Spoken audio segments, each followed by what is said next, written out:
Good morning. I'd like to call to order our February 15th, 2022 Santa Barbara County Board of Supervisors meeting here in the Santa Barbara County hearing room. Madam Clerk, please call the roll.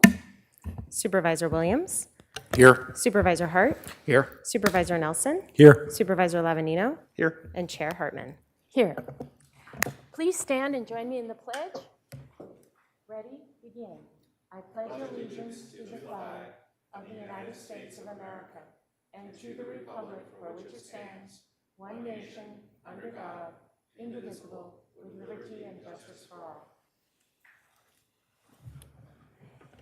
And the next item is to approve the minutes from February 8th, 2022. So moved. Thank Second. you, Matt. And all in favor say aye. Aye. Any opposed? Passed unanimously. CEO's report. CEO Miyasato. There's no report this morning, Chair Hartman. Madam Clerk, announcements. Chair Hartman and members of the board, I do have a couple quick announcements this morning.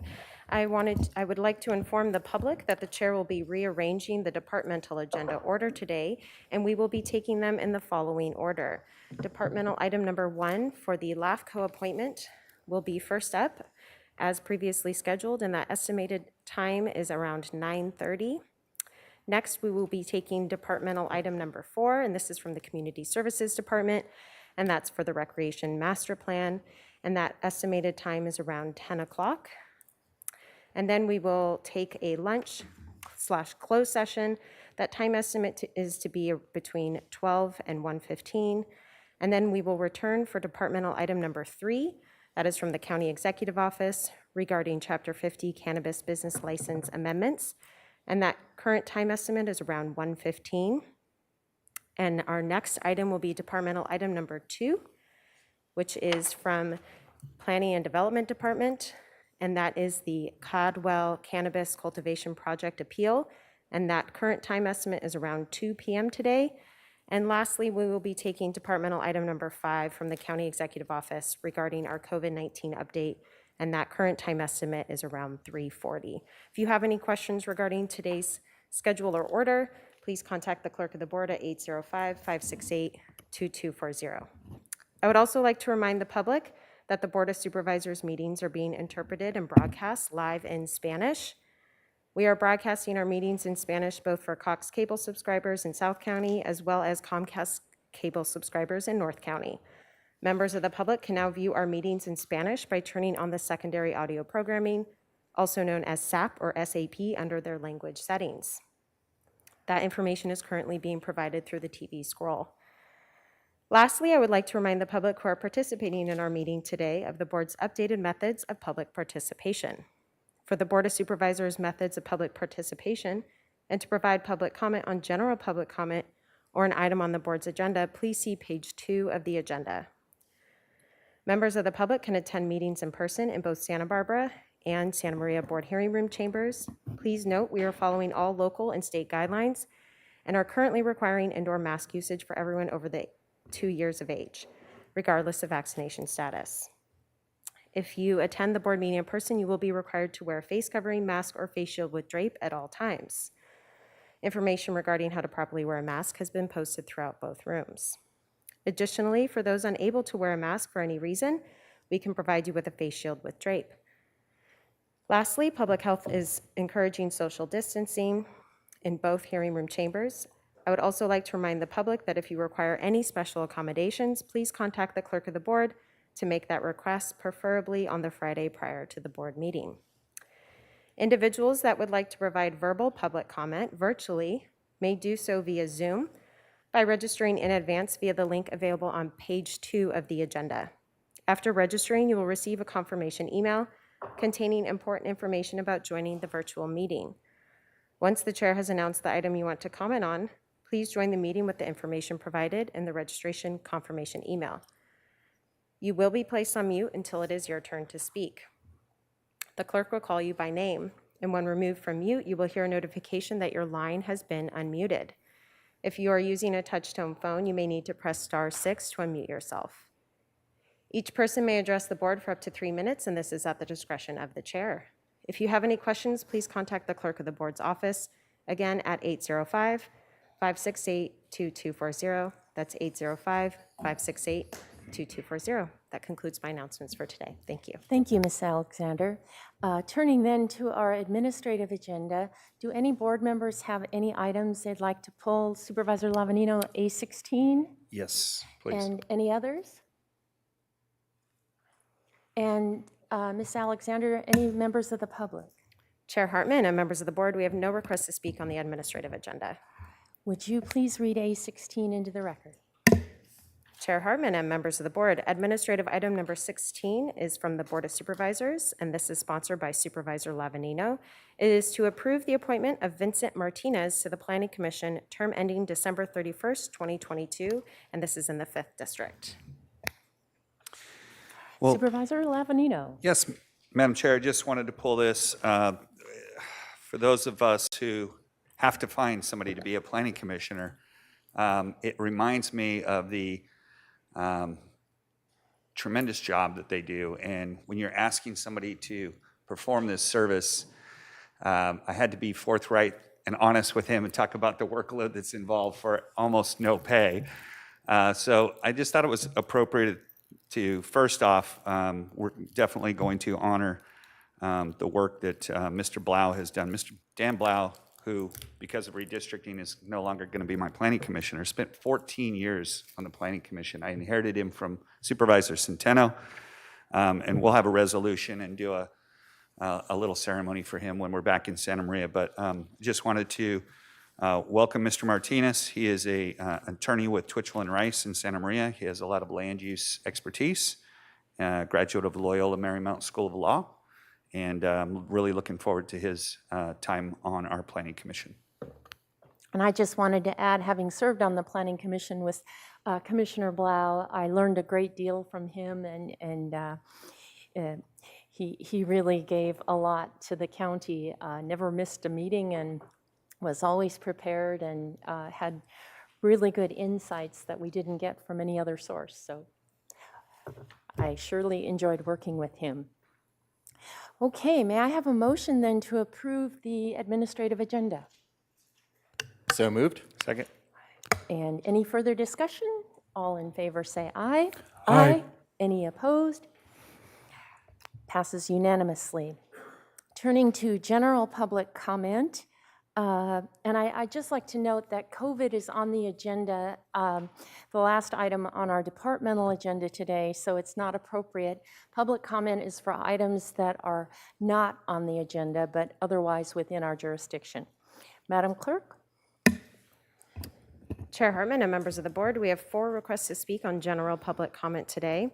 And if you are a member of the public and have signed up for general public comment, now is the time to log into Zoom to provide those comments. We will begin on Zoom with Maria Kestner, to be followed by Tom Becker. Maria?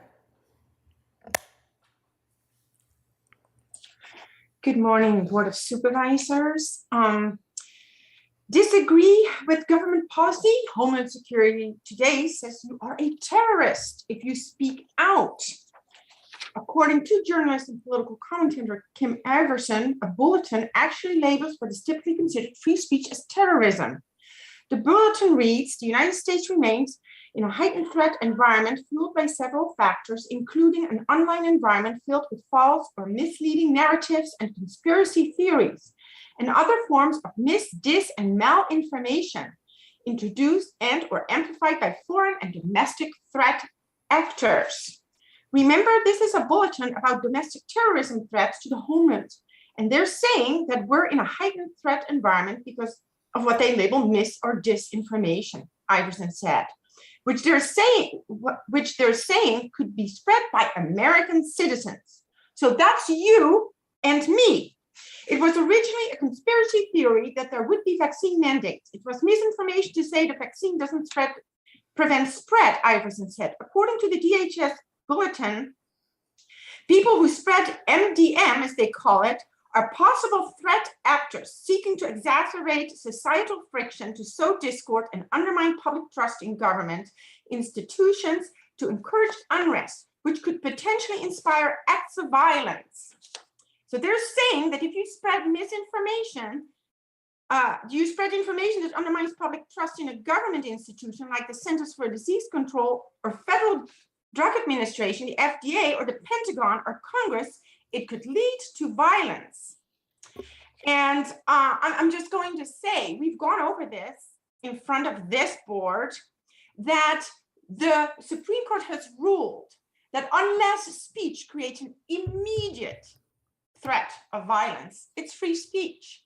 And the constant coercion of the public that they cannot freely discuss science, have rigorous scientific debate, and discuss basically any topic, it's just abhorrent. We officially live in a police state. If this is the position that our government takes, just like Dr. Answer accused those of us calling in of spreading dangerous misinformation, while he has never had a public square debate with any of us or any of the medical professionals. Dr. Malone's coming in town. Maybe he can come and show up at this public debate. This is chilling. We live officially in a police state, and blackface Trudeau up north already reigned in a full-blown police state. And I just wanted to bring up that freedom of speech is still open to rigorous debate, contradicting government narrative. Thank you. Thank you. We will now go to Tom Becker, and we will return to the Santa Barbara hearing room for Scott Wentz, who is our final speaker. And I would just like to remind members of the public that we strictly use Zoom for general public comment on general or an item on our agenda. So if you are just viewing the meeting, if you can please use the alternative methods that are outlined on page 2 of our agenda, that would be greatly appreciated. Thank you. We will now go to Tom Becker.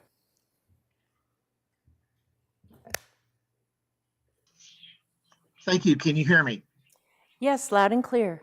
Good. Thank you. This comment is not intended for any specific item on today's agenda. It's for a general issue of conduct of the city council or a board of supervisors meeting. If a supervisor receives a request from one of their constituents to ask a question during an agenda item of a department, county department, you should honor that request from your constituent and ask that question that the constituent wants you to ask of that department. And you should compel that county department to give an answer to that question. You have to remember, the public has no power to compel any county department to respond to a question. We have no power at all to compel a response, but you do. The Board of Supervisors have tremendous power to compel department heads and county employees to answer questions during agenda items on specific agenda issues. Now, I just sent a request to my supervisor, Supervisor Hartman, to ask questions of an issue today during an agenda item. And I'm going to request that she ask those questions word for word as I put them and compel a response from that department that I'm asking the question of. The 4th District Supervisor, Nelson, received a request from one of his constituents to ask a specific question today during one of the agenda items of a department, county department. Mr. Nelson should honor the request of his constituent and ask that question word for word as his constituent intended and compel a response from that department, from that county department. That's your job. You're supposed to represent us. And one of the ways that you represent us is that when we have a question of a department, a county department, and we give that question to you in writing and ask you to ask that question and get a response, you should be doing that instead of ignoring the questions. So anyway, thank you very much. I think you kind of get the message of what I'm saying. Honor the request from your constituents and ask the questions they want asked and compel a response from the department, the county department that that question is posed to. Thank you. Thank you, Mr. Becker, and if you are able to attend that agenda item and participate and comment, then that would also be helpful. Madam Clerk? Chair Hartman and members of the board, we will now go to our final request to speak on general public comment, and that is here in the Santa Barbara hearing room for Scott Wentz. Scott? Madam Chair, members of the board, Scott Wentz representing Cars Are Basic. This request that we're going to place before you has been a request that we've asked the county to implement for the last 5 years. And unless there's been a change, there has been no implementation. The force multiplier of the use of drones, which is now a mature technology, should be used in the county of Santa Barbara, particularly with lifeguards and beach patrols. You don't have enough lifeguards basically to handle all of the beach locations. I used to be a lifeguard, I understand the issue.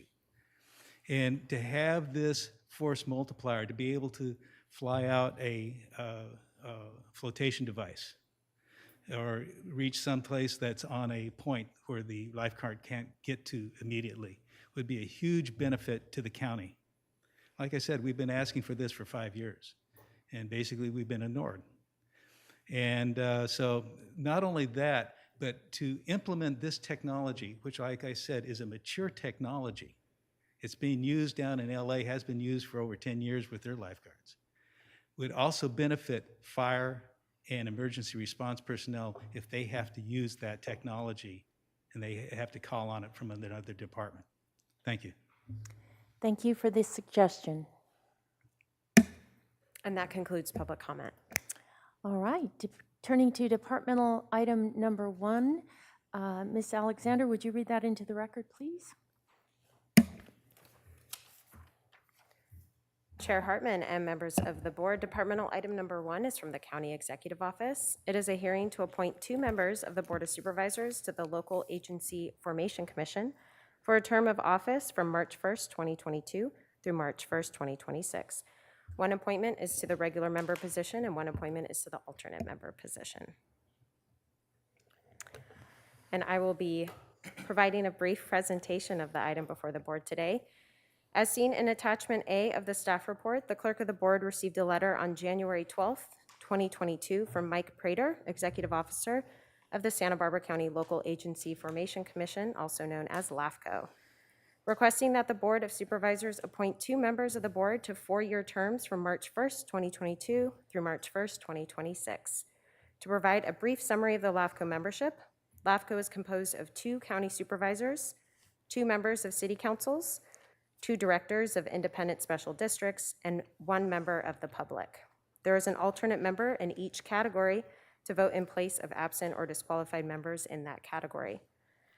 And county members are appointed to 4-year terms and serve at the pleasure of the board. As the board will recall, on April 10th, 2018, 5th District Supervisor Steve Lavanino was appointed as a regular member, and 1st District Supervisor Doss Williams was appointed to the alternate member position. Both terms will expire on March 1st, 2022.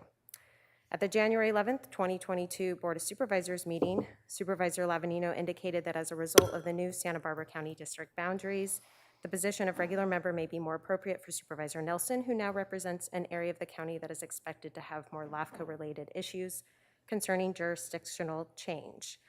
The board is being asked to reappoint or appoint 1 member of the Board of Supervisors to a regular member position for a 4-year term and 1 alternate member position for a 4-year term. Both terms will end on March 1st, 2026. Chair Hartman and members of the board, that concludes my brief presentation, and staff is available for questions. I will now turn it over to the board for further discussion. Thank you. Thank you. Supervisor Williams, your light is on. Well, I really hate to engender, especially belatedly, any conflict on the board, but I wasn't sort of expecting it, and obviously because of Brown Act, we don't coordinate ahead of time on meetings with more than 1 other colleague. You know, upon reflection, you know, I've been now on LAFCO as the alternate for almost 2 years. I've only been able to vote on 2 items in that time because Supervisor Lavanino and Supervisor Hartman are great about being there every time. So basically, you know, I only get a vote in when like one of them's a tad late or has to, you know, bop into another meeting. And so I just, I would like to be able to fulfill that responsibility in its fullness for at least some amount of time. I'm not tied to serving out the whole term. I understand completely, you know, why a representative from Orcutt would want to have a voice there. And so I would just encourage maybe Bob to be the alternate, and you know, and maybe that I would consult with you on Orcutt issues as a matter of course, so that you know, we could better coordinate and better do work together. Supervisor Lavanino? Thank you, Madam Chair. Well, one of the things that I was able to do with Supervisor Hartman, I believe is when you were the alternate, was when an item came up that had to do with San Ynez, you can just step down from the dais and let the other person make the vote. I don't know if that's a way to make this work. I mean, the reason why I left, actually, I was happy on LAFCO. I enjoyed the work, but because I thought Bob needed a vote on Orchid issues, that's why I stepped down. So, but I think that might be a workable solution. I don't know. I'd like to hear from Supervisor Nelson as well. Yeah, thank you, Chair Hartman and supervisors.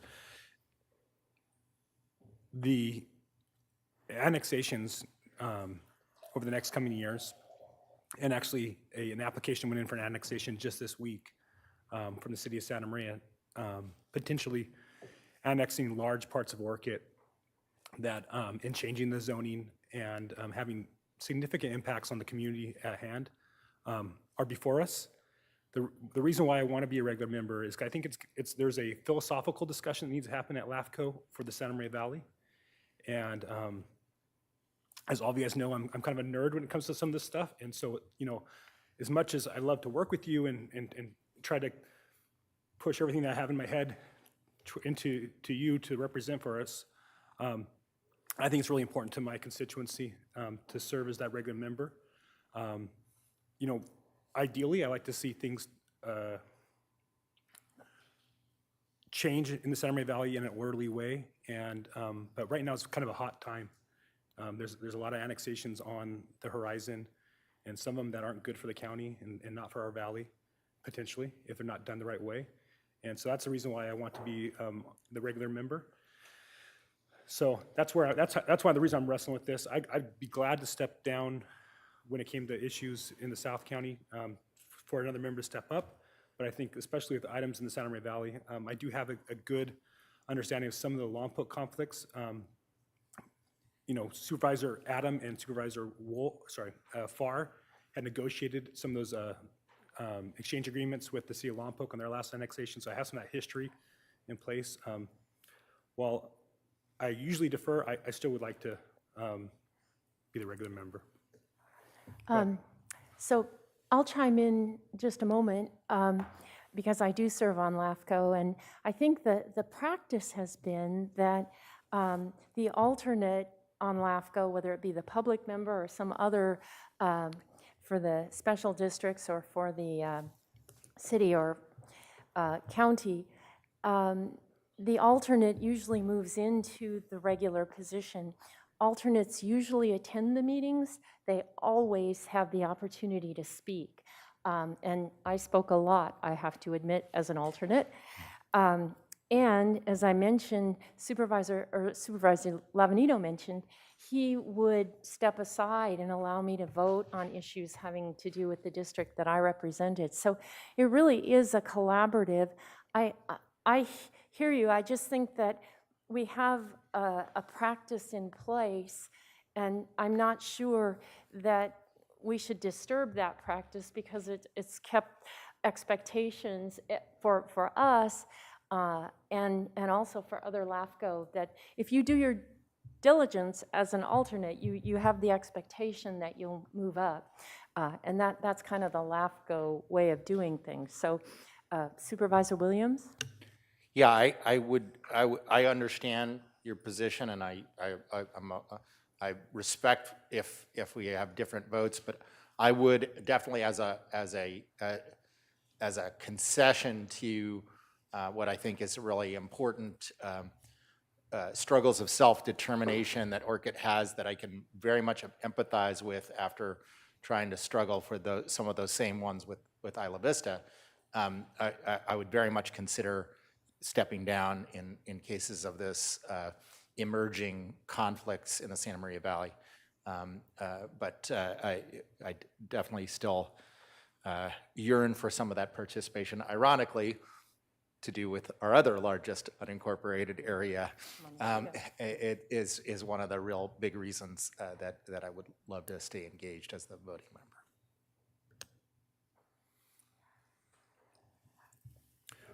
Well, Chair Hartman, you know, I think we've done a good job as a board over the last, 14 months with these types of things. I'm willing to accept the alternate position, understanding where I see the commitment from hopefully my two teammates on LAFCO. And so, I think everybody understands where I'm coming from on it. I hope to be able to have that ability to robustly discuss the issues at hand. My concern has been, and maybe County Council can help alleviate this for me, is I thought the alternate needed to maybe be silent there, and maybe I'm misunderstanding that because of the Brown Act, and so that might be something that I can help alleviate my concern, because I just want to be a part of the discussion. I think that there's good policy decisions that need to be made that need to have the history and the understanding of the community at hand, and I want to make sure that that is not lost at LAFCO. Supervisor Lavanino has done a great job on that for quite some time. I think we definitely need to still have a voice in the Santa Maria Valley on LAFCO, representing this board. Yes, and I would mention that we have city representatives, and we have a representative from Santa Maria and from Goleta currently serving. But if you are so gracious, you have my pledge to support your speaking on behalf of Santa Maria Valley. And Supervisor Williams, Yeah, I heard your pledge. Supervisor Hartman and myself have chimed in as alternates many times, though I try to restrict it a little bit, and we've never gotten busted, so, All right. Ms. Van Molen. Madam Chair and members of the board, we are not actually counsel for LAFCO anymore, but I'm happy to look at just the issues regarding what constitutes a quorum for LAFCO, because that would really be the issue. And it sounds like with the additional representatives from the city that it's probably okay, but we can just take a look at that for you. Okay. Well, I think we have some workarounds if it's not with my colleagues. So I think we can go ahead and move forward. All right. Well, once again, very gracious Supervisor Nelson. I need a motion.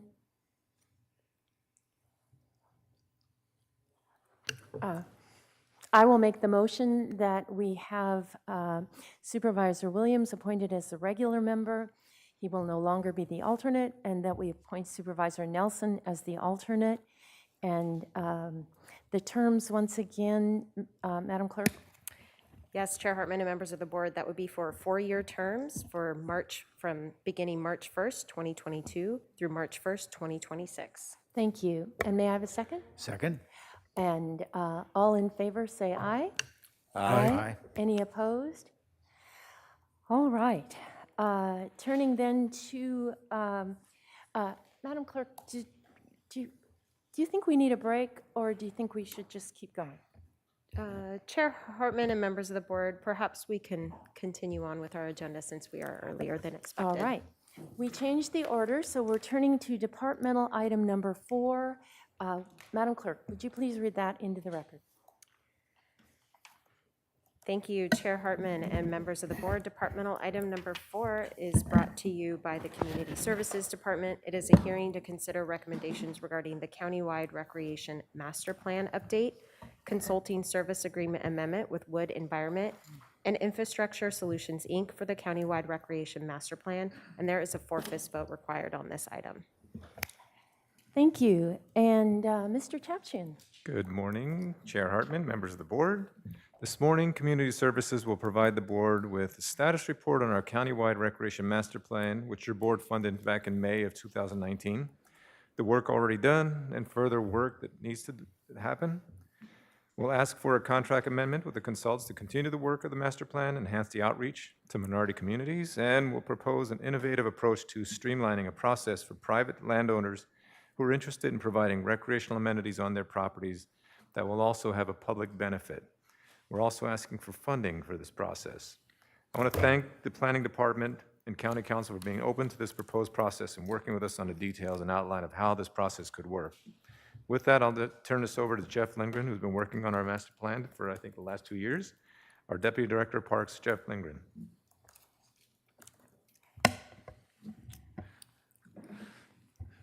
Go ahead, Mr. Lindgren. Good morning, Chair Hartman. Good morning, Supervisors. Can you hear me okay through my mask? Thank you. Yes, indeed. Yeah. Well, good morning. We are pleased to present the countywide recreation master plan today with leadership from your board and our director, Mr. George Chapchian. We've been able to begin development of a program to create a strategic approach to improving parks, trails, and recreation facilities countywide.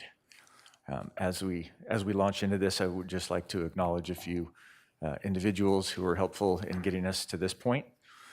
Erica Leachman is our project manager from Wood, our consultant team, and she will be joining us in this presentation remotely. And then their staff at Wood, Gina Sawaya and Taylor Lane, have both worked very diligently on helping to draft the sections of the recreation master plan that we have so far. Been working in the community extensively on community outreach efforts, pop-up events, workshops in the community. Been a very big help to us thus far. Director Lisa Plowman with Planning and Development, and Assistant Director Jeff Wilson. County Council Jenna Richardson and Mike Munoz, all instrumental in helping us figure out how we might approach an innovative plan for supporting and facilitating recreation projects across the county. And then I can't forget Planning Commissioner John Park, who has been rigorously out in the community working with folks across the county in various capacities, from agriculturalists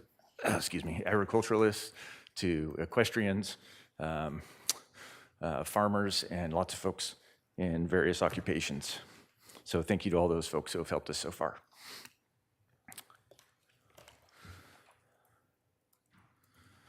I'd like to just quickly walk through the recommended actions as a framework for how we'll engage in this discussion today. Very quickly, we're asking your board to receive and file a report on the status of the recreation master plan. What we hope you will get today is kind of a glimpse into the demographic analysis, the comprehensive facility inventory that's been prepared, the public outreach program that has been underway throughout COVID, following protocols, and the analysis of the recreational planning framework in our county. Then we will be asking your board to provide us with some direction regarding expansion of our scope of work on the recreation master plan.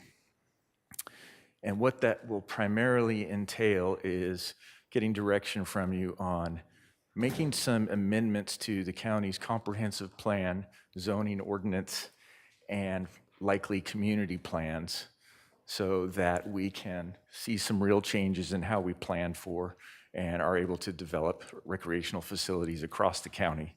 And this is a county-wide plan, so the changes here that we're talking about should be able to benefit both cities as well as unincorporated county areas.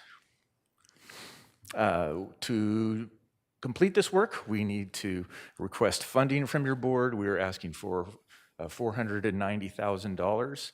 $40,000 would be equity set-aside funding, and $450,000 of that would come from the Parks, Trails, and Open Space funding that your board set aside during the budget deliberations this year. A good portion of that money would go to the public outreach regarding these amendments to the zoning ordinance and comp plan, planning for them, drafting of those amendments, processing and environmental review of those amendments. CSD, Community Services, would act as the applicant submitting a set of amendments to the Planning and Development Department.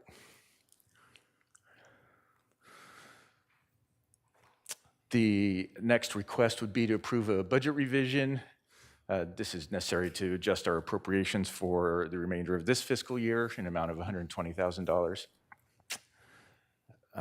We would ask that your board approve a contract amendment with Wood in the amount of $400,506. This is distinct from the budget request, so although the numbers are close, please don't get them confused. This is a contract amendment of which some of the money from the funding request would be used, but some of that funding would come from previously approved projects, grant-funded projects, and will be used for additional public outreach and environmental review for the master plan process. And then finally, we ask that your board determine the recommended actions are exempt from CEQA under 15262 and 15378. And now that we've completed some of this administrative part of the discussion, we would like to jump to Erica Leachman, who is with Wood Environmental and is available remotely to give us an overview of the Recreation Master Plan and the work we've done to date and some of the implications that we're seeing from the information we're finding. Ms. Leachman? Thank you so much, Mr. Lindgren.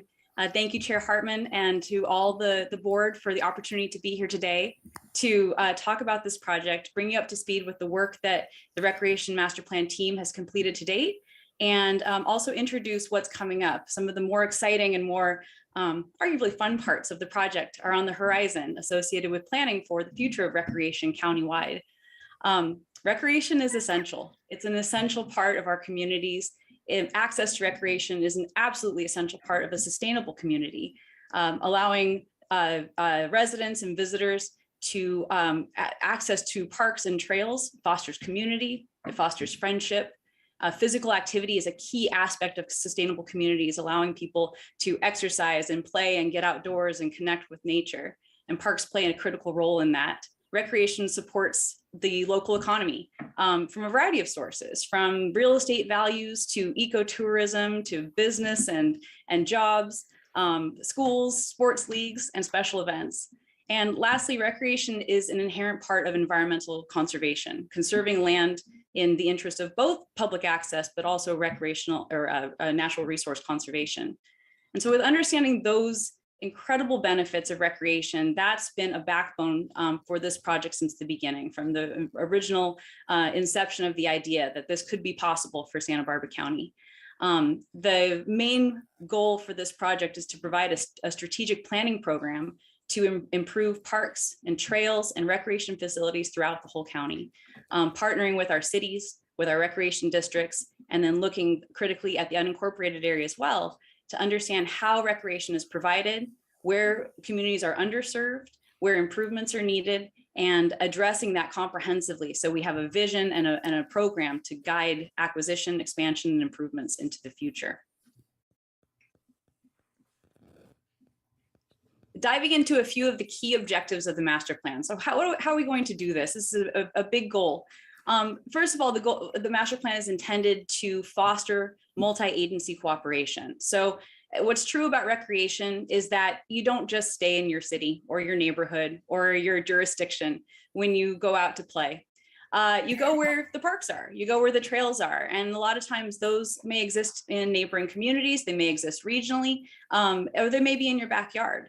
But the importance of this project is to foster multi-agency cooperation, to break down those barriers and understand how people use recreation, more so than how recreation is provided based on boundaries. As a result, a key goal and a key outcome of the project is to create a unified countywide, we're calling it a rec print, something that can be mapped so that we can look visually and understand geographically how recreation is provided, both in the existing setting right now, and then ultimately what would be planned in the future to create a connected and interconnected recreational footprint in the county, accounting for parks, recreation trails, and the facilities that connect us to those things within the county. One important aspect and one important task associated with the project is identifying recreation needs. Also the key organizations that meet those needs and any priority projects. As a master plan, as a tool for recreation planning, it gives the county and the participating jurisdictions the ability to identify key projects that could be implemented in the near term, priority improvements that would be included as part of the project. Those measures would then turn into recreational planning for the whole region and foster efficient improvements to recreation countywide. One other benefit of using a master plan as a tool for recreation planning is the ability to identify and target specific funding. So local funding sources certainly, but more importantly, grant funding from outside sources, from the state and other agencies that would be aligned well with the goals, objectives, and most importantly, the actions of the master plan. And then last but not least, a key objective is exploring collaborative approaches that increase the competitiveness for that funding in Santa Barbara County. As an anecdote, being a recreation provider and going after funding for a specific improvement on your own and making the case that this project would be a good fit for the grant funds is a big effort. But if you have the support and show how that improvement fits into an overall strategy for a region, it gives the grantors more confidence that that project is worthwhile and worth supporting to support the overall vision for the community. So let's talk about steps towards the master plan, and in doing so, talk a little bit about what the team has completed to date and what's coming up. We're about a midpoint in the project right now, so it's a perfect place to provide an update and talk about what's coming up. As part of the Recreation Master Plan, outreach has been a key component since day one.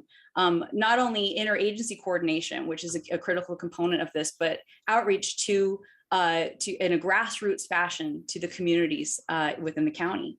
Communicating directly with our cities, with our stakeholders and recreation providers, and then directly with community members through workshops and pop-up events in the park. We'll talk a little bit more about that a little later in the presentation, what that's looked like. Conducting a robust survey. And then most importantly, and a topic we'd like to cover today is approaches to reaching harder to reach communities within the county. So outreach, casting the net wide to get input and opinions about what is needed, what is missing, what is great about recreation in the county has been a key part. Another key aspect and a step toward a recreation master plan is analyzing the inventory. So actually understanding the physical setting for recreation in the county. In this case, we've defined recreation planning areas and evaluated the existing public parks and open spaces, as well as trails and private recreation facilities, such as the YMCA, for example, throughout the entire county, aiming to get a good understanding of how much space we have, what types of space we have, what amenities are provided, and in a way that can be geographically depicted. So, and ultimately related back to the demographic characteristics of a county, and giving us indicators for what's needed where. Our next step, and this is really exciting, especially for the planning team, to be at a point where we're assessing recreation needs is very, very exciting.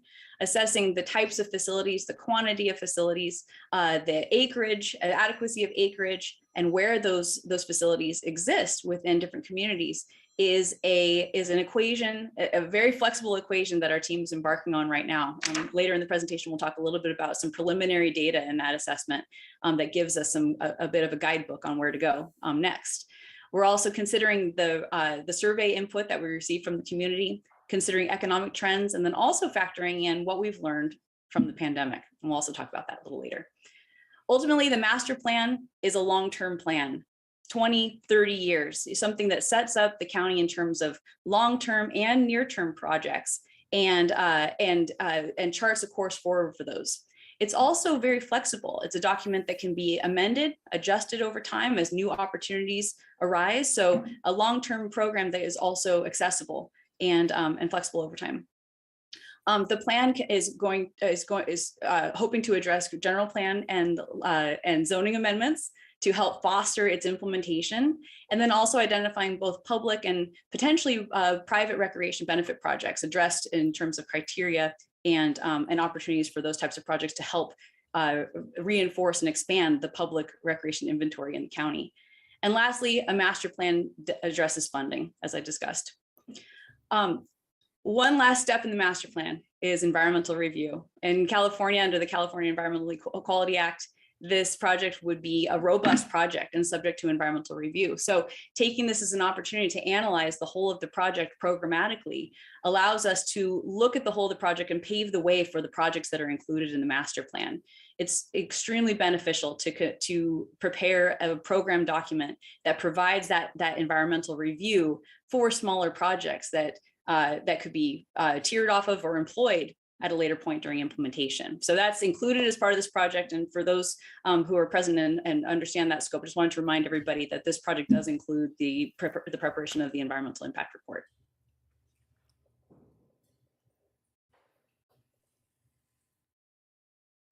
Great. So as we mentioned, this is a multi-jurisdictional project, an unprecedented multi-jurisdictional project.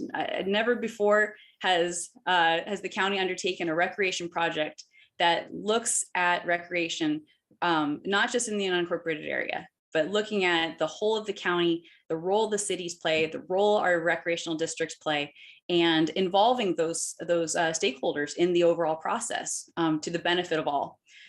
We are served by a steering committee, a fantastic steering committee that represents all of our public recreation providers, along with representatives from recreation advocates throughout the county. It's a fantastic group and has been with us since the beginning of the project and will be with us till the very end to help guide and steer the project forward as far as opportunities and improvements. The needs assessment is cross-jurisdictional. So assessing needs regionally helps us understand precisely where in the county needs are unmet and helps us target particular improvements and coordinate with local agencies to fill in those gaps. The recreational projects that will be identified in the Recreation Master Plan are both in the unincorporated area and the incorporated areas, and include near-term and calling them wish list projects, things that would be great if we could do it. We don't know how, we don't know where, but we know we need it, and we want to put that on the checklist of things to do over the long term, given the duration of this plan. The one major benefit to the participants in this plan is the foundation for grant funding and grant assistance. By having the master plan as a backbone and a document that can be pointed to in funding pursuits, that gives the projects and the recipient of the information needed to win grants successfully. And ultimately, with implementation of the plan, we all share in the economic benefits of recreation improvements. Recreation is, as I said, essential. And any improvement, be it in the cities or in the county, is going to serve and improve the region from an economic perspective. Let's come back also to the EIR.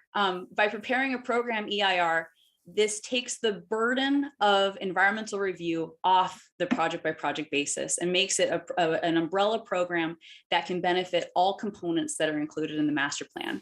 So by comprehensively addressing recreation improvements countywide, we can cover substantial sequel costs that would otherwise be covered on a project by project basis. The benefit of preparing it this way is that individual recreation projects in the future could tier off the environmental review. In some cases, the environmental review could fully address the near-term projects so that with approval of the project, individual components could be implemented right away. And programmatic assessment of longer-term or wish list projects would benefit those projects in the long run when the time is right. This approach helps with efficient implementation of the projects and helps cover the CEQA requirements for grant funding. As a grant writer and former planner, it's always a hard pill to swallow to realize that most grant programs don't cover environmental review. They'll cover planning, they'll cover construction, but that environmental review component is a hard part of the process to cover cost-wise. So a real benefit of conducting the project this way involves covering the cost for individual components. Great. And so granted, we're about midway through the project, but thinking ahead a little bit to the types of projects that we anticipate being included in the master plan. 3 of them we know for sure are. Number 1, we're looking at the Holama Beach improvements, including a campground expansion and a formalization of a coastal trail and access point that is currently funded and proposed to be included as part of this program, developed as a near-term project that would be included in the master plan, studied as part of the EIR, and one of the near-term projects in early implementation. Our team is also proposing to look at the Point Sal Trail system and coastal access to an existing public beach that has trouble getting there. So that's the main goal there is to look at how we can improve trail access to dramatically expand coastal access in the North County. And lastly, the Guadalupe area new public campground study, investigating the potential for a new site and an opportunity for a low-cost overnight accommodation in the Guadalupe area. Other examples that are currently unfunded include looking at the long-term reuse of Gaviota Marine Terminal, potential campground in Barone Ranch, and then also, and this is something we're working with the cities and our districts right now about, is looking at capital projects in their jurisdictions, specifically wrapping those into our program to be able to help foster implementation of local capital improvement programs. Sorry about the phone, I apologize.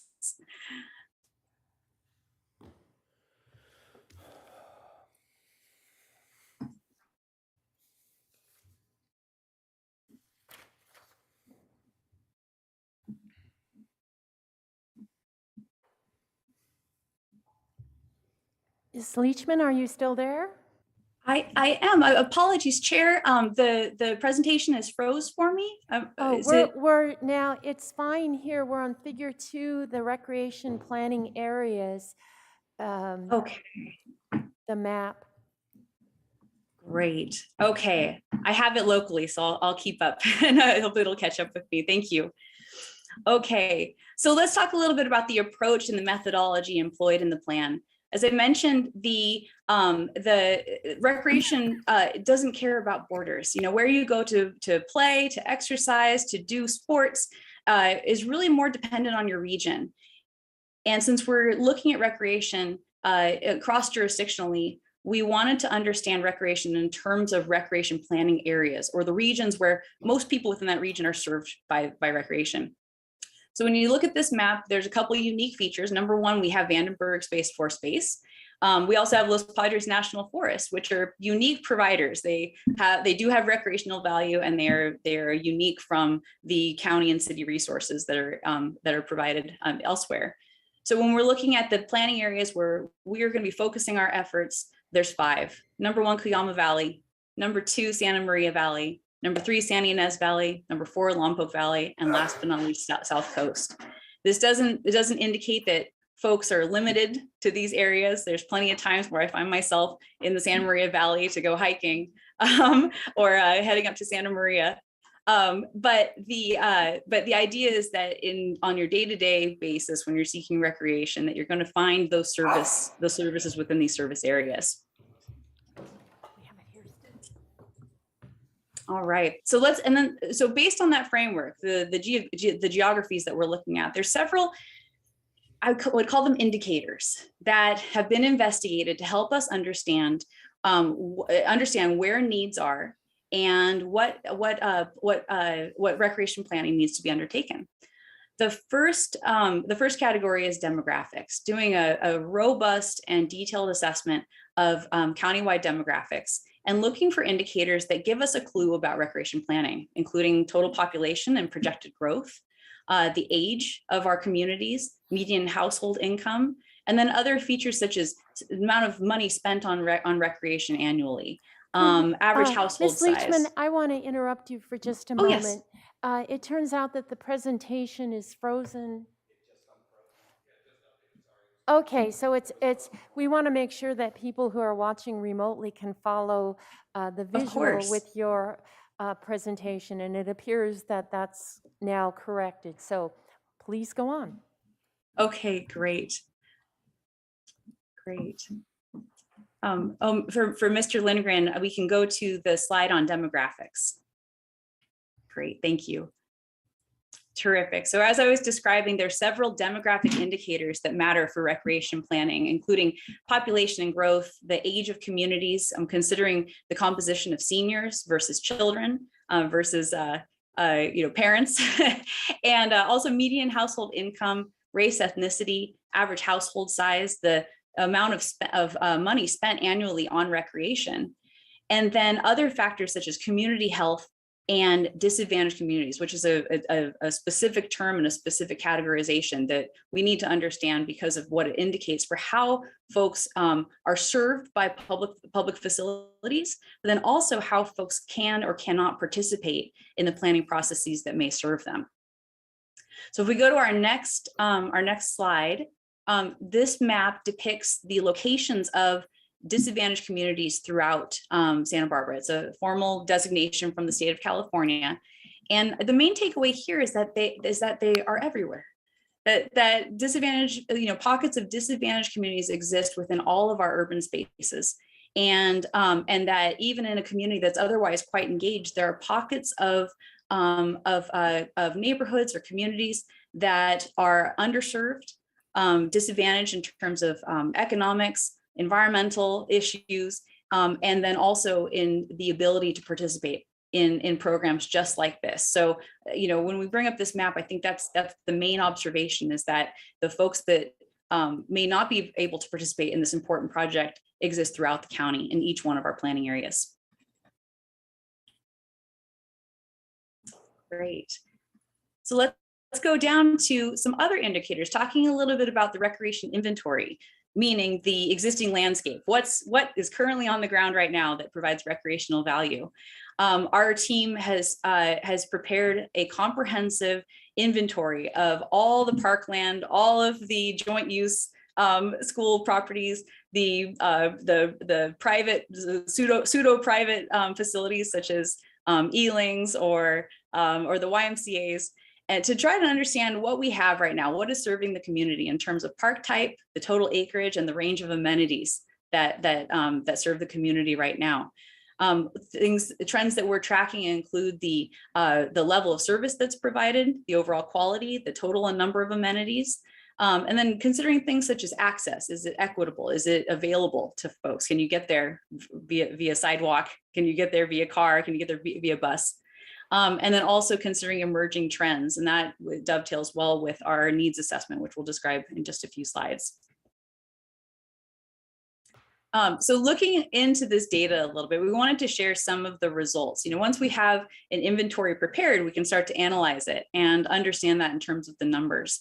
And how you cut the cake, so to speak, can indicate very different things in very different areas. So while we haven't completed the needs assessment yet, we wanted to share with the board and the public today some initial results that we find interesting and are good indicators for how we're going to go forth with the needs assessment. So first of all, looking at the whole of the county, if we look at all the parkland in the county and by category and location, we see some interesting things, some things that may be expected, and some things that are quite surprising. First of all, on the left-hand side of the screen, when we're looking at just local parks and regional parks, so neighborhood, community, regional parks, you can see the distribution across the planning areas from the South Coast to Santa Ynez, Santa Maria. One thing that could be surprising is that the Santa Ynez Valley has so much parkland relative to the other planning areas. And this is largely because of Cachuma Lake. Cachuma Lake is a large property. It has a lot of open space, but a small portion of that property is actually providing recreational value. So improved with active recreational amenities, the disc golf course, for example, or the pool or the playground. So when we're just looking at the acreage, you can see how the results look and how things are distributed just purely on acreage. On the right-hand side of the screen, when we look at the category of open space, so maybe not programs specifically for active recreation or sports or playgrounds, et cetera, but open space that is accessible to the public via trail or otherwise. You can see that the distribution is pretty strongly leaning towards the South Coast. So most of the acreage for open spaces, it was located within the South Coast planning area, followed, behind closely by Lompoc Valley. And that's largely associated with the mission space in the Lompoc Valley for La Prisma. So let's go to some more results.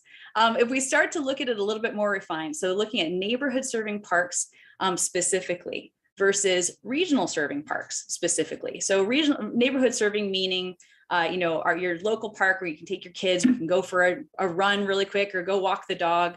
That's the type of park that the chart on the left represents. And you can see that there's some differences. The amount of neighborhood serving parks is pretty high relative to the other areas in the South Coast, and lower in other areas. When we look at regional serving parks, we see a result similar to what we saw on the last slide, where Santa Ynez Valley has a very high proportion of the regional serving parks, largely associated with the acreage from Lake Cachuma.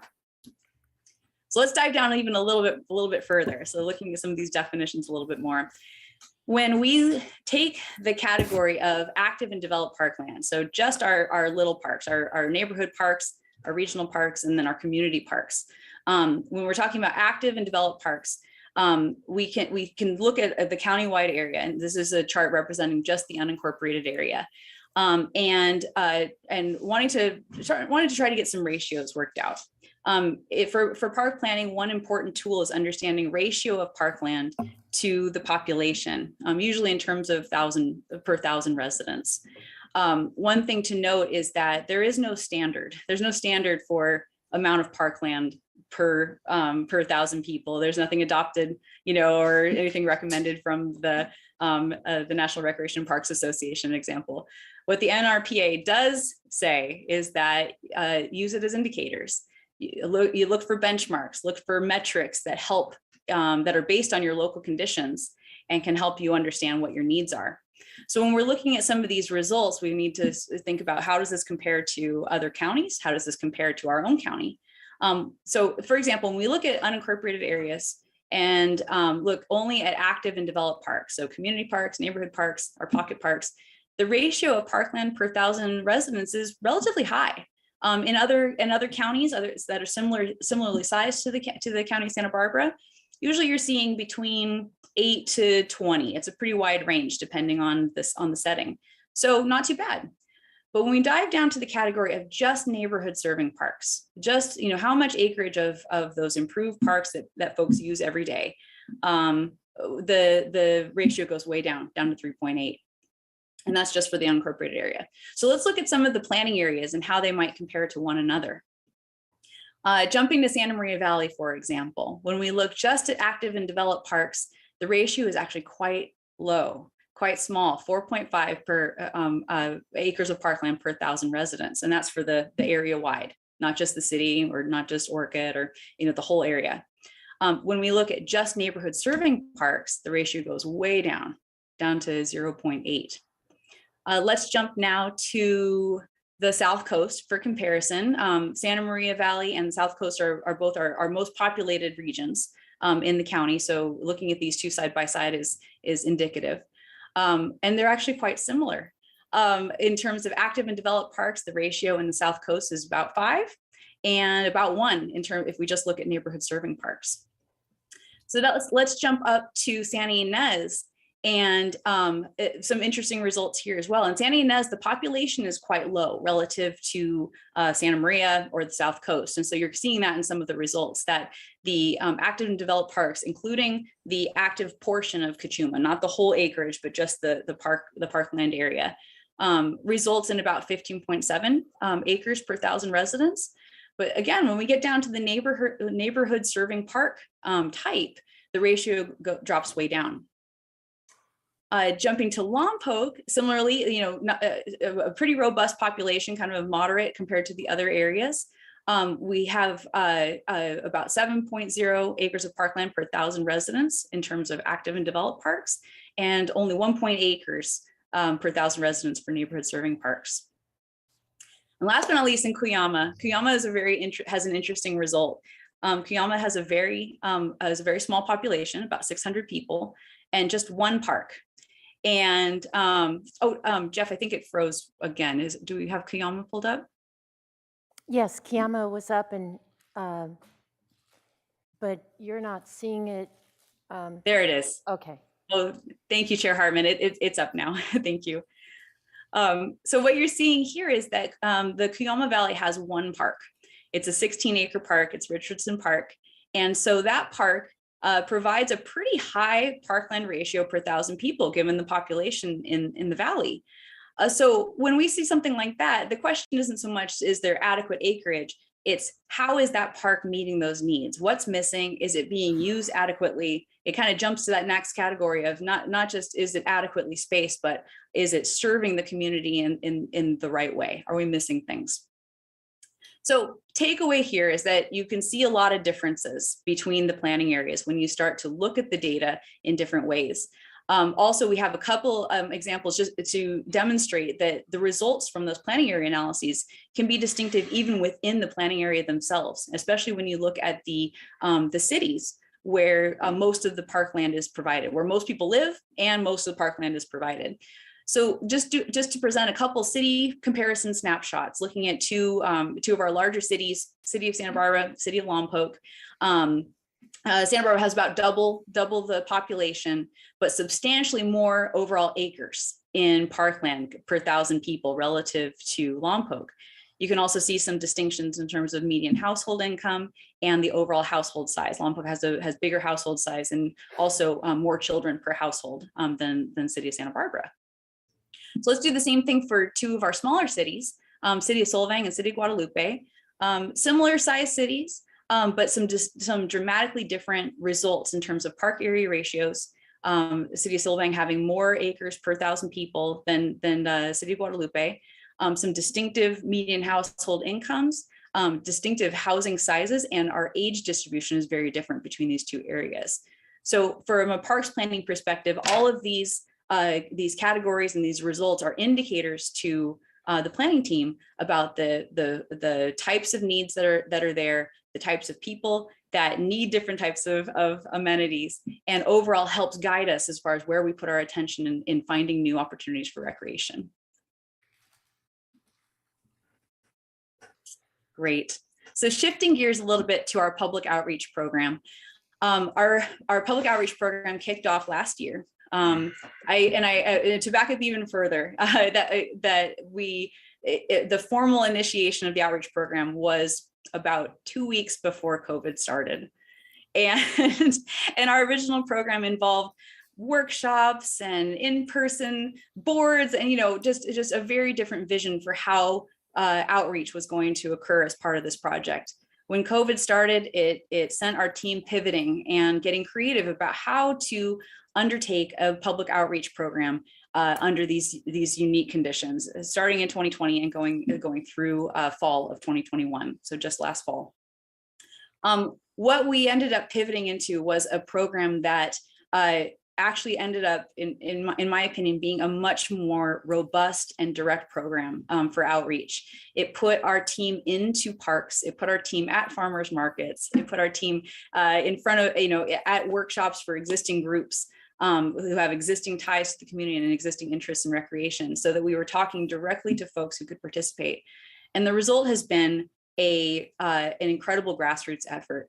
Our online survey, which has been launched for about a year now, in response to COVID, has seen periodic spikes of activity as news of the project has reached new groups, big groups. Just 3 weeks ago, we got 150 more responses from a group that learned about the opportunity, shared that information with the group, and we got a spike in participation.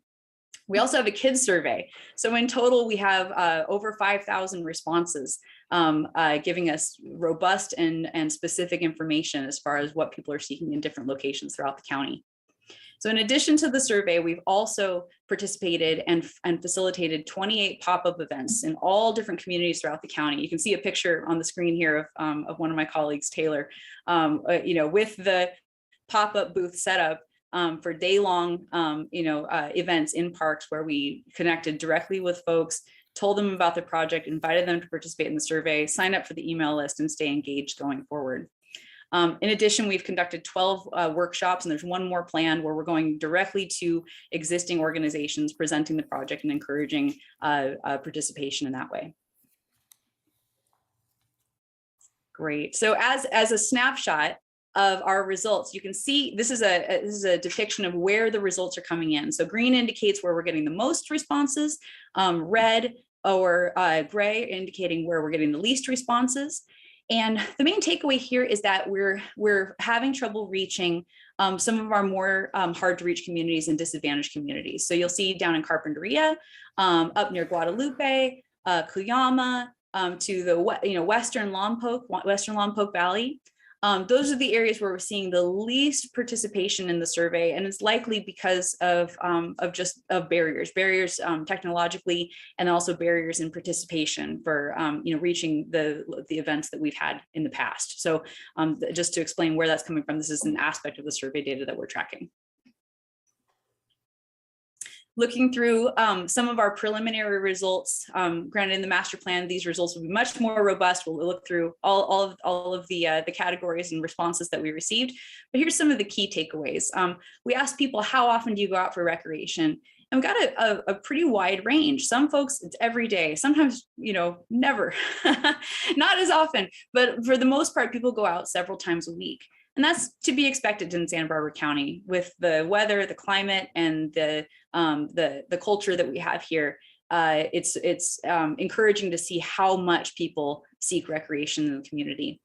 The most popular forms of recreation certainly are hiking and walking, mostly outdoor activities, biking, running, swimming, camping, horseback riding, representing our equestrian communities. One surprising result that we got is disc golf, which has grown in popularity over the course of the pandemic as people have discovered new outdoor recreation forms that they didn't seek out formerly, maybe other forms of recreation or elsewhere. But some of these responses are directly informed by changing trends that folks had experienced because of the pandemic: increased hiking, increased outdoor activities, increased beach walking, etc. We asked people, how could you improve recreation? And not surprisingly, we heard a lot of calls for more and better trails, better access, closer to my home, somewhere where I can go for a hike and not have to drive so far for it. We also heard some other very specific needs. We heard needs for pools, particularly with the heat that we've been experiencing over the course of the drought. We heard a call for more water features, places to cool off and play. More disc golf, we heard that a number of times. And then specific user groups, such as equestrian trails, golf courses, and more places to camp within the county. When we ask folks what the biggest barriers are to participation, one of the main responses was just not enough facilities, or the thing that I want to do doesn't exist in my community, or I have to drive too far to get to it. Other barriers include safety and security issues, and including how to get there safely on local roads, the overall condition. Other surprising responses: not aware that there are offerings in the community. That was kind of a surprising result that ended up pretty high on the list. So some of these barriers are things that are good for us to know so that we can try to address those, particularly access barriers.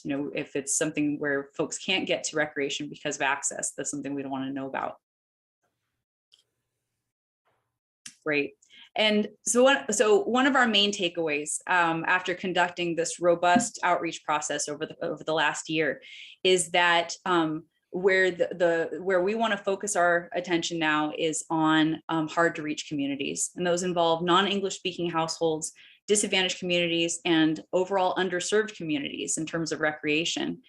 And to do this, our toolbox needs to change a little bit. The tools that we've employed have been great. We've gotten direct contact with community members, incredible responses in terms of the survey. But the toolbox that we're seeking now is partnerships. So partnering with local organizations, including our universities, UCSB or Allen Hancock and Santa Maria, to use the existing programs that are built into their institutions to help disseminate the information about this project and directly encourage participation from communities that are otherwise not engaged with this process. So that program is included as part of the staff report today. And we'd be happy to talk about it a little bit more, but basically it involves two aspects, direct funding to community organizations to take the master plan information directly to their constituents and request information, request involvement. And then a similar approach using a specific internship program through our university partners to engage students in doing that same work. So it's a really exciting program. It's again, unprecedented for recreation, but time tested recently in terms of COVID outreach. So our team being inspired by the successes in reaching out to hard to reach communities with COVID information has helped inform this recommendation for how to successfully reach groups from recreation as well. Terrific. So shifting gears one more time to talk about the recreational needs assessment. So we're right in the thick of this, and this is our next task, is looking at what all of this information indicates. Where are we going to focus our time? What improvements are we going to start to work on and plan out? And it's a step-based process. So first of all, we want to assess the recreational level of service by planning area. So considering the park types, the amenities, communities, demographics, and locations, similar to what we presented today, diving into that data to reach conclusions about what it indicates.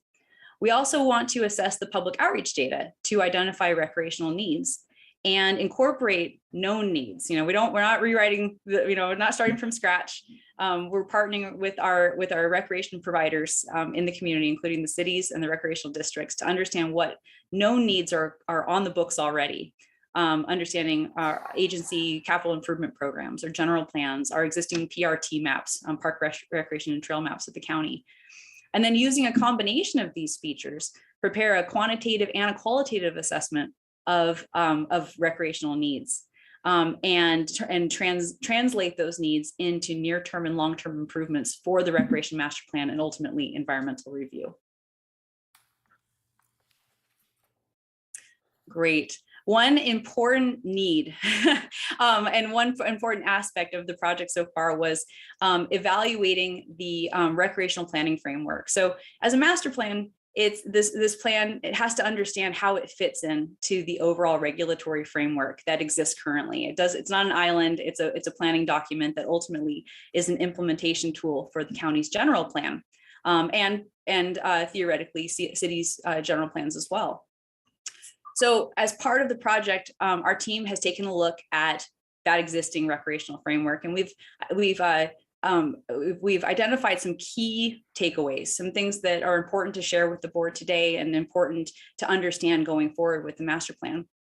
Number one, that the county's land use element includes a section specifically on recreation. It's called the recreation section, and the last time it was updated was in 1980. It's aging, it's old, it hasn't been looked at. That being said, the county's 10 community plans each provide refined recreation planning, parks, recreation, and trail planning for each community, which is terrific. So that combination of documents gives us some guidebooks about what is envisioned already, what the needs are, even if they are aging and a little bit dated. That being said, without the 10 community plans, there's a large portion of the unincorporated area that does not have recreational planning for it. The 1980 recreation plan doesn't address recreation planning now, and many of the tools that are included in the old general plan are outdated or not relevant anymore. One of those tools is the adopted standard. So I mentioned there is no standard for recreation planning. That being said, the general plan adopts a standard of 4.7 acres per 1,000 people, which is low relative to the averages that we're seeing in practice. So what's identified as a typical average for a county of this size and this population is about 10.6 acres per 1,000 people overall. So when we compare that benchmark with what the adopted standard is in the general plan, they don't align very well.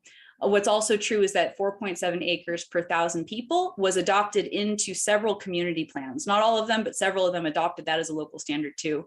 And what's also true about that standard is that it doesn't give any additional definition as far as type. So it's just acreage, you know, how much acreage do you have? Is it enough to serve the population? Great. It doesn't look at type or location or other factors that can help us understand where needs are. The other aspects that the general plan provides and the comprehensive plan provides is a series of land use designations specifically for recreation, as well as a recreation overlay. So identifying parcels within the county, unincorporated area, that could be recreation in the future. Aren't right now, but should be planned for.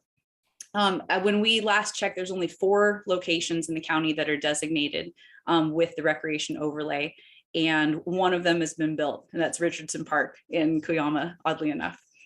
The other tool that the comprehensive plan adopts is the Parks, Recreation, and Trails maps, which relate back to the land use plan, but are more independent. They identify areas of where existing parkland exists, and then also where parkland and trails are proposed.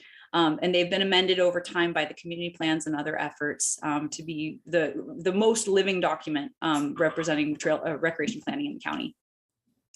We also wanted to highlight a couple of the key tools that the county currently has adopted in terms of park acquisition and expansion. And they're not recreation tools, they're residential tools. So as part of residential development in the county, parkland can be dedicated as part of plan development, and the county can also collect development impact fees to acquire parkland and build parks or improve parks. These tools are absolutely normal. These are tools that are employed, you know, across the country as far as ways to acquire new parkland, but they are limited in term when you are working in relatively built out areas. So once a community is no longer growing, there's no latent potential for new development, these tools don't usually get triggered as a key way to acquire new park facilities. So considering that those are 2 of the key tools that the county has currently, when we're working in built out communities, they're a little bit limiting. So with those observations, let's talk a little bit about the proposed amendments and what's what's being proposed today. Today, we don't have a set of proposed amendments, but what we do recognize is that amendments are recommended to help support the implementation of this project. So specifically targeting amendments to modernize and expand the recreational policy framework in the comprehensive plan, and specifically in the land use element and its recreation section. As it is right now, the recreation section includes 5 policies for recreation and doesn't look much further beyond those 5 policies. In doing so, we create a policy framework that is supportive of recreation and ultimately implementation of the recreation master plan as a tool for the general plan implementation.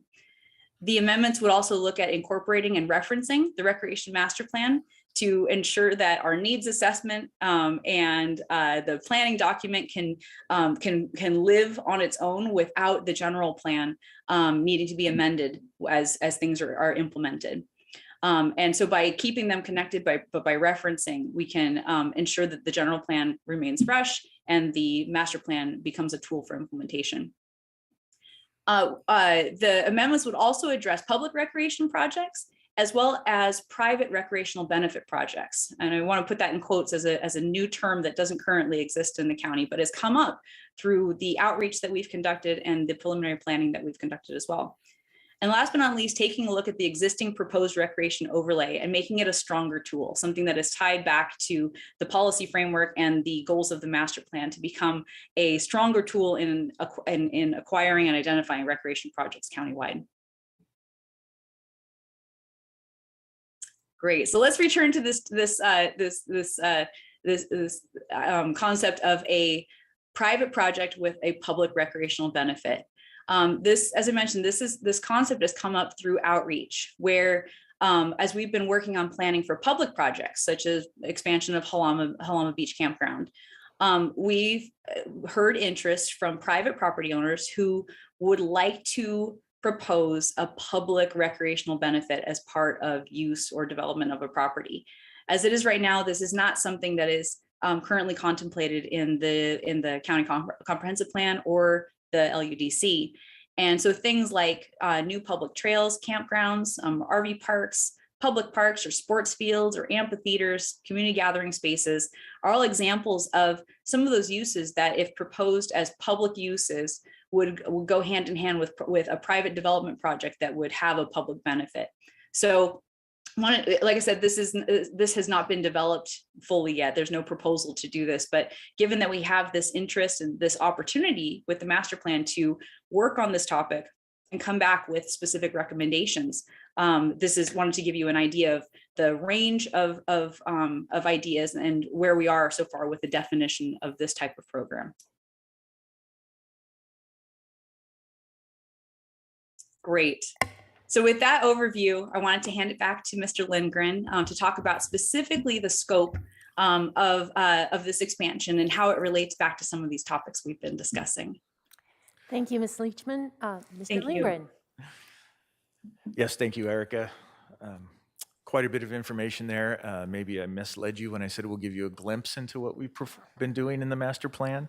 A lot of detail was provided, but we wanted you to see the work that has gone on so far. So our recommendation B in your staff report is that we expand the scope of the countywide recreation master plan. Through our outreach process and what we're seeing in the community and the feedback that we're getting, we are clearly seeing that there is a desire for a lot of types of recreational opportunities that can't always be delivered precisely well by the public sector. And some of these are, say, trails that cross multiple private property boundaries. It's very difficult to acquire a trail easement from various property owners, for example. To address this, we are asking that you consider giving us direction to move forward on incorporating a few things into the master plan. How we would do this is we would conduct some additional public workshops where we would engage with property owners and the public on the types of recreation that they are interested in providing. Currently, there may be barriers in the zoning ordinance or in the land use that don't allow those property owners to provide that type of recreation. And we want to explore how we might remove those barriers and what opportunities there are to make some changes to policy that would help address those things. So we would do that through this workshop process. We would then return to your board with a menu of recreational types that we might be proposing for your board to consider and give us some direction on. With your board's direction, we would develop drafts to changes in the county's zoning ordinance, to the comprehensive plan, and to community plans where necessary. That information would provide us with the project description we need to begin the programmatic environmental analysis. Now, what this does for private development that is interested in providing recreational types of projects, let's say there's a property where they want to provide a campground.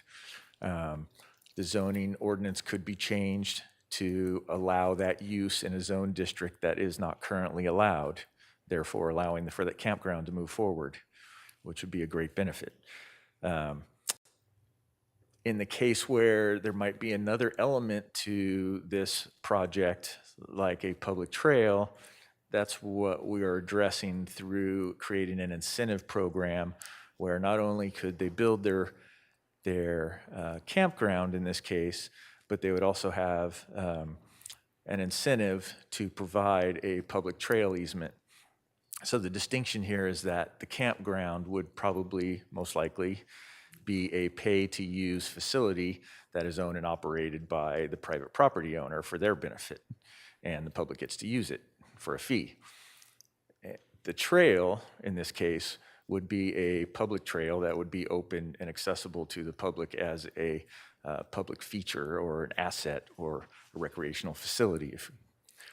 So part of this process would include developing some sort of incentive program to assist in encouraging private property owners where they are building a project to dedicate this public benefit component.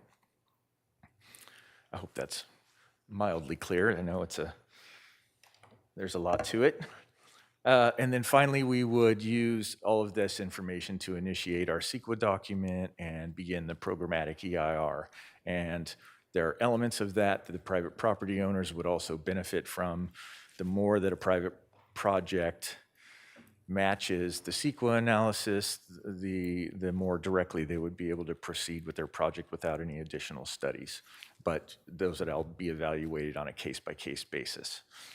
This collection of amendments would be drafted by Wood, our consultant in this process, and then CSD would act as the applicant, taking a package of amendments to planning and development for their review and processing of those amendments, and then ultimately the environmental documentation and the amendments would come back to your board.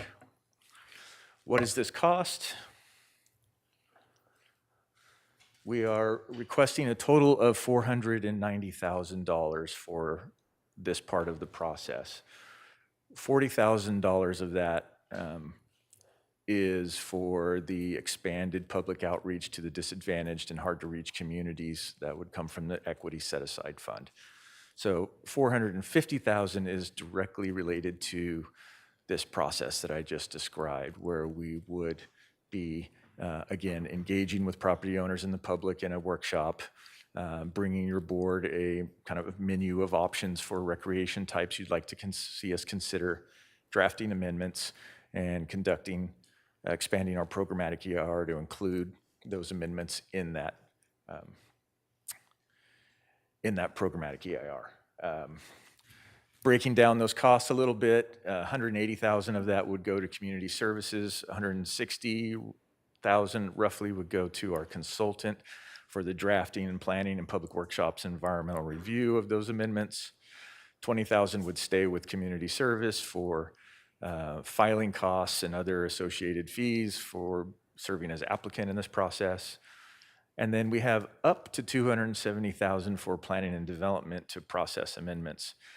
This number comes from their experience in analyzing and processing these types of amendments in the past, and is really a place mark here as a ceiling for what this might cost in this process. As you might guess, since we haven't fully had the workshops or completed the needs assessment, the full scope and range of what the amendments might look like is undetermined yet. So we're really using this number as kind of our upper limit on this process. The funding source, again, we are asking for $225,000 from each of the North County, $225,000 from each of the North County set aside and the South County set aside for the parks, trails, and open space funding that your board designated earlier this year in the fiscal year to fully fund the $450,000 for the scope change. And then the $40,000, I'm sorry, that I mentioned earlier, which is for the equity fund set aside for the outreach. Okay. All right, here we are in the next steps in the recreation master plan. We will continue our community outreach and with your board's direction and funding of that additional disadvantaged community outreach, we will add that to the ongoing work effort, and we expect that our outreach effort would come to a close this summer. So likely May or so this summer, we would finalize all of our outreach efforts and really be able to compile all of that information into the needs assessment. In addition to the needs assessment, which was one of the last big pieces of the master plan itself, we also want to perform an economic analysis of the value of recreation to the county. We know that Santa Barbara County is a big tourism destination. How much of that is to go to our beaches, go to our campgrounds, go to our parks, and then what is the overall dollar value to the county's economy that comes out of that? Sonoma County did a similar study a few years ago, very enlightening, and we'd like to have that same sort of information available for your board for future decision-making purposes. There will be some recreation planning for specific projects. This may come from assisting the cities. Some of our cities are smaller, have generally smaller staffs, don't have a lot of resources to do planning on their own and produce projects that can go into the EIR, to the programmatic EIR. So there may be some need to assist them in developing some of those projects. Again, the concept here is that, recreation benefits everyone in the county, not just specific jurisdictions. The aforementioned comprehensive planning and zoning amendments, we would also be able to incorporate into this schedule. And then the last piece that we haven't really discussed is development of a funding strategy, implementation strategy for actually seeing a lot of these projects that we're discussing in the Recreation Master Plan go forward. Here's our current schedule. We are on target for a summer 2022, so this coming summer, drafting the Recreation Master Plan. We believe that we can also incorporate the amendments to the zoning and the comp plan that we've discussed into that same time frame, so they would all be on the same track with the EIR, which can begin in fall of 2022, and completion of the entire project in approximately a year from now, in the winter of 2022-23. At which point we'll be coming back to your board for adoption of the plan and the EIR. While we're doing that, you heard a little bit about the Halama Beach Access Study, the Point Sal Study, the Guadalupe Campground site analysis. Those projects are important to us, and we are considering those to be near-term projects that we will continue to work on implementation of and get them on the ground as soon as we can. And then finally, recommendation in your board letter is for a contract amendment for wood. The total value of that is $400,506, and it is to continue to do work in these three categories. We've spoken about augmenting the public outreach to hard-to-reach and disadvantaged communities. We've spoken about the amendments to the zoning ordinance and comp plan, the green box, and then we've also spoken about these three projects that were either grant funded or previously funded by your board. So that money just would move from CSD into the contract for wood on those three projects. And then I just have a summary of the recommendations again that we can reference if we have any questions. And at this point, I think that concludes our presentation, and we're available for comments and questions.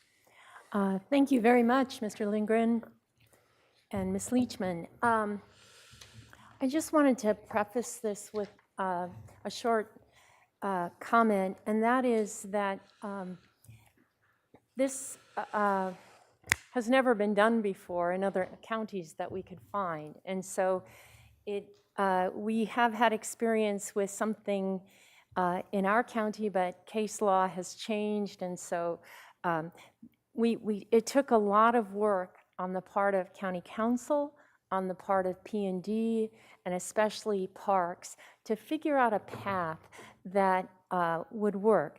We had another path that might have cost the county a lot less money, but it would have perhaps resulted in a lot more headache. So we've chosen this path, which would require more money, and now it's up to the board to consider whether that would be worth it. So, but I really just wanted to thank everyone who worked so hard to pioneer a whole new strategy for how we can really bring plans to the implementation stage and really enjoy their results. So with that, board questions or comments? Supervisor Williams. The economic impact analysis, is that included in this?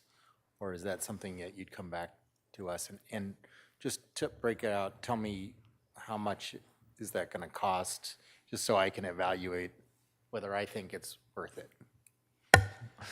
Chair Hartman, Supervisor Williams, the economic analysis is in the current scope, so that is part of the contract that we already have. I don't have the dollar amount for that line item with me, but it is already funded.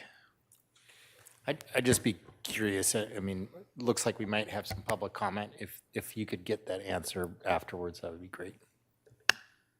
Supervisor Nelson? Yes, thank you, Chair Hartman. In the unincorporated area where most of our stuff is, we're going through a lot of agricultural lands. How does this tie into the ag enterprise ordinance? It seems like that there would be a nexus there between the recreation side and what planning is doing with that. So help me. I didn't see that up there. I know that there's potential zoning ordinances that are going to be involved, but we also kind of have another track going on right now with long-range planning, and it might be helpful to understand how these things dovetail into each other, or they should be. Yes, Chair Hartman, Supervisor Nelson. A couple things here. The work that we're doing is intended to be, complementary to the agricultural enterprise ordinance, and you might think of it as maybe going a step farther than some of the proposals that are in the agricultural enterprise ordinance at this moment. The definition from the notice of preparation for the phase 2 of the ag enterprise ordinance says that they are going to be looking at small scale incidental uses for ag properties. What we would be talking about is more directly related to recreation types of projects. So I don't know if a campground on an ag parcel would qualify as a small-scale incidental use, but through our program, that would potentially be something we would consider. Ms. Plowman, would you like to answer that question too? I know you've given a lot of thought to this. Madam Chair, Supervisor Nelson. Yes, so we are in the middle of the development of the Ag Enterprise Ordinance, and we are looking at campgrounds, small-scale campgrounds, and lots of other types of uses that will help support agricultural industry and businesses. So we will work closely with CSD to see where there's overlap. I think we're doing a lot of the stuff that they're talking about now in that second phase, and then there's a third phase in the works that could cover some of the things that CSD and would be considering as additional uses that they would want to add. But the third phase is not funded? Not correct. Correct, And not yet. so some of the material that is developed here maybe can be assimilated into a phase 3 should we get to that. Yes, Madam Chair, thank you. That's correct. Thank you. Any other questions? Supervisor Williams? What is that? What is the timing on that? And is which phase is farm stays in? I hate to bring up a sore subject. Madam Chair, Supervisor Williams, the farm stays are moving ahead of the Ag Enterprise Ordinance, and so we've been in the environmental review process, the mitigated negative declaration, and so that's moving along. I don't have the schedule right in front of me, but we are just wrapping up the notice of preparation. We did some revisions to it for Ag Enterprise Ordinance. We're going to start the EIR here shortly, and then we'll be coming to the board. So farm stays will come first, and then the Ag Enterprise Ordinance will follow in the next fiscal year. I just love to, when you can, get me the timing on that one, because some of us are desperate, and obviously people in the public are desperate enough to come up with crazy ideas in the meantime. So please, that would be helpful. Certainly. Thank you, Ms. Plowman. Supervisor Lavanino or Supervisor Hart, any questions? No, I just wanted to congratulate staff. You know, there's obviously this is the beginning of a long, not the beginning, but the middle of a long process, and each of these individual projects are going to be analyzed. But I just wanted to give staff, I mean, that was probably the most in-depth report that we've had in the last year. So I know there's a lot of work going on in this, and I'm very interested to hear from the public. I've already been hearing, you know, people are getting wrapped up at looking at individual projects inside of this, or that they feel might be included in this master plan. But I just want the public to understand that this doesn't approve any particular project. These are trying to kind of get out of our own way of how we trip over ourselves while we're trying to provide services to the public. So very interested to hear and continue to hear from the public on all of these issues. Supervisor Hart? Yeah, I just want to thank staff for the tremendously detailed work and comprehensive approach to the countywide recreational master plan update.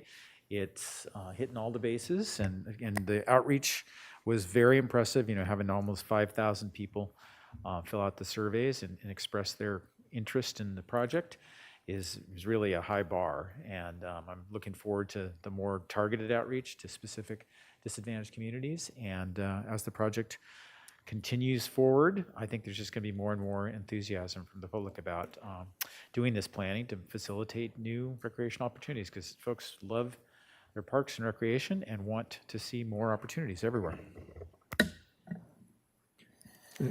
Chair Hartman, if I may, also yes. on the outreach, thank you for reminding me, Supervisor Hart.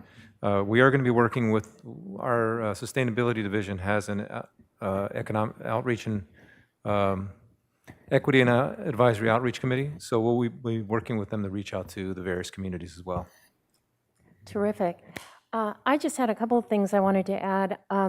Just wanted to note that there has been additional outreach that wasn't all described in our staff report. Wanted to just mention growers, shippers, the Cattlemen's Association, the vintners, Los Alamos, and Solvang. So there were additional, and probably that doesn't cover all of it.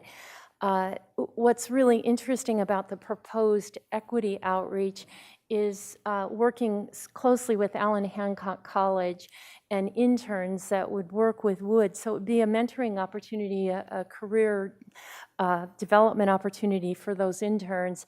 And so I think that's really exciting that we can train up our own people here, especially in North County. And the final thing I wanted to mention was the rec print. That is really databases that are available and integrated with the conservation blueprint and fire maps and data. And so this will allow anybody who's writing a grant to integrate data, not just within the park area, but if you're interested, there's money in health, there's money in fire, there's money in water recharge. So if you can make the link through this database, then you can apply for other sources of money rather than simply just recreation. So I think that's something that's really innovative and really exciting about this. What I'd like to do is we have a translator who needs a little break. I'd like to take a 5-minute break and then go to public comment. And I think we have about 13 public speakers. So 5 minutes, no later than 12 o'clock back, 11 o'clock.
We're reconvening the Santa Barbara County Board of Supervisors meeting of February 15th.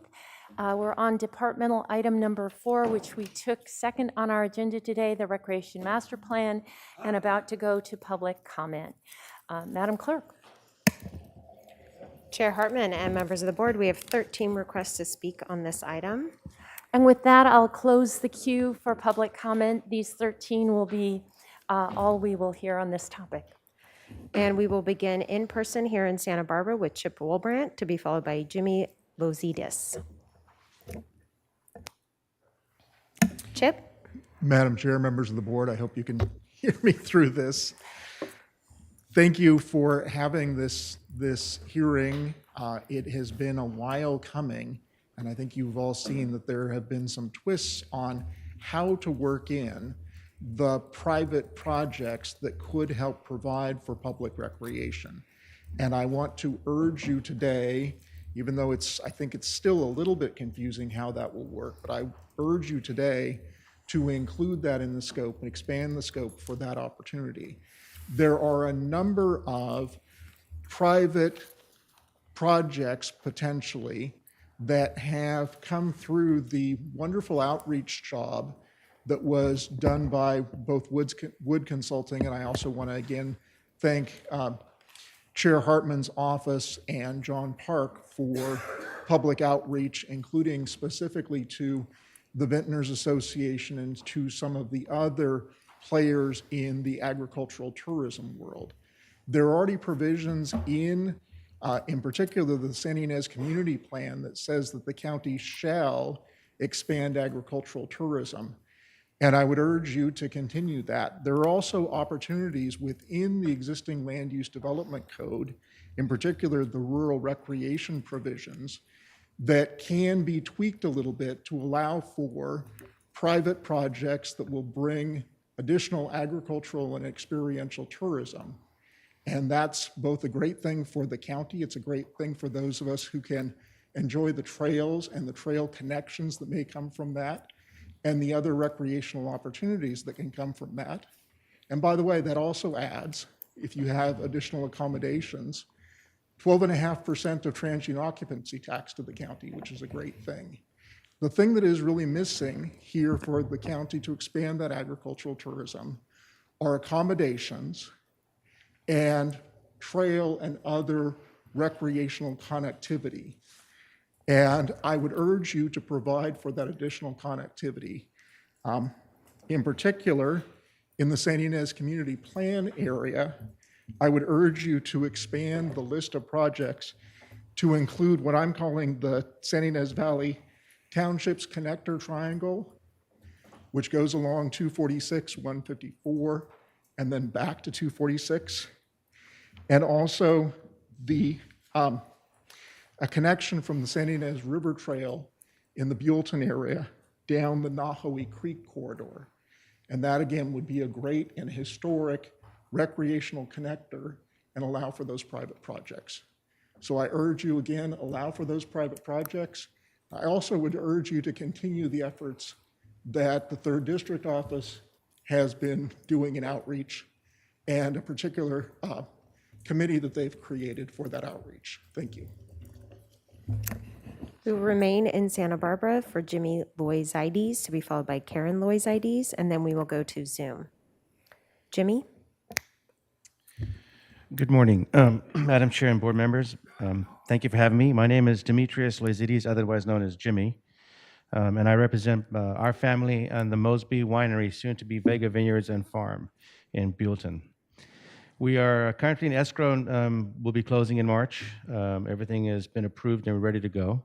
I'm in favor of your vision to spread the agricultural and experimental tourism in Santa Barbara County. I also support that the board should provide for support through the Parks Department and in the Development Review section of Planning and Development to facilitate private projects that support and help implement important agricultural tourism corridors. I see an opportunity to expand in this market. Sorry, I keep getting texts. It's my birthday today. Happy birthday. Thank you. Opportunity to expand in this market. Whenever I think of agritourism, I think of my family which is from the grape-growing village of Kathikas on the island of Cyprus. My parents were born and raised there. I was born and raised on a farm in Zimbabwe, so we're closely tied to agriculture and agrotourismo. In my parents' village, there are multiple tavernas where people eat, drink, and all the produce, the wines, the meats, the cheeses comes from with the surrounding area. There's also a lot of homes, casitas, and other dwellings available for vacation rentals. A lot of hiking, horseback riding, and trails, as we want to do here. I really do believe we can have something like that here, a very special place like no other. Another component of what we would like to do is have activities for children and families. We are parents of 2 boys, 10 and 7, and we've lived in the Santa Ynez Valley for the last 10 years, and know there's a huge need for family-related activities such as farm stands, agriculture, education, animal education, and such. How nice would it be for a family to be able to come into the valley, take a hike or a bike ride and play under the oak trees, and the parents be able to sit down and have a glass of wine and a picnic. Another component of what we would like to do is the educational component. You know, everybody in society now is clamoring for more education about their food source and where it comes from. We'll be offering educational programs for both tourists and local schools and locals in the area. And on a personal note, it'd be nice not to lose all the additional revenue stream to Paso Robles, Temecula, and Napa. We always get passed up because we don't have enough things going on for us in our community. The beauty of all this is that it creates jobs, tax revenue, and connectivity for the Santa Barbara County. Thank you so much for your time and consideration. Thank you. We will now go to Karen Loizides, and then we will go to Zoom for Pat Fish. And please, for the record, members of the public on Zoom, you do not need to raise your hand. We do have you listed. Thank you. Good morning, Madam Chairperson and board members. My name is Karen Loizides, and my husband and I are in escrow to purchase Mosby Winery, the soon-to-be Vega Vineyard and Farm. Vega Vineyard and Farm is a 208-acre property uniquely situated at the little-used Santa Rosa off-ramp from the Highway 101, just south of the city of Buellton, the entrance of the Santa Rosa Road, and the connector property between the future Santa Ynez River Trail and Nahui Creek Ecological Tourism Recreation Corridor. Our dream and our plan is the property renaissance to a complete hospitality and farm-based ecotourism experience consistent with the Santa Ynez Valley Community Plan guidance for tourism. Don DeQuesta, the son who lived on the property, was instrumental in getting the Highway 101 routed through the Buellton area in 1927, the connection between the region from Santa Barbara northbound. In the advent of the motorized transportation, this changed the historical lands of the ranch, and the property got subdivided into smaller ranches, wineries, and properties over the generation, disconnecting the historic trails and other means of traveling through the land that had existed until then. Our vision is that Vega Vineyard and Farm proposal includes adding the county's effort to resurrect the connection between the historic ranches of the region on both sides of the highway, and ultimately one day to be finding the reconnecting hikers, equestrians, and proposed Santa Ynez River Trail to the Gaviota Coast. Thank you. We will now go to Zoom and begin with Pat Fish, to be followed by Suzanne Duca. Pat?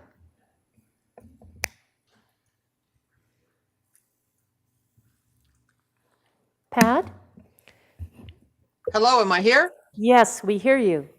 Okay, I'm speaking to support the current work to set the countywide recreation management plan. And I ride a mule at the Live Oak Camp, and I do so regularly. And I encourage the Board of Supervisors to make sure that they continue the tradition of safe equestrian access to those trails. We know that the bicycle lobby is heavily involved with demanding access to this, the last exclusively equestrian trail system left in all of Santa Barbara and Ventura counties. This is greedy and ill-conceived. It will lead to a dangerous situation and is unnecessary, as they have everywhere else. Please represent the equestrian portion of the constituency. as you do your preparations for this plan. Keep the Live Oak Camp trails as they have always been intended to be since they were established. And I also encourage the development of a master plan to open the Live Oak Campground to daily equestrian use on the model of the Montaña de Oro horse camps, which are always booked and are a revenue generator for that county. I know that everyone is being pressured to provide equity of access, but keeping the Live Oak Camp for horse riders and now hikers is equity in serving those portions of the public safely. Thank you very much. Thank you. We will now go to Suzanne Duca, to be followed by Kathy Rosenthal.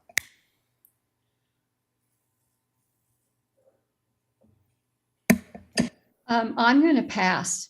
What I was going to say has been said. Thank you. We will now go to Kathy Rosenthal, to be followed by Claire Weinman. Kathy? Can you hear me? We can. Can you? Okay, good. Good morning, Madam Chair, and good morning, Board of Supervisors. Thank you for having me. And again, my name is Kathy Rosenthal. I'm with the San Ynez Valley Riders. We are the oldest equestrian trail riding group in the San Ynez Valley. I wanted to say thank you to your board, to county staff, to Wood Environmental, and especially John Park for doing such a tremendous job on public outreach. It's really been quite something and will add volumes and good information to this plan. The San Ynez Valley fully supports this recreation plan and just has a couple questions on the staff reports, a couple comments. In the staff report, there were a number of ways that there has been surveys taken, but not on a policy survey that I've seen distributed. And I'm not sure who's doing that, how it's being funded, and how it will be used for the recreation management plan. I'm not sure whether staff knows that either. I did want to talk on equity a bit. It's admirable that there has been money set aside and a great program to outreach to disadvantaged communities. I do want to say that equity also involves age and gender. And the fastest growing trail riding group among equestrians right now is women from 40 to about 65 or 70 years old. They have their children leave and they come back to horses and get involved in trail riding. So our equity analysis needs to include both age and gender. And we suggest that senior centers be involved for helping glean that information. Let's see here. I did want to say also that some of the information, especially the Kachuma Recreation Management Plan, is over 20 years old and requires an update. The scoping for that EIS that's being relied upon was done way back in 2002. The EIR or EIS for that project was approved by the board in 2012. And again, it was an EIS, not an EIR under CEQA, and requires an update. Most of the projects at Kachuma have been done under CEQA exemption, and therefore the public has not been able to comment on those projects. We want to amend that loophole in this plan. So I will sign off now, but I wanted to thank you all again for this effort. We fully support this effort and we look forward to participating. One other thing I want to say is the stakeholders group, which I alluded to in my letter that I submitted to the county. I believe a trail policy stakeholders group is necessary to not only formulate a new trail policy for the county, but to also continue after formulation of the recreation management plan for issues that come up in the future. Thank you. We will now go to Claire Weinman, to be followed by Nancy Emerson. Claire? Good morning. My name is Claire Weinman, and I'm the president of the Grower Shipper Association of Santa Barbara and San Luis Obispo counties. We commend the county for its dedication to parks and recreation throughout the county. We recognize the importance of opportunities for individuals and families to enjoy a variety of individual, team, and family-oriented spaces and activities. We share the county's interest in enhancing the quality of life for the tens of thousands of county residents employed both directly and indirectly by the county's vibrant agricultural sector. Today's presentation was very helpful. Thank you for that. We're still a little bit confused about the current status of the plan and would be eager to see more of what's been learned so far.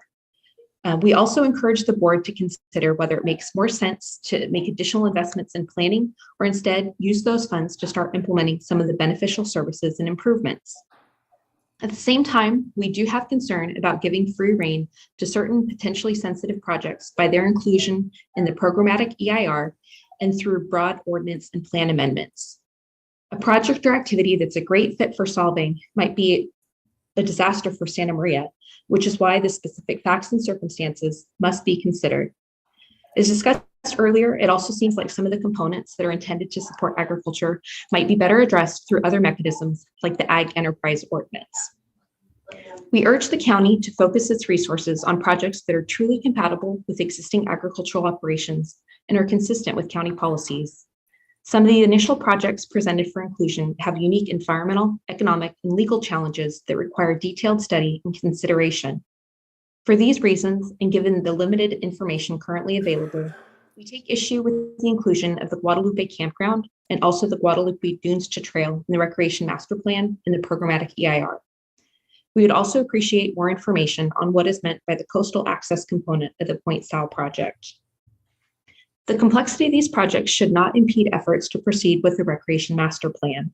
To maximize benefits to the community, please focus efforts on needed services and projects that are compatible with surrounding land uses and protective of food safety and public safety that can be readily implemented without significant impediments and opposition. Thank you for your consideration, and we look forward to continuing to engage in this important process. Thank Thank you. you. We will now go to Nancy Emerson to be followed by Kyle Richards.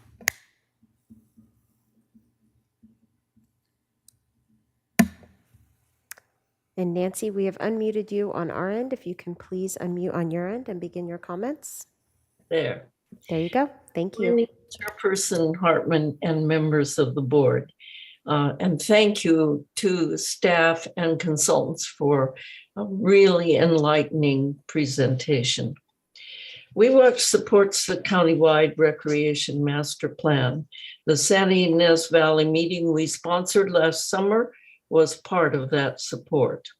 Though the original proposal might have included a budget for amending land use documents, it's important that this and additional consultant time be funded so the project can be properly completed.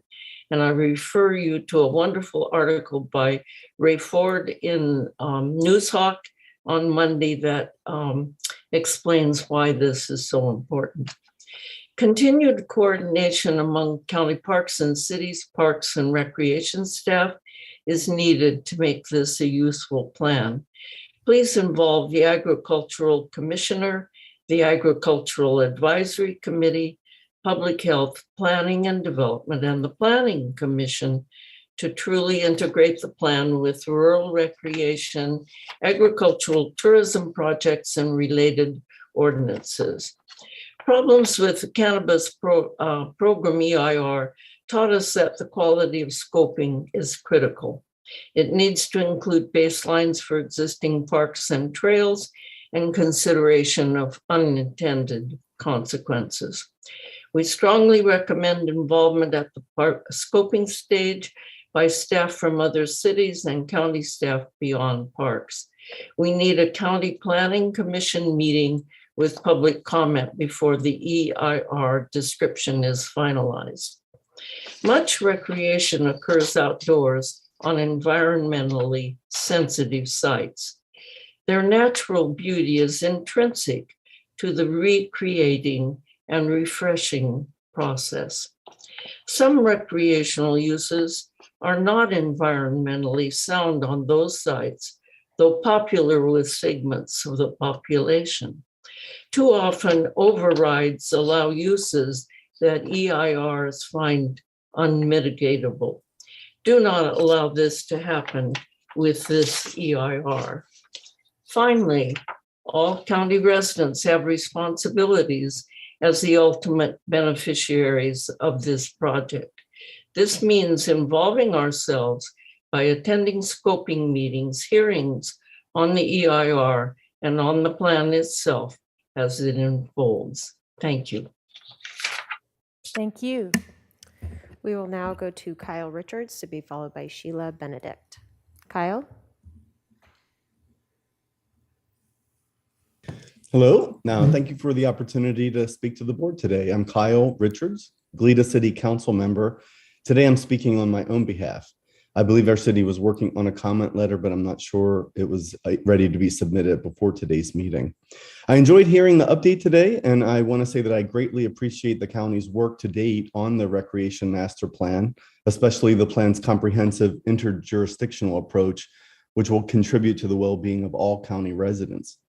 I support the opportunity to expand the scope of the plan, and I encourage you to explore amendments that will encourage future programs and projects that will better meet the recreational needs of our entire community. The residents of the Goleta Valley, whether they live in the city of Goleta or in the unincorporated surrounding areas of Isla Vista or the eastern Goleta Valley, would benefit from the increased collaboration between the county and the incorporated cities. The residents of our area regularly cross boundaries to use parks, open spaces, and recreational facilities without regard to municipal jurisdictions.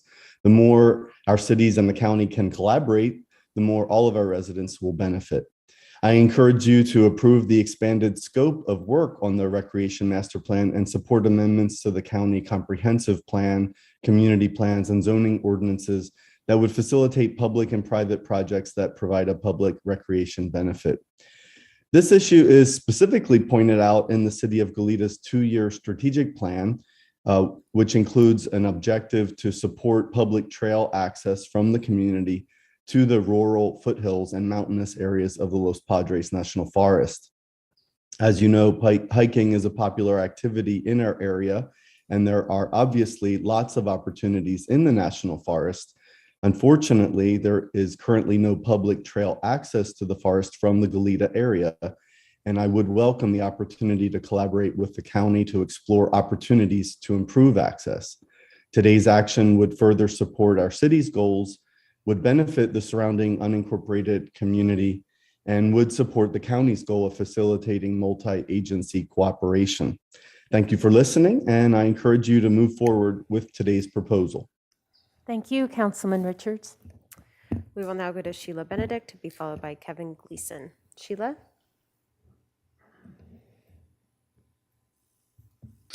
I'm unmuted now, right? Yes, we can hear you. Okay, great. Thank you. This is Sheila Benedict. I live in Solvang. I've lived in the San Ynez Valley for over 30 years. Prior to that, my husband and I were quarter horse breeders. We raised and bred quarter horses. One of my boys is very active in Texas with quarter horse breeding and is very well known around the world. And that is the reason why I'm talking to you today. I was very impressed with some of the knowledge of the people that are working on this project, but I am very focused, and I am very focused on the trails, because you cannot mix horses, hikers, and cyclists on the same trails. It is a recipe for disaster.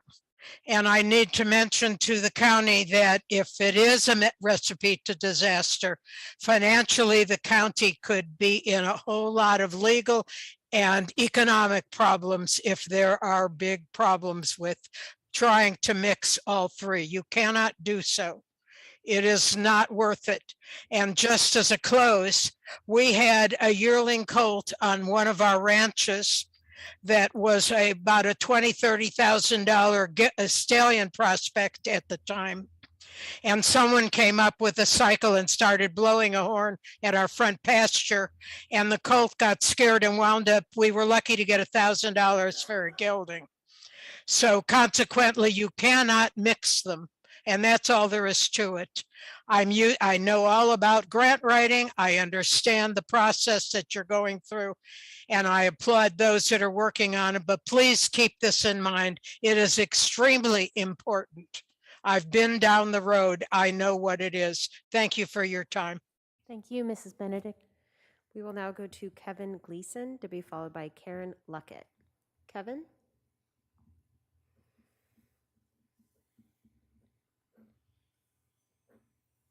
And Kevin, we have unmuted you on our end.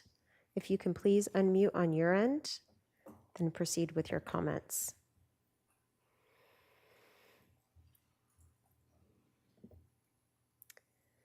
Kevin, if you can hear me, if you can please unmute on your end.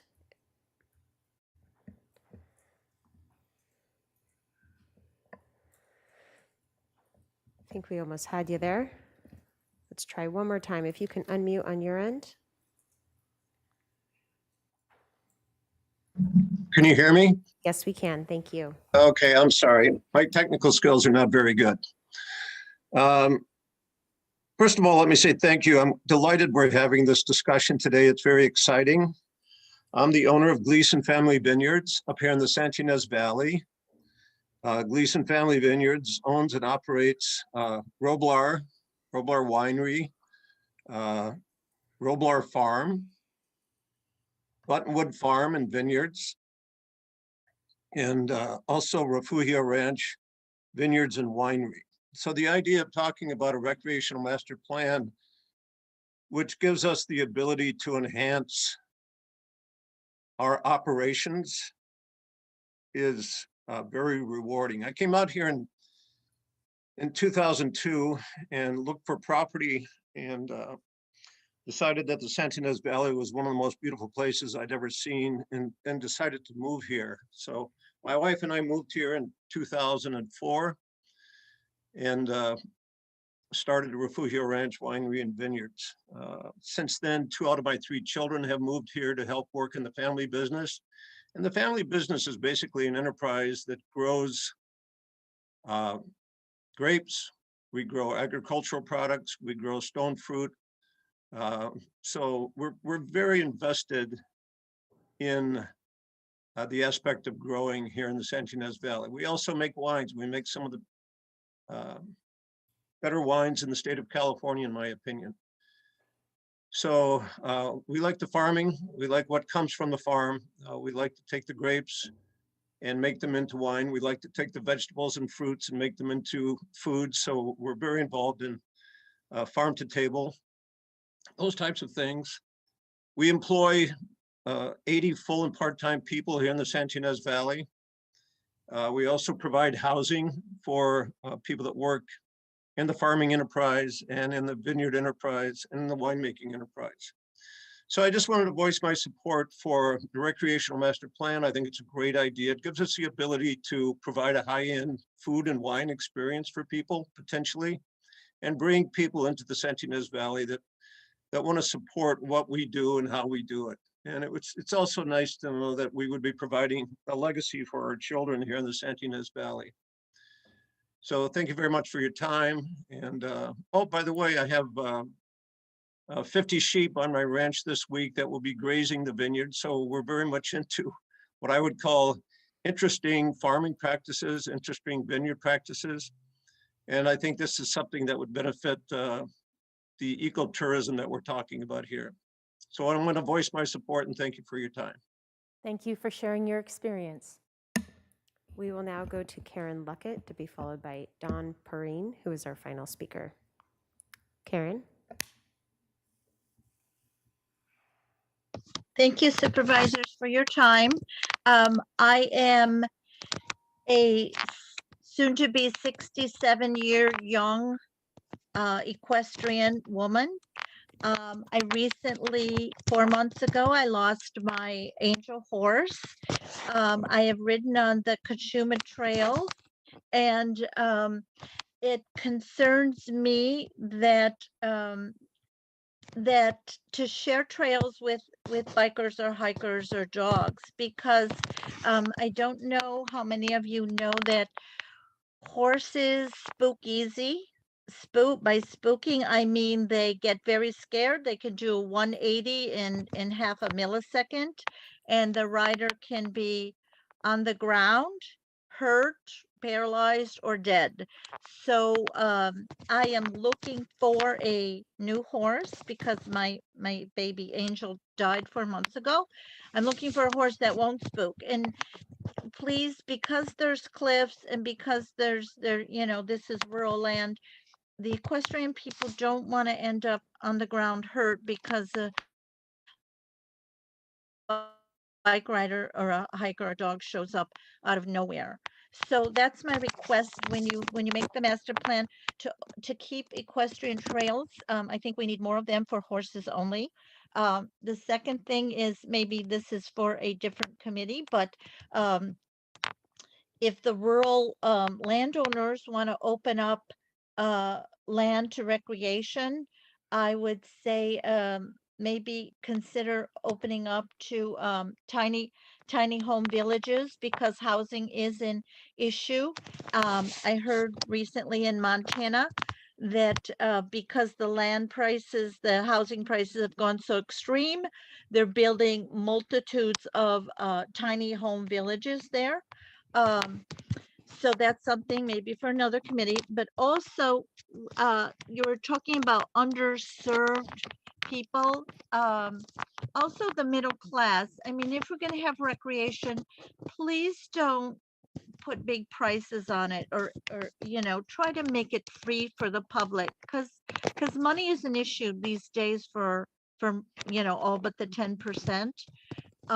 So let's keep recreation free or low cost, and please keep our equestrian trails equestrian only. Thank you. Thank you. And we will now go to Dawn Perrine, who is our final speaker. Dawn?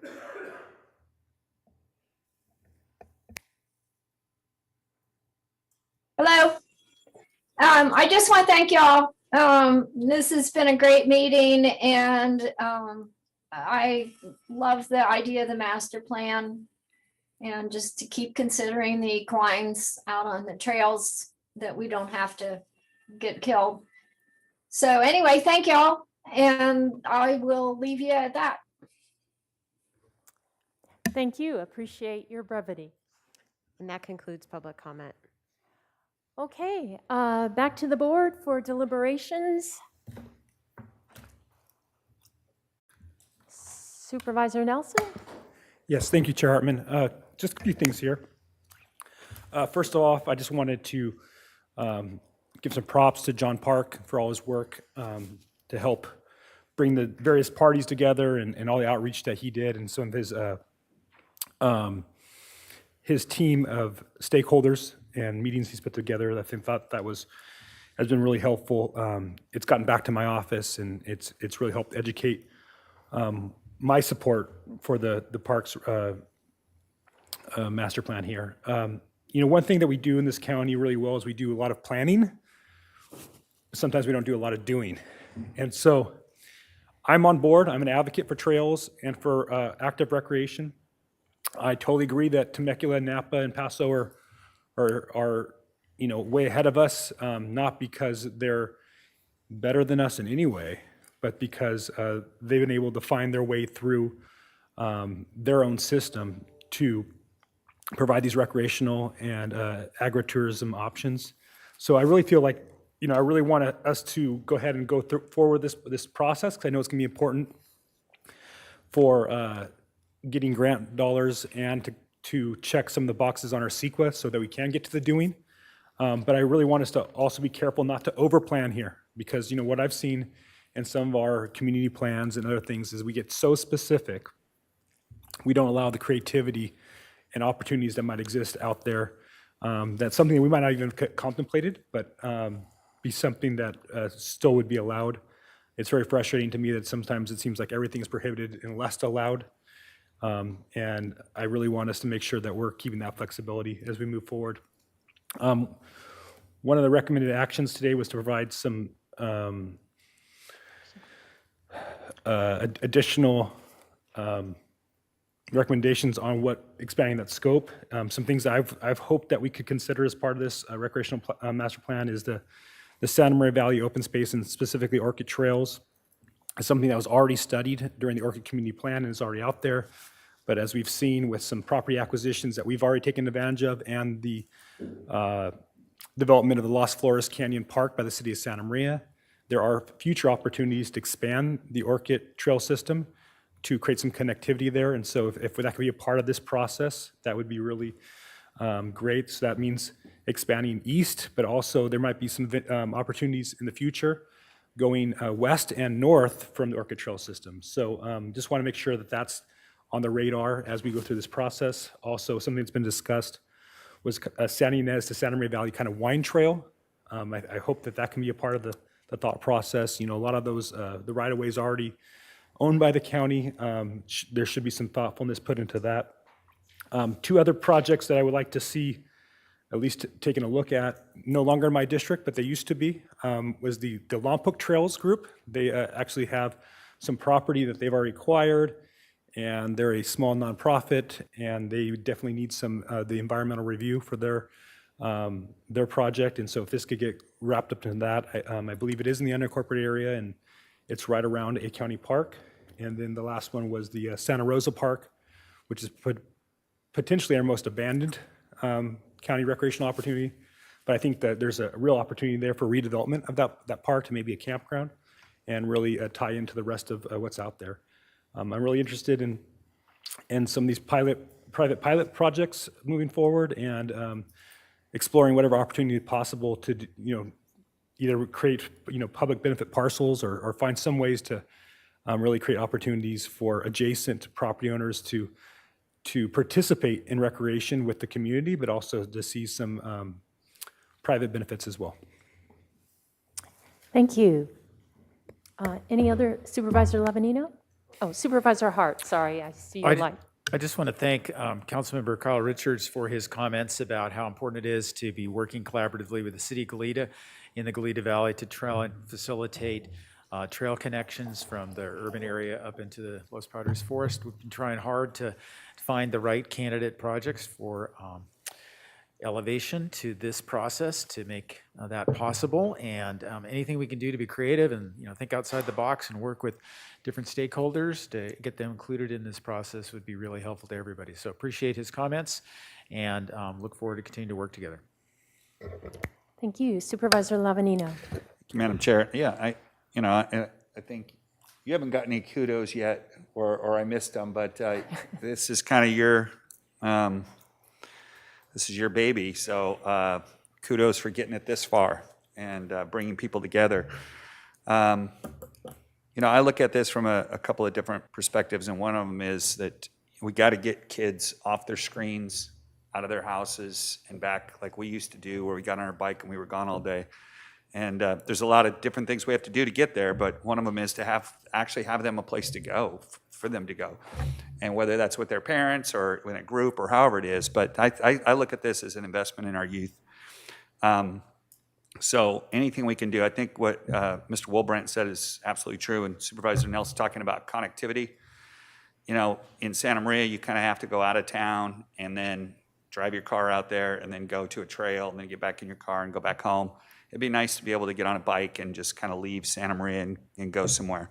Having said that, I also believe that, ag is our #1 industry, and we have to work with willing landowners and respect that ag is different in different areas, so that, driving by a vineyard might be different than driving by a field that's leafy greens and all the food safety issues that go along with that and those types of things too. So while we are trying to save agriculture and provide other forms of, other avenues of revenue, we also don't want to damage it or harm it in any way. So I want to continue to sit down with our local farmers and work with, like I said, willing landowners in mitigating impacts as we move forward. So, I'm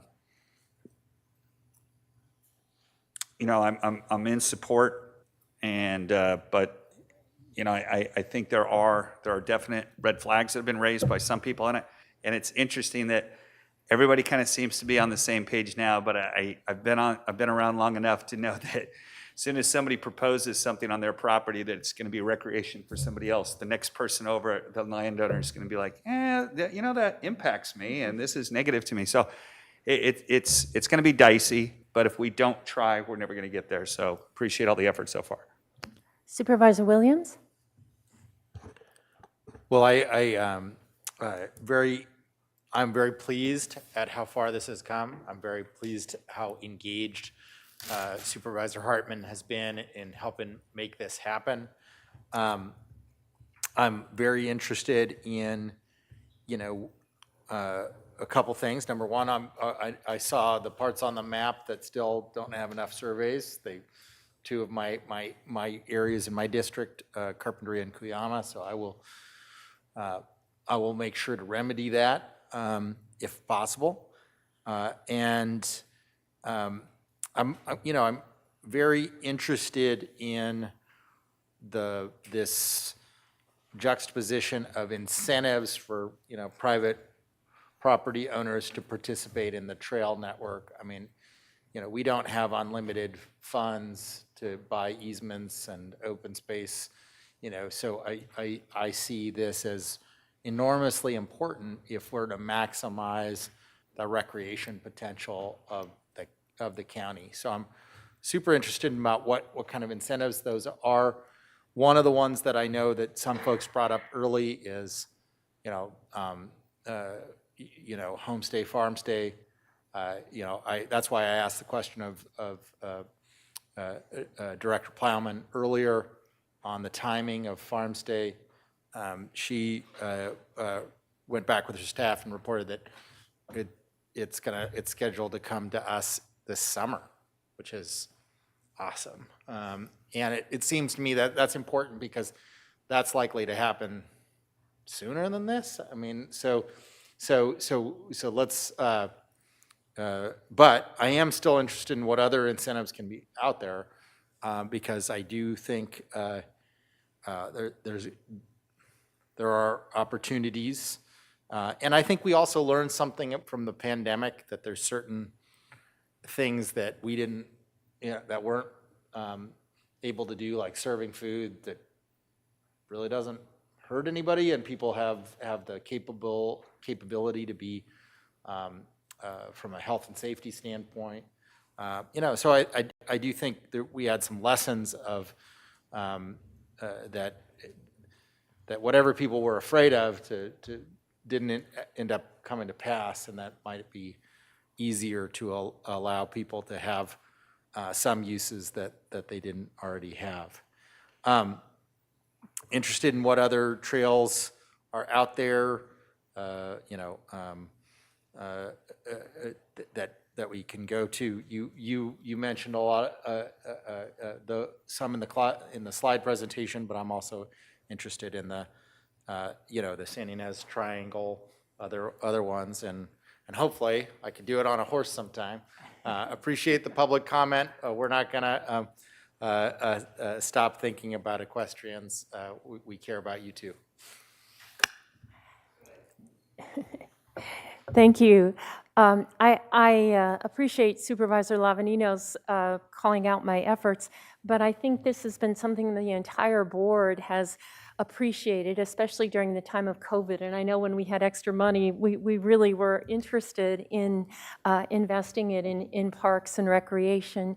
So this gives us an opportunity to continue along those lines.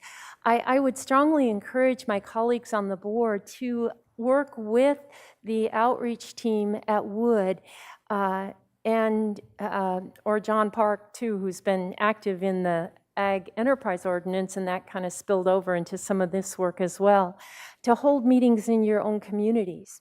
I, for example, had a meeting in Los Alamos and learned that we have a wonderful county park there, but they would like a lot of additional uses at that park, some that wouldn't cost all that much money. And so I'm planning now for one in Supervisor Nelson's old district in Lompoc, but it's a great opportunity for supervisors to hear about what people want new, but also what can be retrofitted on what we already have. So and then we can get more surveys and have more information to analyze.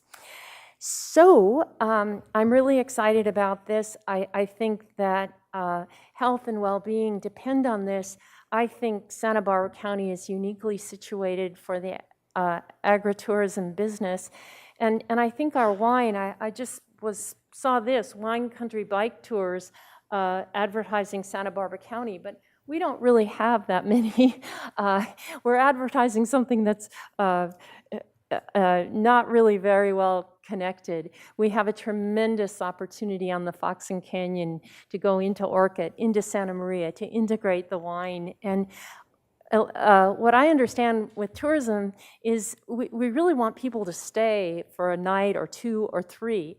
We don't want them just passing through and going somewhere else. And to do that, you need different activities. There's just so much wine you can drink. But if you have other things that people can do, that really makes it a destination.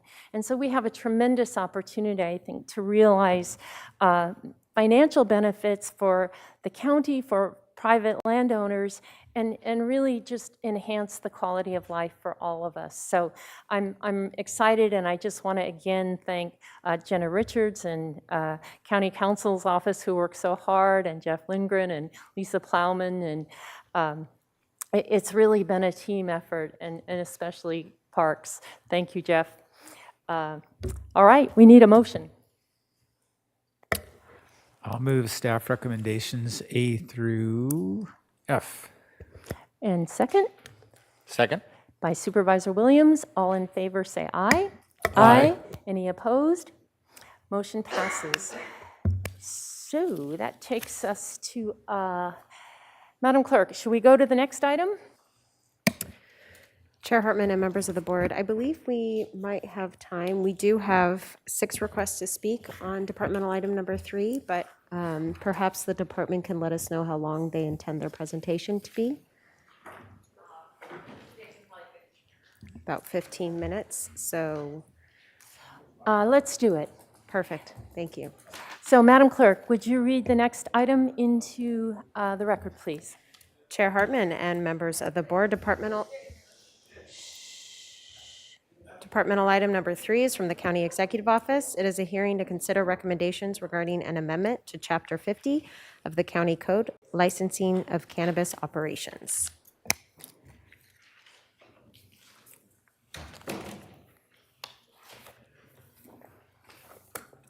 Welcome, Ms. Heaton. Thank you. Good morning, Chair Hartman, supervisors. Today, we are bringing a proposed amendment to Chapter 50, which is the licensing of cannabis operations. Just a quick background. The board adopted Chapter 50 back in May of 2018.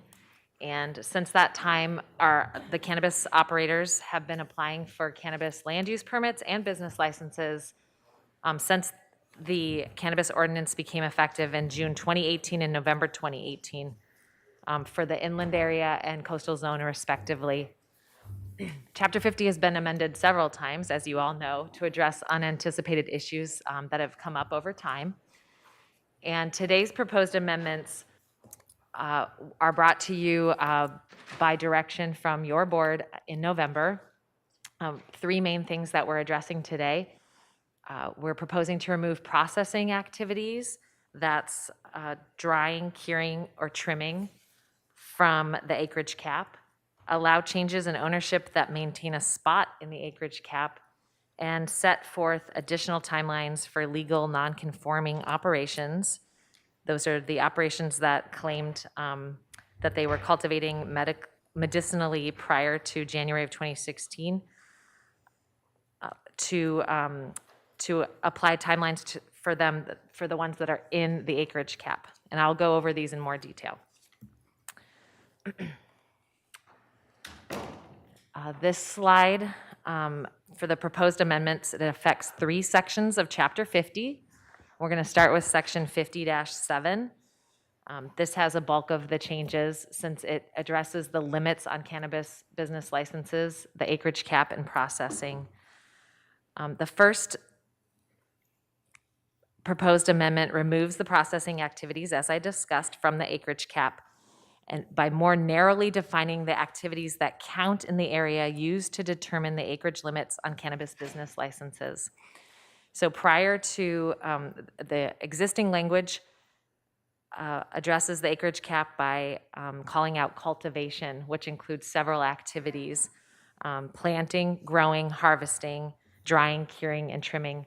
So we propose today to take out the drying, curing, and trimming language from that definition in the acreage cap. The second point there is to establish a June 30, 2022 sunset date for all legal nonconforming operators in the unincorporated inland area that have an approved land use entitlement to obtain their business licenses or cease operations. So these are operations that are on the eligibility list and in the acreage cap currently. And then the second piece to this would be an additional 6-month period for legal nonconforming operators that have their approved land use entitlements to remain on the list, so they have a reserved spot in the acreage cap while they complete the permitting and licensing processes through 2022. So the deadline would be December 31st. They will have to continue to cease operations during this 6-month period. And again, this only applies to the inland unincorporated area, since that is the cap that's been committed. We have not yet reached the Carpinteria cap, and so we would propose to come back at a later date for that area. The other two county code sections that we are looking at are section 5022 and 5023. These address cannabis business license limits being non-transferable. So in 5022, this is just some clarifying language that any pending business licenses are subject to the limitations in section 5023, changes in ownership. And for 5023, we wanted to ensure that all changes in ownership and business entity are properly noticed and vetted before changes go into effect. And we want to allow for change in ownership and license transferability to another operator on the same permitted parcel. So we can't look at another parcel down the road. It would be the parcel that is currently on the list and permitted after being properly vetted while maintaining a spot on the eligibility list. Currently, there's no path for ownership changes in the unincorporated inland area because the cap is committed. And sorry, to clarify, no path for changes in ownership greater than 20% in the unincorporated area. So this would allow for those changes to occur only after the new owners have been properly vetted with background checks through the sheriff's office. Okay, so going into more detail on these changes. In November, we brought some amendments to you, and we established the June 30 deadline for legal nonconforming operators outside of the cap. And so there are 6 operators that we've notified that received letters from us, and they will have to cease operations because they did not make it into the acreage cap. Today's proposed amendment is a sunset date for those legal nonconforming operations with land use approval, and they have acreage secured under the cap. The board directed us to come back with language that would establish the same date, June 30, for these folks to complete the business license process or cease operations. So since they are in the cap, they will be allowed to continue to operate and pursue their business license, but if they have not received an issued business license by June 30, they would have to cease operations. Then they would be able to continue to pursue their business license for a second 6-month period up until December 31st. They would have ceased operations, but they would then have until December 31st to pursue their business license. Until that time, if they were unsuccessful, they would be removed from the eligibility list. The issuance of a permit and business license for these legal nonconforming operators is critical for us as county staff to carry out our compliance efforts. And so we feel that this is important and a high priority for us to get these operators permitted and licensed. Over 2 years have elapsed since the deadline to submit a land use entitlement. So many of these operators submitted almost 3 years ago. There was a deadline 2 years ago, and we've allowed these operators to continue cultivation under this status. And so we feel like enough time has elapsed, and we need to move forward and get them permitted and licensed and motivate them to do so. Again, the deadline only applies to the unincorporated inland area since the Carpinteria Egg area limit has not been reached. We anticipate that limit to be reached by the end of this fiscal year, June 30, 2022. To date, this would affect 15 operators representing 222 acres. So we have 15 operators on the eligibility list in the inland area that are currently cultivating that do not have an issued business license.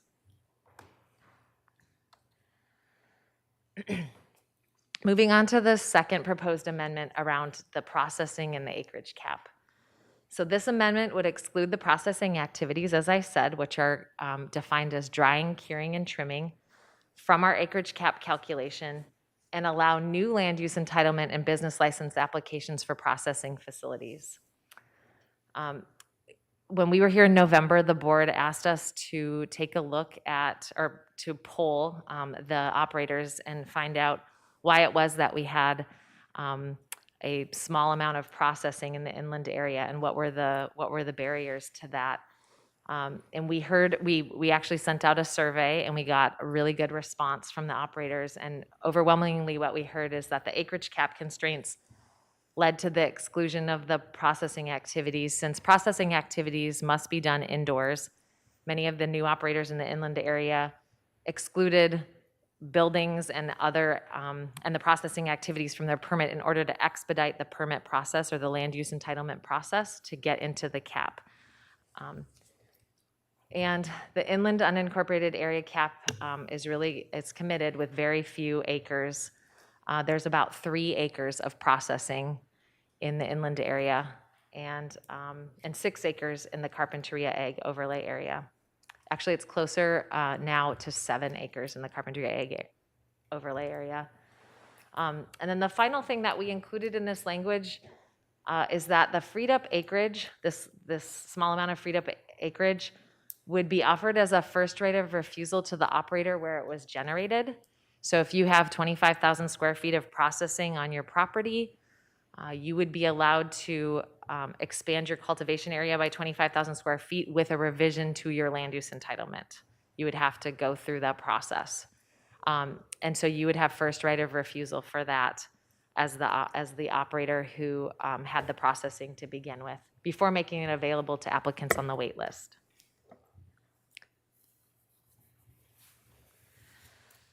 The last change that I want to go over in some detail with you are the changes in ownership. Ms. Heaton, would you like questions during, I'm trying to protect you and get you to finish, but I see some people eager to ask questions. I have just one more. We can, if you don't mind, Yeah, we can do the changes in let her ownership finish and then we we'll can go ask. into questions if that's okay. Thank you, Supervisor Hartman. So changes in ownership. So the proposed language that we have for you today allows for applicants and operators to transfer their ownership rights in excess of 20% with a new business license application while maintaining a spot on the eligibility list. Currently, we are constrained to ownership changes that are less than 20% only, because anything over 20% required a new business license, and you could only do a new business license application if there was room in the cap. And so we're trying to reconcile that and allow for people to make these business license ownership changes with the proper vetting and review before approval is given for the transfer.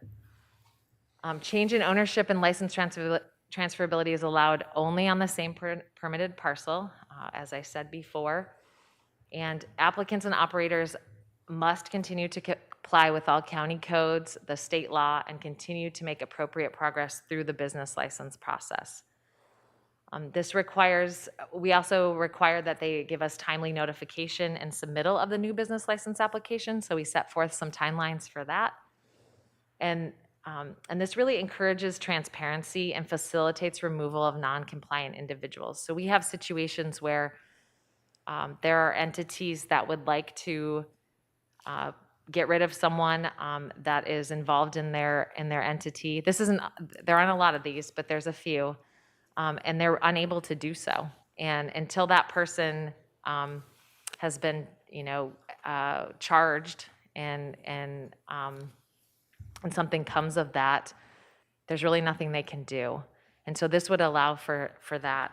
And also, we've gotten requests that this would also allow for some family transfers or accommodate families. I mean, if unfortunately there was a death in the family, right now, the way the ordinance is written, there is no way path forward, over the 20% for the inland area for people to make these changes in ownership.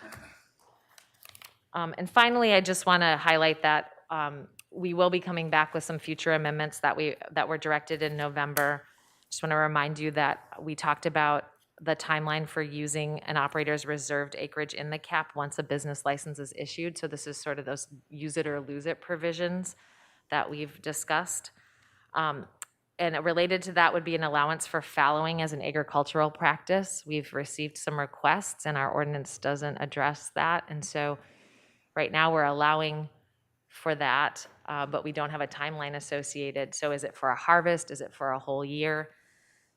We would like to put that give some more specificity around that. And then the cultivation area measurements, this is related to the area that we call cultivation, the canopy versus the activity, the cannabis cultivation activity area. We have some inconsistencies with how the state defines things. This would change things, quite a bit because we measure things differently.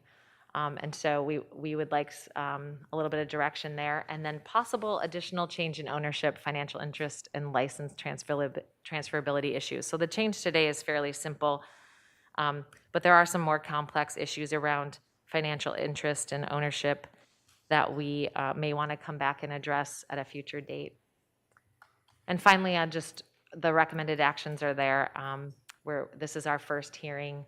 We're going to waive reading of the ordinance in full, and then we'll set a hearing for March 1st for the second reading and at that time do the CEQA determination. That concludes my presentation, so I would be happy to take questions. Thank you. Supervisor Williams? No, I thought through what it was, and I think I answered my own question. All right. Supervisor Hart? Well, I appreciate all the staff work on these items. This is what the board was looking for, and the change of ownership provisions are just the right kind of flexibility as a starting place. Regarding the processing, the staff report talks about there being now less than 3 acres available for processing in the unincorporated area.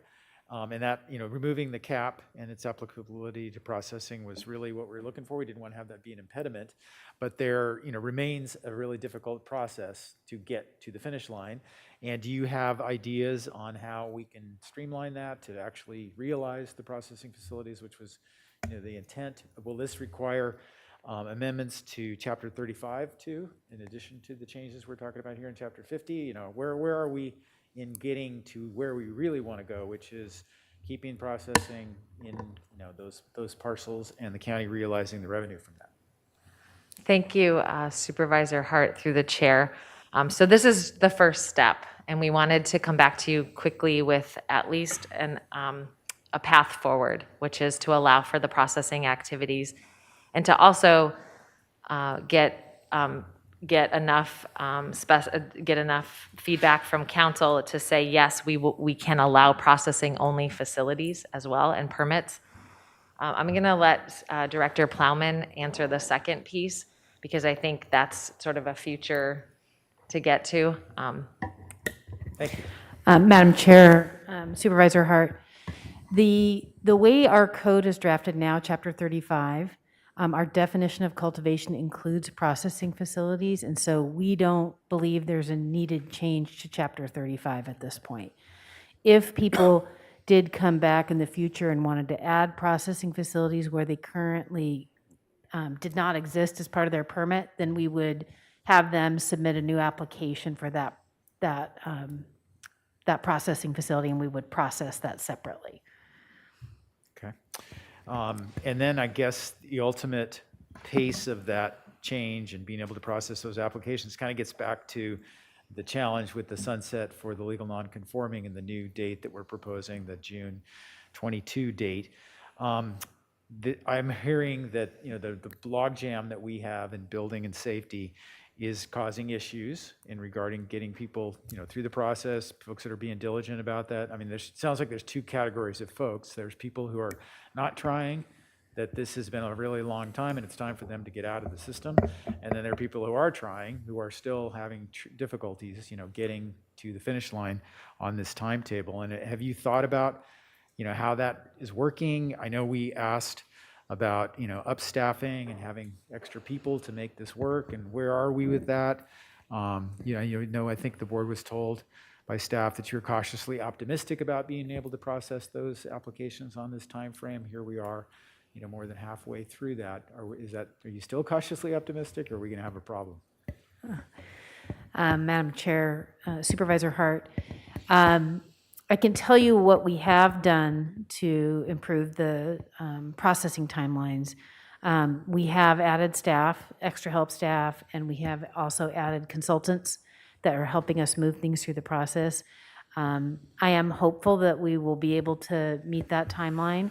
We are working closely. Our building official is going out on some of these cannabis site visits to try and help them figure out what it is they need in terms of corrections to their projects or buildings, et cetera. So we're doing what we can, and certainly we'll provide feedback to the CEO's office as we get more information, and we're always coordinating so that we can try and align everything. That's really good to hear, because that's the key. And I know that the state has a different date for its permitting process, which I think is June of 23, or sometime out in 23. And did you consider aligning our dates with the state's date? I mean, it seems like it's a tough call, because I agree that we want to get people permitted and we want to end this non-conforming status. On the other hand, we don't want to create catch-22, where we're giving people a deadline that we can't internally meet. So that's the tension that I'm struggling with, and want to think about other options that might make this work for the people who are being diligent and end it for people who are not. Thank you, Madam Chair and Supervisor Hart. We did look at the deadlines that the state set forth, and that is a consideration. However, we've had a longer timeline. I mean, we've been at this for almost 3 years. We feel like a June 30 deadline this year is going to motivate both sides, right? Staff is gearing up to try and meet this deadline, as well as the operators. That is a consideration. I would be more comfortable with something still in the 2022 calendar year, honestly. We're seeing a lot of inactivity on the side of the operators in response to requests that staff is making. And I want to acknowledge the work that P&D staff is doing. I mean, their compliance staff has brought together fire and sheriff, and the three of them are really working in a coordinated effort with building and safety to get these things through the process. And I know it's hard, and I know it's been frustrating for some of the operators, but I think we're at a really good spot now, and they're being clear about what they need, and it's clear in the ordinance. The sheriff cannot sign off until the safety infrastructure is implemented, and it needs to be correct. We've gone out to sites where a fence is supposed to be 6 feet and it's 5 feet 2 inches. They built the whole fence. I mean, these are things that are happening, and it's not, it's not everybody, but I think we need to set some deadlines, because we have pressure from the other side as well. I know the operators are concerned about the date, but we have the folks that are waiting on the wait list, and we have other operators are saying, these guys have been operating forever. When is enough enough? So we're trying to come up with a solution that somewhere meets in the middle. Is that additional 6-month period for legal non-conforming operators, is that intended to kind of get that, to deal with those folks who might spill over to get it to the end of the year? Yeah, it's sort of a grace period, right? It's like, hey, you have to cease operations, but we're going to allow you to stay on the eligibility list. We're not going to kick you off. You're going to secure your spot. So you have this 6 months. And now you're not operating, so all your energy can be on getting your business license and permit issued. Okay. Thank you for the answers to those questions. Sure. Supervisor Lavanino and then Nelson.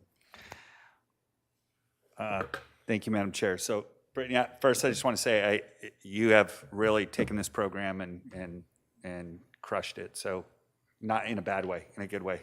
I really appreciate all the work that's going into this. I think I have the same issue as Supervisor Hart. Is I have to see a breakdown of really what that looks like, because it sounds like the 15 operators, you might be having a handful of one and a handful of another. And I don't really think we need to treat these people the same way. I mean, I totally agree with you that if you aren't permitted by June 30th, you got to shut down. But if we're permitted and we're in the acreage cap and they're the ones that are trying to get through the system, I think we'd be, while we're motivating them, we're damaging ourselves at the same time. So there's something we got to weigh in this. I mean, 222 acres, 15 operators, if they cease in June, we're going to really have to take a look at how that affects us as well. And those are things Mr. Frappwell also has to look at. So I need to get a better sense of, if somebody's in this system right now, they've got a permit, they're under the cap, how many of these 15 do you anticipate that we could get through this system, so that if they're doing what they're supposed to be doing, which we expect them to do, and staff's doing what they're supposed to be doing, are we going to get 5 of them through? Or are we going to get 10 of them through? Or are we going to do we have the ability to get all of them through? I guess Greg asked the same question. I'm not sure I'm comfortable with a June 30th date if we're not going to be able to get all this work done. I know we all have the same goal, but I want to see us with the ability to be able to push these people through. Have all their appeals been exhausted too, of the 15? So I mean, are they all the way through the system? Thank you, Supervisor Lavigno, through the chair. I believe 2 of the 15 are still on appeal. Okay, so definitely those folks aren't getting through. One of them you're going to hear today, though. Okay. So, yeah. So those projects, I don't think would have. How long does it take at this point to get a business license? After, if you've got your permit, you get approved, what would it take to get a business license, time-wise? It varies. We've had operators get through the system in 90 days. We have some that have been in the process for a year. When it comes to legal nonconforming, the timelines seem to be longer, because there are some issues with existing buildings and things that need to be worked out. And also, again, because the turnaround and the motivation seems to be a little less prevalent than when you have a new operator that doesn't have any plants in the ground. There's a big motivation to get your license. Well, and I totally support that. And I think what this board has tried to do is say, those that are trying to get done and trying to follow the rules, this is a complicated system. It's not an easy path. So for us to say, it takes 2 years or it's taken 3 years, it does. And unfortunately, we've kind of built that in ourselves when we first created the ordinance, and appeals and all those things. It does take a long time.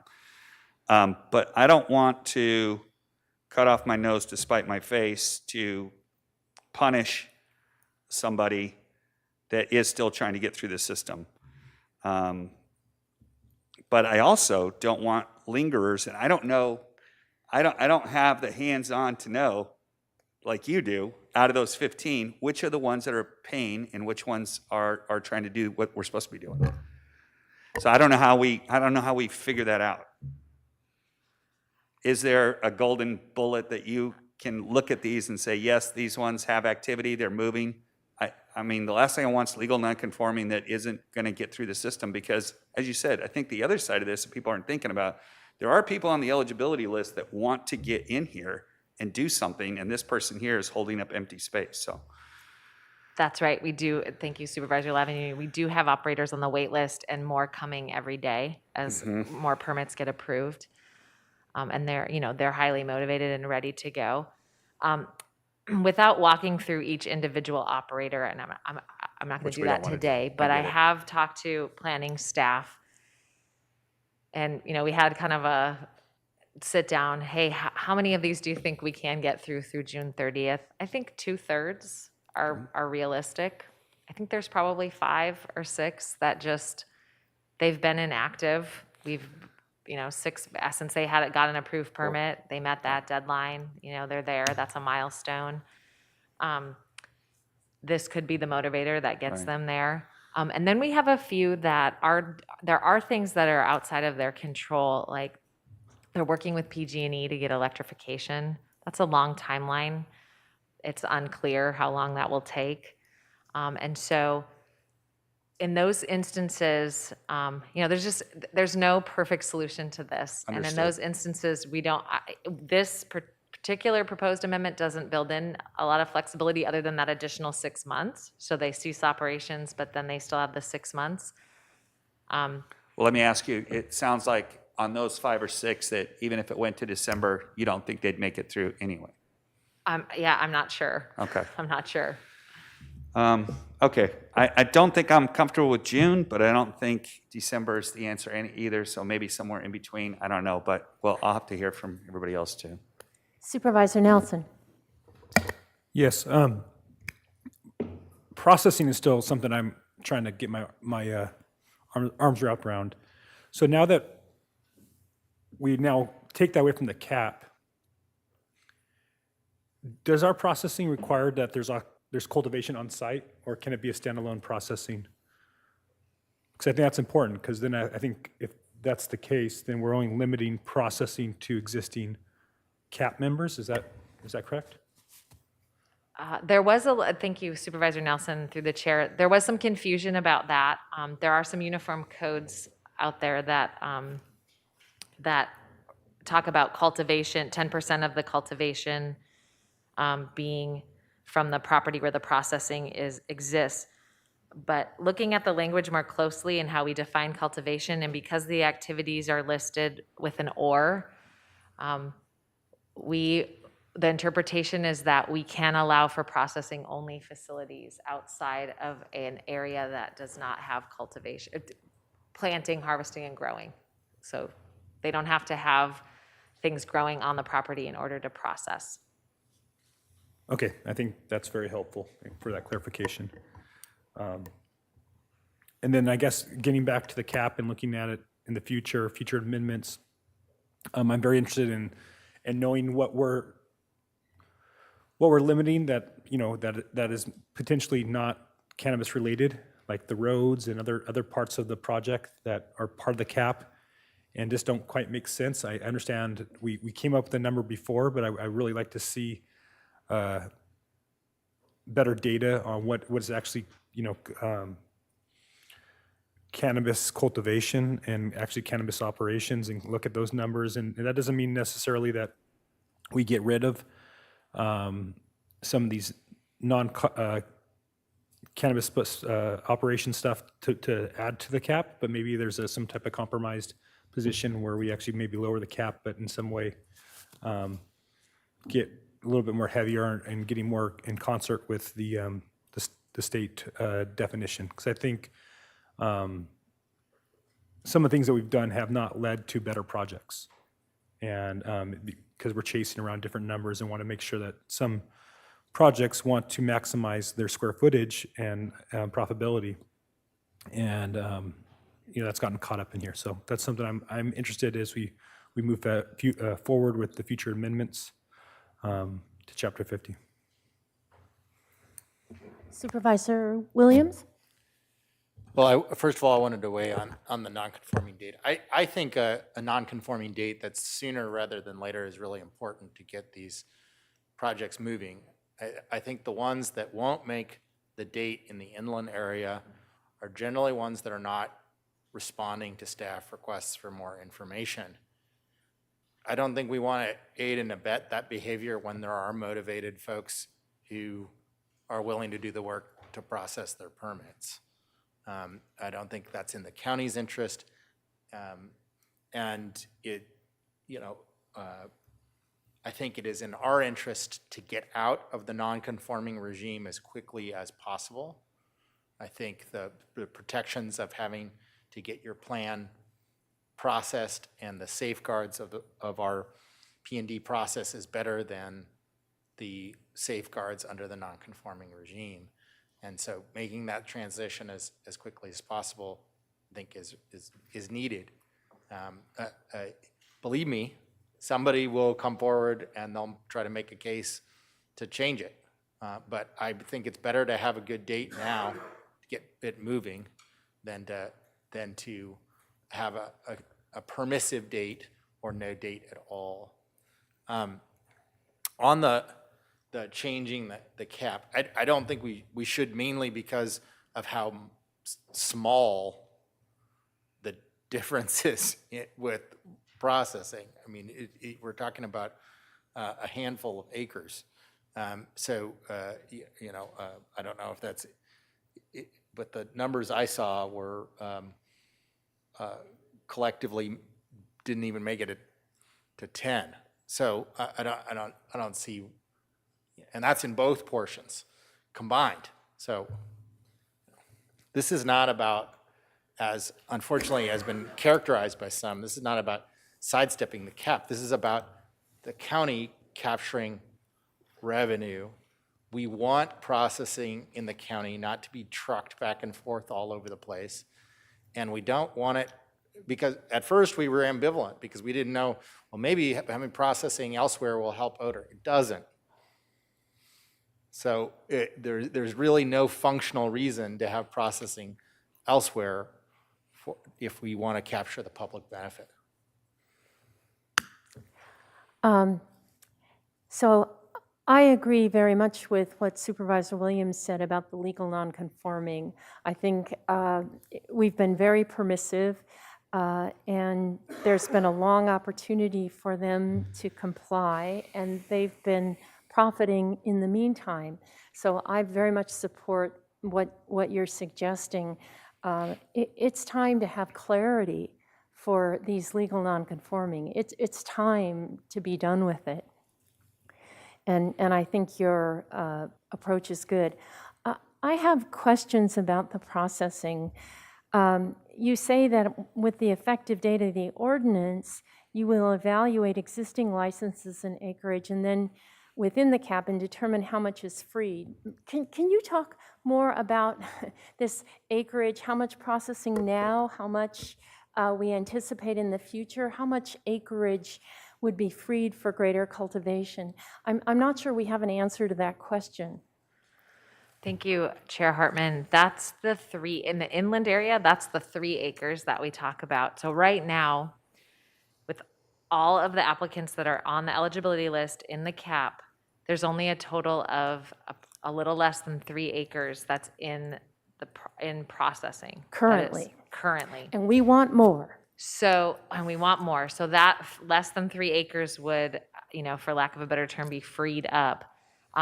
Now, as far as future, I don't know. It depends on how many applicants come forward. I think that we are already starting to see some processing only applications, or at least some inquiries into P&D. I don't know if Director Plowman has heard. They've definitely had some sit downs with a few operators that are interested. They still have to go through the process, as Supervisor Hart was alluding to, and so it's not a you know, a huge stampede of folks coming in. It's the ones that have been already thinking about this and planning for it, and they just couldn't do it because the cap had been reached, and now they're saying, oh wait, I have an opportunity, I'm going to come in and see how I can make this happen.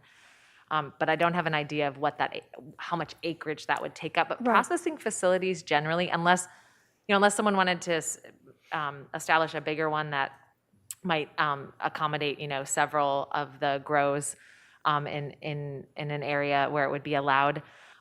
These facilities are, you know, 25,000 square feet, or, you know, less than, you know, just a fraction of an acre. They're a building where they can bring their product and dry it, cure it, trim it. And the drying can take a fair bit of electricity? It depends, I think. Madam Chair. Processing? I mean, I at least know one facility where that's the case. Yeah, Madam Chair, it really depends on their process. Some people are freezing and some people air dry.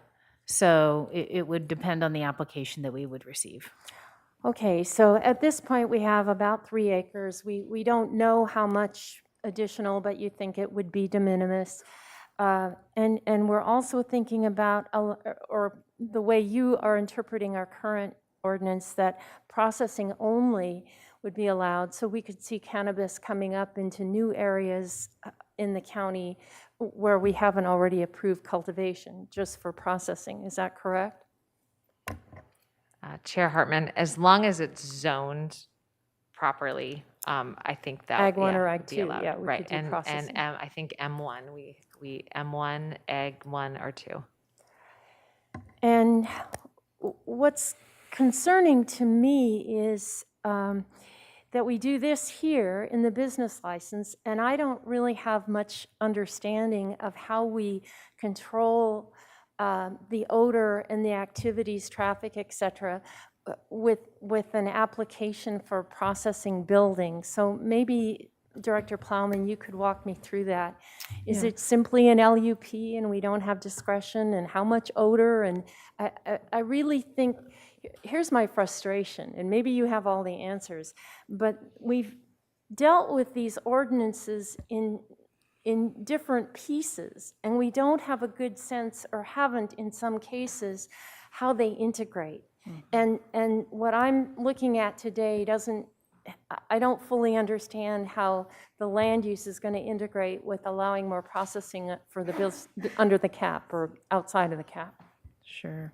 Madam Chair, so if somebody were to come in with an application for just processing, as Ms. Heaton indicated, we could accept that application.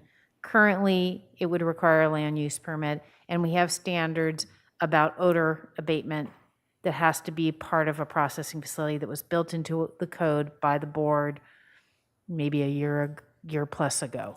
So we added that component. We will be coming back to the board this fall with changes in the code, Chapter 35, that are going to require a CUP for cultivation in the future. So future applications would be subject to a CUP. If somebody came in today with a processing facility and we could process it, and that got all the way through the permit process before the CUP, then it would be allowed with an LUP. But my guess is, based on the size of 25,000 square feet, it'll require some time to process that application. So there could be a number of them that would be caught by the CUP, which is a little bit different. I still don't process. have a sense of how neighbors would be,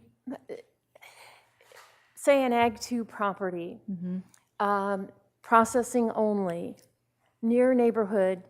I mean, the processing is the most odor producing, is it not? And we don't have regulations for odor on Ag 2. So what can you allow in terms, what can we regulate or prevent in terms of odor production from processing? So, Madam Chair, so the way the code is written right now, we do require them to abate their odors. And some of them have opted for internal facilities, in particular in Carpinteria, some people are using negative pressure and carbon filters. And so those types of things can be used internally. Some people have opted for I'm sorry, I'm forgetting the vapor phase, thank you, the vapor phase systems on the outside. But that's correct. The way the code is written is they have to avoid odor from being experienced in residentially zoned properties. That's the way the code currently. And that applies just to processing, and that would apply to Ag 2 lands as well? Because processing is part of the definition of cultivation.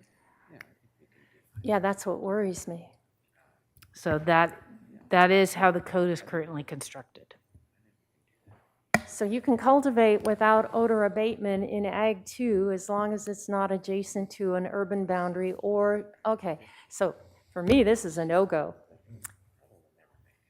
Until this gets changed, that's just not right. Supervisor Lavanino?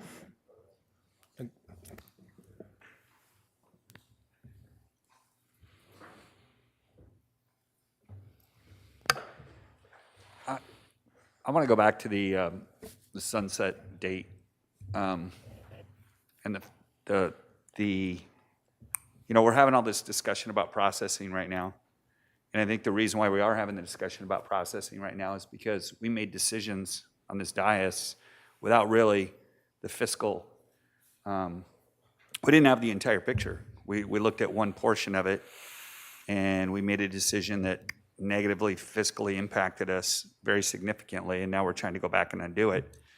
But I think we're doing the same thing today, where we're looking at this date, and we're saying, okay, let's arbitrarily set a date without any fiscal impact analysis that's attached to it. I think you have to have the whole picture, so I'm kind of frustrated with that. So we have CEO Miyasato and then County Council. Supervisor Lavinier, through the chair, I think staff has been discussing it before the board hearing and during about the date. Maybe Mr. Frappel can speak to some of the things they're thinking of, and maybe it addresses some of your questions. Chair Hartman and board members, as staff, in preparation for our report today, we had a lot of thought, and we went back and forth on various dates. And what is the right date? Where does the right balance between incentivizing but not punishing those applicants that are doing everything they can to move through the process, which we know is a difficult process. We're sensitive to that. We think June 30th is probably the right date, although the other date that, if I was doing a straw poll, the other date that we were contemplating is really September 30th. What that does, and I think one of your questions, Supervisor Lavinier, earlier was, do we have the capacity at the staff level to process these? If the applicant is doing everything they can to move it forward, do we, as the staff, can we do that? I think the answer is we believe we could by June 30th, but we would feel more comfortable in that in an October 1st or September 30th deadline. The other thing that does is provides us an opportunity to come back to your board should that date look problematic. And if we really do have applicants that are doing everything they can and some of the things that are outside their control, we could come back and extend that date for your board. And so that would be something that you could consider. If we set a September date today, if your board is inclined, we would probably come back, give your board update on how we're doing on those 15. We think that probably, as Ms. Heaton said, 2/3 we think should be able to get through. There may be a few that, frankly, regardless of what date was set, may not be successful at the end. And so that, I think, would also allow us to bring back to your board kind of the fiscal impact of that decision, and so that you can take that in consideration as you're looking at this larger picture. So the date you're proposing? I'm suggesting, Supervisor Hartman, that you could use September 30th date. I think that is still a clear signal from your board that we want the applicants to be responsive, to do everything in their power to get to there. In setting the June 30th and the December date, that period is we're allowing people to continue to go through the process, but not cease operations during that period. So if you moved it to September 30th and December 31st, you'd have that 3-month kind of additional cushion. County Council? Thank you, Madam Chair. If the board is completed with questions, I just wanted a reminder about public comment. Supervisor Williams? Yeah, I wonder why we just couldn't bifurcate the ones who are headed towards being permitted and the ones that aren't. That's what they attempt to do, I believe. I mean, but in terms of what the end date is, they both have the date, the June date, right, under this recommendation. It's just that ones that are getting permitted get to stay in the queue for another 6 months, right? I mean, I'm saying having 2 different dates. I mean, is that? That's what I'm trying to say is there should be a difference. So it is the same date, but then they would still have 6 months if they were permitted to be able to still get their business license. Correct. So Okay.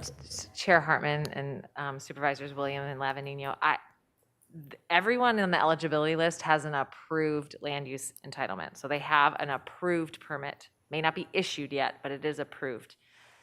So those 15 operators all have approved permits. Some of them have issued permits even. So they should be able to achieve this date pretty easily. And then again, we talked about one being on or two being an appeal, but so the date would apply to all of them, right? They all have an approved permit. The date also applies to those who don't have an approved permit, who aren't on the list. That we established last time. So it's the same date. You're suggesting a different date for these folks that have an approved permit instead of the June 30. It would apply to all 15. If you feel like the issue is taken care of with the 6 months, then I'm fine with that. I was just presenting another alternative, which would be so as I understand it, the recommendation says you have to cease operating at the end of June. And you could have the date that you have to cease operating, if you don't have a completed permit, or some other metric to be able to differentiate from those that are Yeah. headed towards being permitted. And those are, If I might, could we go to public comment I and think we get have some? to clear that issue up, Okay. though, that I want to make sure all of these 15 are permitted. So those other ones are the 6th, correct?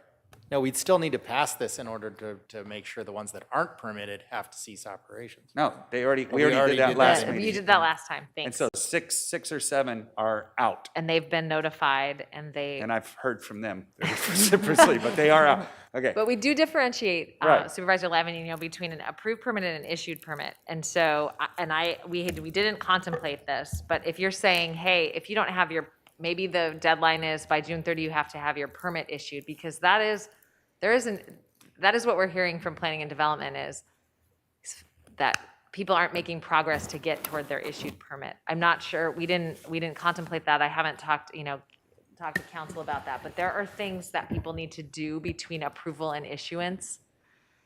Because once you have an issued permit, you're pretty clear, right? That's the big hurdle. So that's something potentially we could look at, because we do make that differentiation in our county between approval and issuance. Matt, Go ahead, Madam Chair, Director Supervisor Plowman. So there's a whole lot of things going on around this, right?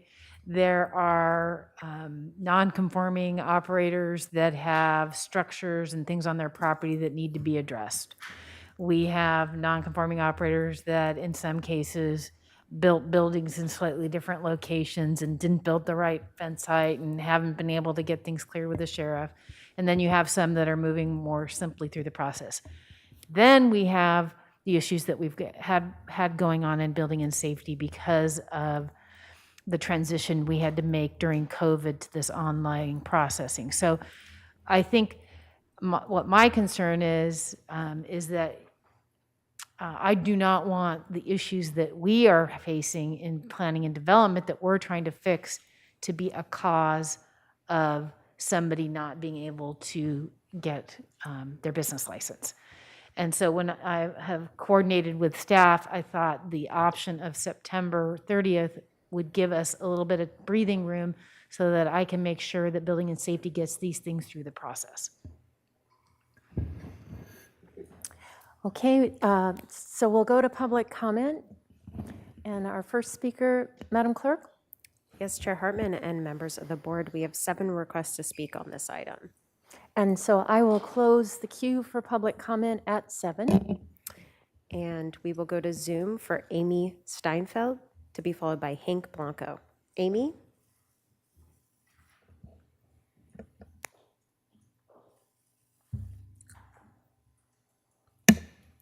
And Amy, we have unmuted you on our end. If you can unmute, there you go. Thank you. Okay, thank you. Hi, I'm Amy Steinfeld, and I'm here on behalf of the North County Farmers Guild.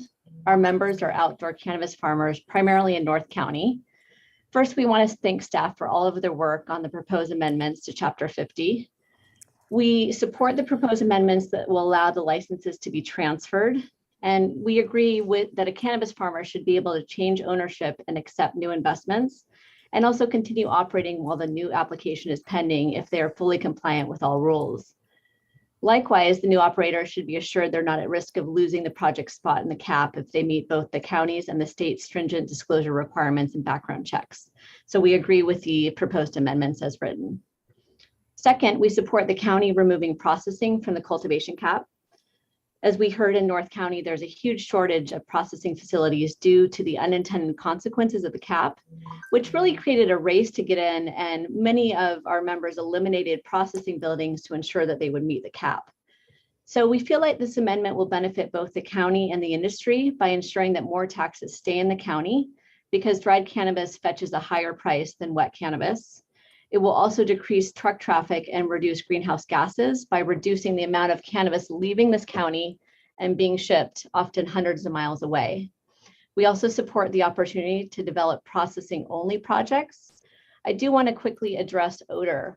Our members and our clients are looking at processing projects that are fully sealed indoor with state-of-the-art odor control. So we do not believe that these facilities will create an odor.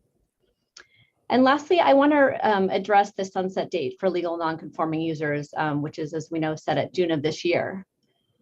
Because the building permit process and the business license process are onerous and time-consuming, and then we add in pandemic-related supply shortages to get actual building materials, the legal non-conforming growers need a bit more time to obtain their licenses, because, as you know, this can only be done after the project is fully constructed and requires numerous 5 or 6 departmental site visits that are sometimes just hard to schedule because of COVID. For the legal non-conforming growers that are active and diligently moving forward, they need just a bit more time. So we asked the sunset date for the business license approval be extended into 2023. This would also align with the state's process for state provisional licenses. Thank you. Thank you. We will now go to Hank Blanco to be followed by Nancy Emerson. Hank?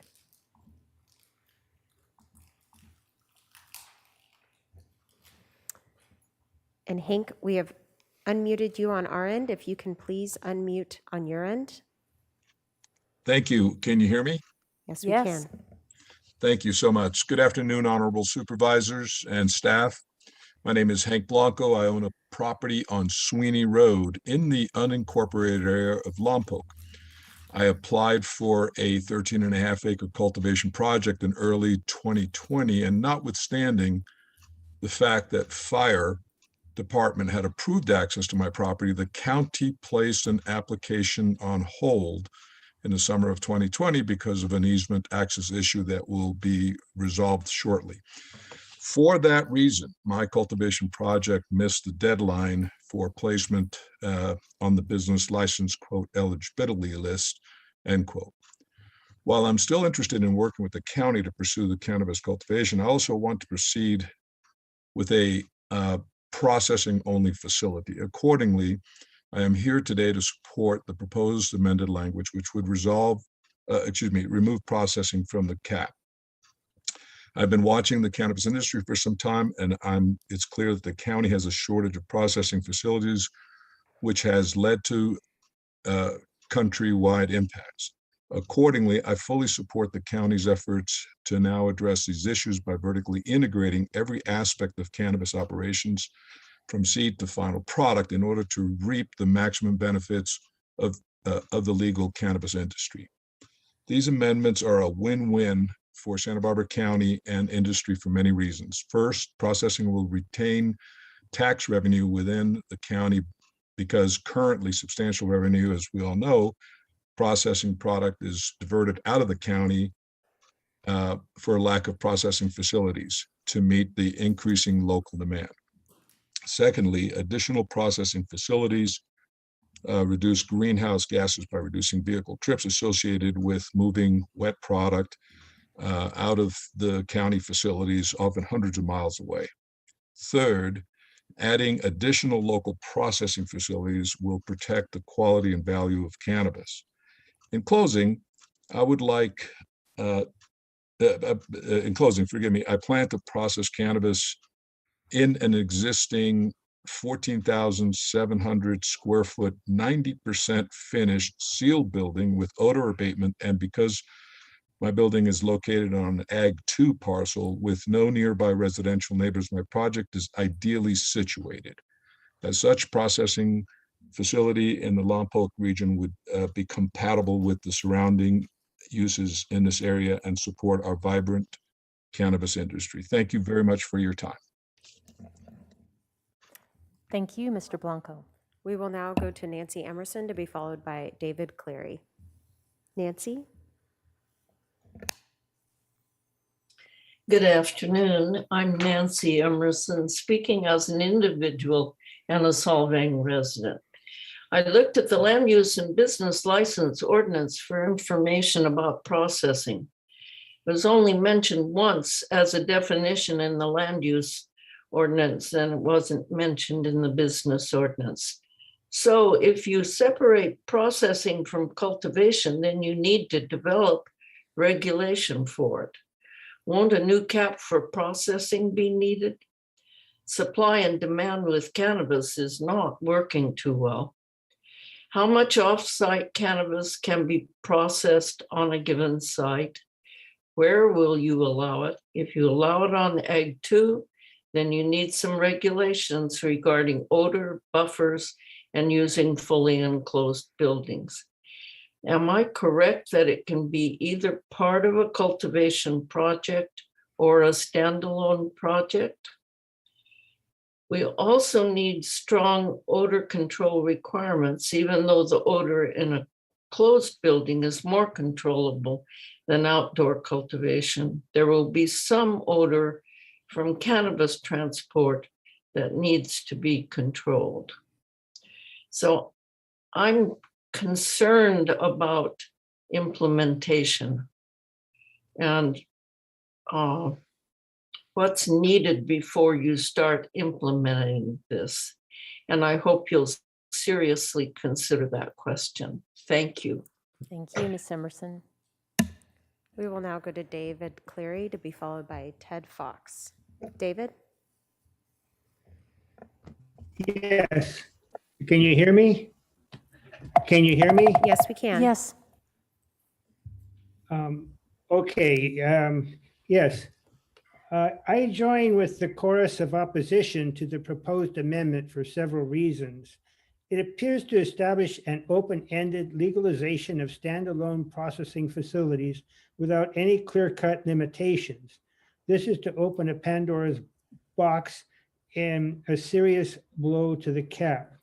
Legalization of the sale of commercial cannabis business licenses with minimal conditions. This has not been adequately explored.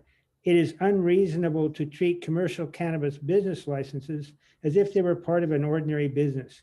They are more akin to businesses related to the sale of alcohol. The proposed amendments are inadequate. The sunset of legal non-conforming status for commercial cannabis operations. If the county adheres strictly to this part of the amendment, if enacted, it will be very welcome. Enough is enough for these unregulated, largely non-tax-paying entities and individuals whose legal non-conforming status is often based on false qualifying affidavits. It is disconcerting to find language in the staff letter that refers to efforts to meet additional stakeholder concerns in the future. It appears that the CEO's office principal cannabis analyst considers only the industry representatives as stakeholders. See board agenda letter, page 5, bottom section titled Future Amendments.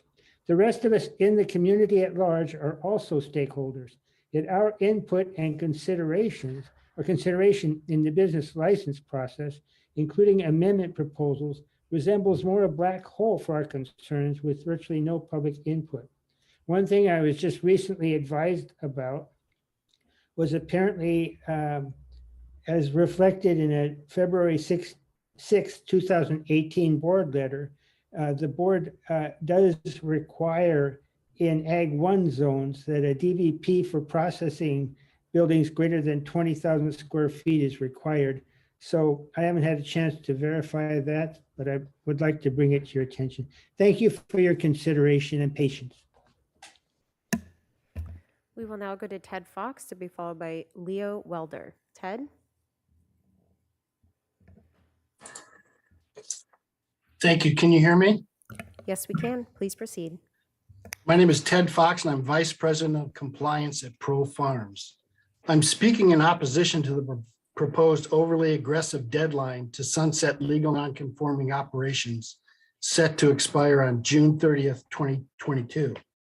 When this deadline was first suggested by the Board of Supervisors in November, we were told it targeted legal nonconforming operations that had not received their land use permit and missed the cap. Since then, changes in the proposal would expand June 30th sunset date to operators such as ourselves that already received our land use permit and are aggressively in the process of fulfilling our conditions for these LUPs to complete the process. This proposed change to operators such as ourselves is yet another example of the county moving the goalposts on us and changing the rules in midstream. This is the facts. Many of us that have recently received our LUPs are in the business licensing process, are engaged with outside vendors to obtain as-built permits for unpermitted work in our facilities. Keep in mind, much of this unpermitted work took place years and sometimes decades before we took possession.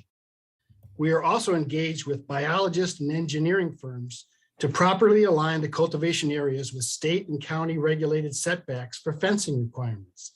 This work requires on-site satellite surveys to correctly mark the cultivation areas for the required setbacks. And Ms. Heaton talked about if you get these things wrong, you're gonna have to pull up the fences. For instance, fences only being 5 feet 2 inches. A number of us are also currently engaged in expensive engineering design firms and septic field installers to replace older systems with entirely new ones. Landscaping plans designed to provide visual privacy for 5 years requires additional outside vendors such as landscape architects and security bonding agents. These are just a few of the projects that are required to complete in order to receive our business license.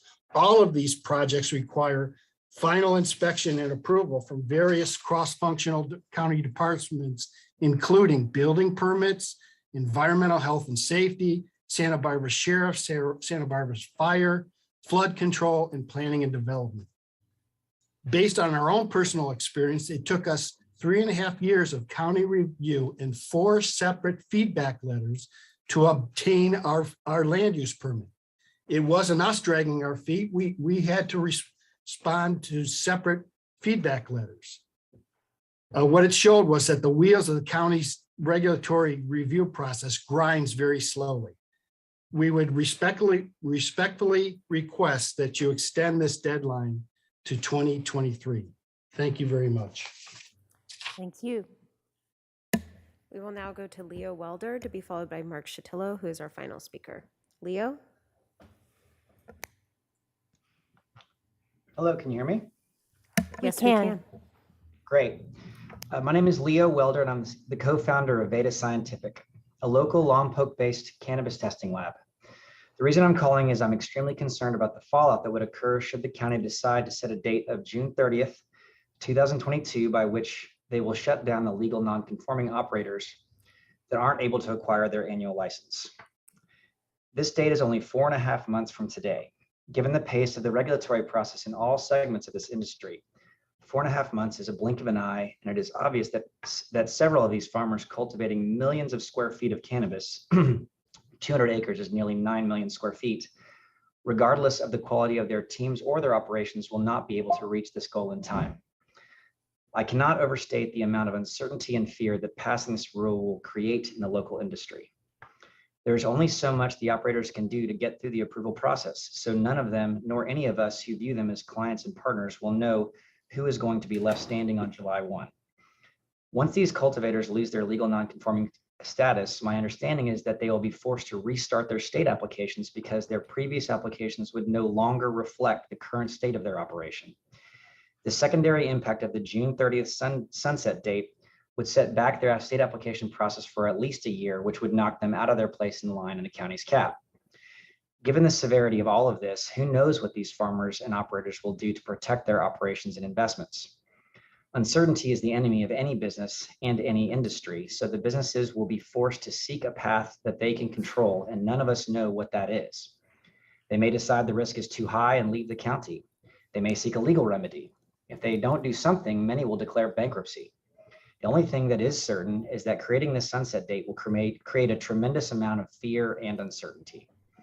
You may wonder why a testing laboratory in Lompoc is speaking passionately on this topic, considering that our licensing isn't affected by this rule. It is not complicated. The reason we invested millions of dollars into our facility and operation in Lompoc, nearly all of which has gone to creating new local high-paying STEM jobs and building a first-class analytical testing laboratory in Lompoc. The reason we made this investment in Santa Barbara County was because of the high-quality farms that cultivate here in the county. But passing this rule will put all of us in that same extremely uncertain and high-risk position. Further, this uncertainty will certainly cause prudent businesses to freeze any investment in processing or drying operations that are considering investing in Santa Barbara County. In summation, passing this rule will create massive uncertainty for everyone in the industry, put all of our investments as well as the jobs we created at risk, and freeze most, if not all, future investment in Santa Barbara's cannabis infrastructure. I implore you to push out the sunset date to a more realistic time frame. I'm not asking you that we remove the sunset date, just one that all the quality operators that are doing things the right way can achieve, ideally sometime in 2023. Thank you. And we will now go to Mark Shatillo, who is our final speaker. Mark? Good afternoon, members of the board. My name is Mark Shatillo, and I'm speaking today on behalf of the Santa Barbara Coalition for Responsible Cannabis. We appreciate the opportunity to address the board on these important issues. This is a regulatory program that has been continually in evolution. I'll speak first to the sunset provisions, which we support as proposed as being a necessary action in order to shut the door on non-conforming uses. Noting that many of these non-conforming grows were based on flimsy affidavits and have experienced expansions that are otherwise impermissible but have been tolerated by the county. We think that it is appropriate to retain the June 30th date to close the door and ensure that the industry makes its transition to a legal and responsible industry. And based on that, we do support the June 30th date. Interesting staff's proposal that would be a cutoff for the dates that permits must be issued by that date. That would make effective the conditions in those permits by June 30th, which would actually be helpful in terms of achieving additional compliance and giving the county enforcement tools. Turning to the cap issues in Carpinteria, the coalition's position is that there should be no backsliding that adds additional acreage to the cannabis cap. The 3 acres in the context of the inland area is relatively insignificant, but now we're hearing that 7 acres of increase in Carpinteria represent about a 4% increase in the acreage. And so that gives us concern, and we do not support the changes which don't back off the amount of acreage that are otherwise dedicated to processing. Regarding the transfer of interests, the ordinance as it's currently drafted requires reporting and approval for anything over a 10% change in ownership interest. The change that the staff has proposed increases that to a 20% threshold. We would prefer that the threshold were retained at 10%, which would increase the oversight of the changes in ownership, which may have some significance with respect to the credibility of the operators and ensure that there are not untoward interests working behind the scenes. On the permitting of processing facilities, we very much support a CUP for those changes, and for other changes to the canopy definition in the future, that the county adhere to a no backsliding posture. Thank you, Madam Chair and members of the board. Thank you, Mr. Chatillo. And that concludes public comment. So it's back to the board. I have a question for County Council.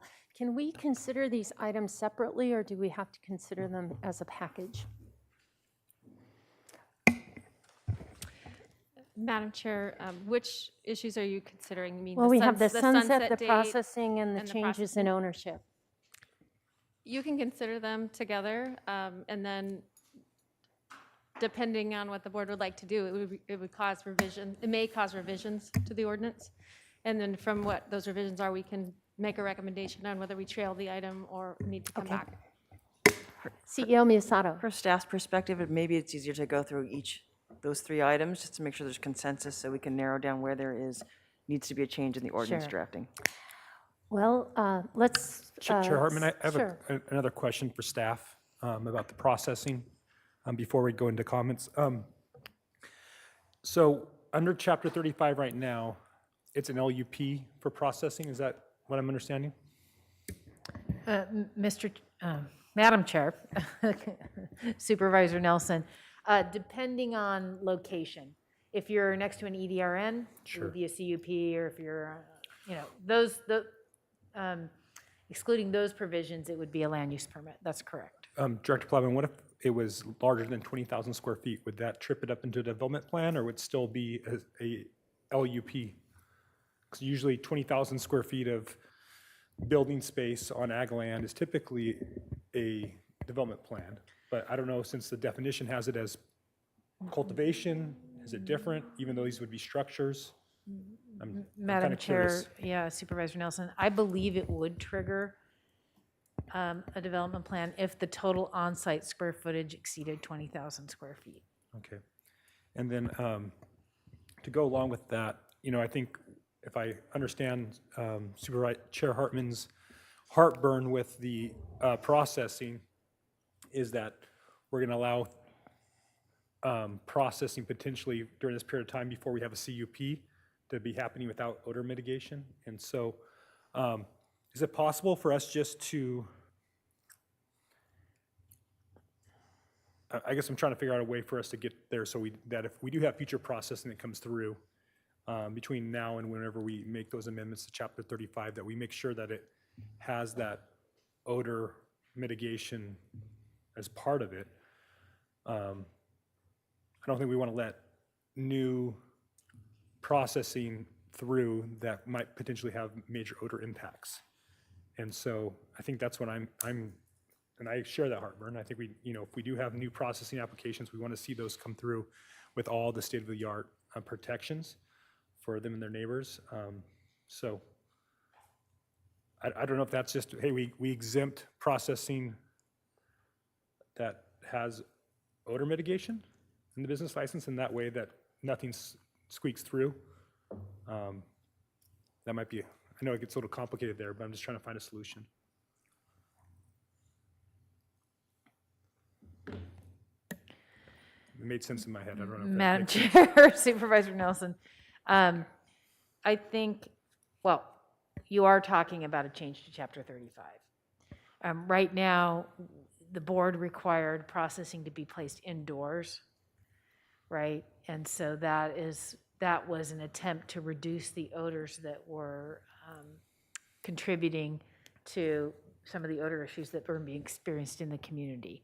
So that's why we said no more outdoor drying, et cetera. And so, as I have indicated, some of those operators have opted to have other aspects of odor control as part of their processing facility, like Mr. DeFriel had vapor phase on part of his property, in part due, I think, to an EDRN, as well as some of the potential odors that could be associated with processing. But so what you said would require an amendment to Chapter 35 if you wanted to add some additional requirements for processing facilities beyond what the board already required. Director Plowman, though, we're going to eventually go to inland cultivation through a CUP, right? We board directed that 6 months ago, and we're going to get it 6 months from now. Yeah, Supervisor Nelson, that's correct. You're going to see it in the fall. Okay. And so at that point, the board would have that functional discretion on odor mitigation as part of a cultivation or a processing project. Madam Chair, Supervisor Nelson, whatever changes you make to the code, they've got to be considered by the Planning Commission. So if the board as a whole was directing us to revise the direction we already previously received, then we would add it in advance. Director Plattman, all I'm saying is we'll have those tools as a board at that time through a conditional use permit. Madam Chair, Supervisor Nelson, there are findings that are part of a conditional use permit about compatibility. Yep. That give you some discretion, but it isn't a standard that would require additional odor control. Understood, but I think the board might be more comfortable if it was a CUP and not an LUP, so that we'd have those tools to make sure a processing standalone would be compatible with its neighbors. And so I think that's where the way that I'm trying to wrestle with it. Sure. Or if I might just give another hypothetical, what if you had a large greenhouse on Ag 2, say in Solvang, which is already permitted, but you decide you want to do processing there? What kind of traffic analysis or other kind of analysis would be required? I mean, for an existing permitted building. Well, Madam Chair, we would analyze it because it would be a change to their permit, right? So we would be analyzing that possible change. It might be a minor revision to their land use permit. It might trigger something more. But it is still considered cultivation under the code, the way it's currently drafted. Supervisor Williams? I understand the heartburn over the June 30th date. I think the non-conforming is going to take care of this processing thing, but I understand. But I just wanted to say, I understand the heartburn over the June 30th date. I still think we should be not doing something like December or the end of the year. It's entirely too long. I think having a shorter date will push people to either get things done or go away. Would September 30th work for you? I mean, September 30th, I'm open to something in the middle there, between the June 30th. December is way too late, and January was way too late.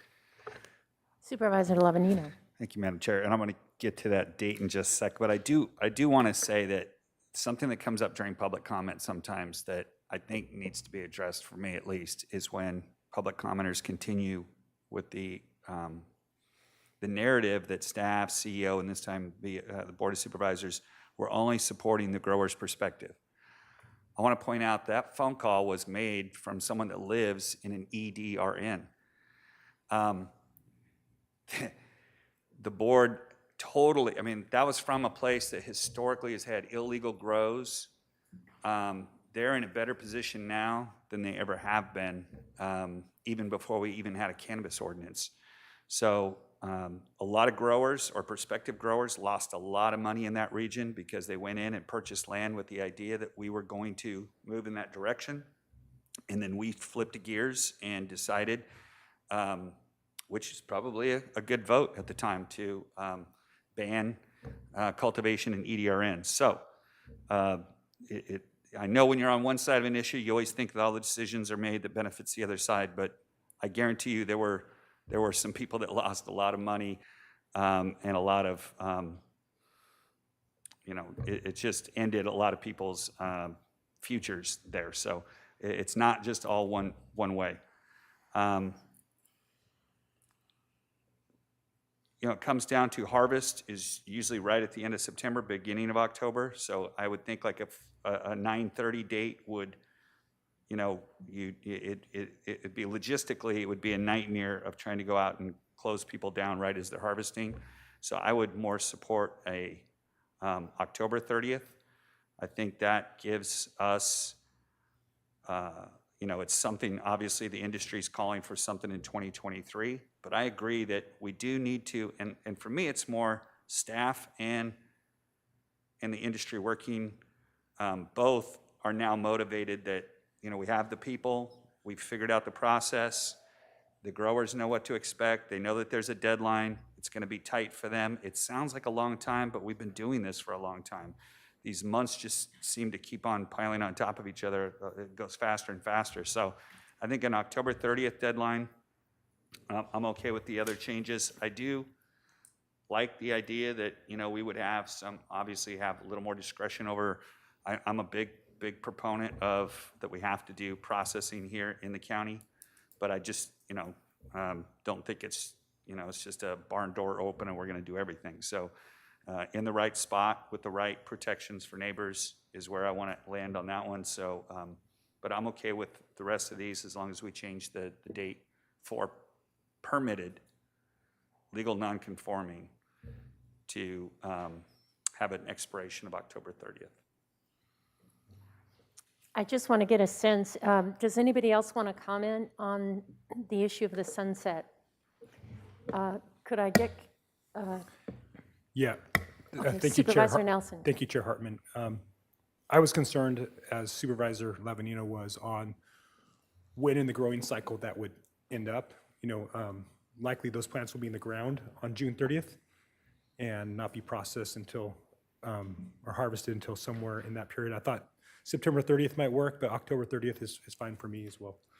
I think it's a good compromise. Okay. Supervisor Hart. I agree. I think the October 30th date works, but I remain concerned that about our ability to process these applications. I don't have any concern about stopping growers who are not being responsive and ending the legal non-conforming status. But I am concerned that people who are being diligent, through no fault of their own, are just trapped by, the overload that building and safety is experiencing through no fault of their own. That, there's just too much volume to get through the system, and I don't want that to be the reason we're putting people out of business. Madam Chair, can I just Sure. piggyback on that real quick? I like the October 30th date, but I also like what Mr. Frappwell said, is that give us the opportunity that if for some reason that's not going, something happened at the staff level or COVID, pops up again, something bad happens, we always have the ability to come back and take another look at it. And I think with Brittany giving us an update of how those 15 fall in or fall out, I think we're all on the same page, is that we want the people that are going to provide us revenue and follow the rules to move through the system and finish, and get rid of the ones that are just taking up space and causing everybody headaches. Supervisor Williams, what do you think about October 30? I could live with that. I think we really, these folks, it's a two-way street. I understand the county's process is difficult, but I also understand that when your market value is low, you don't have or when you already have non-conforming status and can grow, you have less motivation to finish all the work. So I want the motivation to finish the work. The protections under our ordinances are better than the protections under non-conforming, and I'm anxious to get away from non-conforming. I second that. County Council? Madam Chair, members of the board, I just want to clarify, when we're talking about this October date, are you still intending to have the second December date as well? I was. Okay, so I think we've dealt with the sunset issue. Are there any concerns about changes in ownership up to 20 when they see it? And that's the question. And I want to add, I want to make clear to staff that if there's something that missing that would allow that to go forward, I would be open to further amending it so that you have the proper vetting tools, in Chapter 50. I think we've got 2 out of 3. So the processing is still an issue. For me, the way it is, I'm not comfortable voting for this. So if we vote for the package, then I won't vote for this.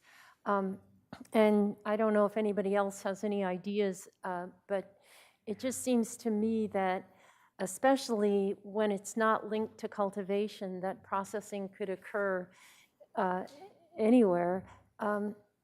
With a land use permit, until we get a CUP in place, that we don't have enough, even with the development standards, to be sure that the traffic and the odor and other things couldn't have a negative impact. I do believe processing is more odoriferous, and while many are using state-of-the-art facilities, you don't have to, I don't think, under our land use and development standards. So that's my concern. I don't know if anybody has a response.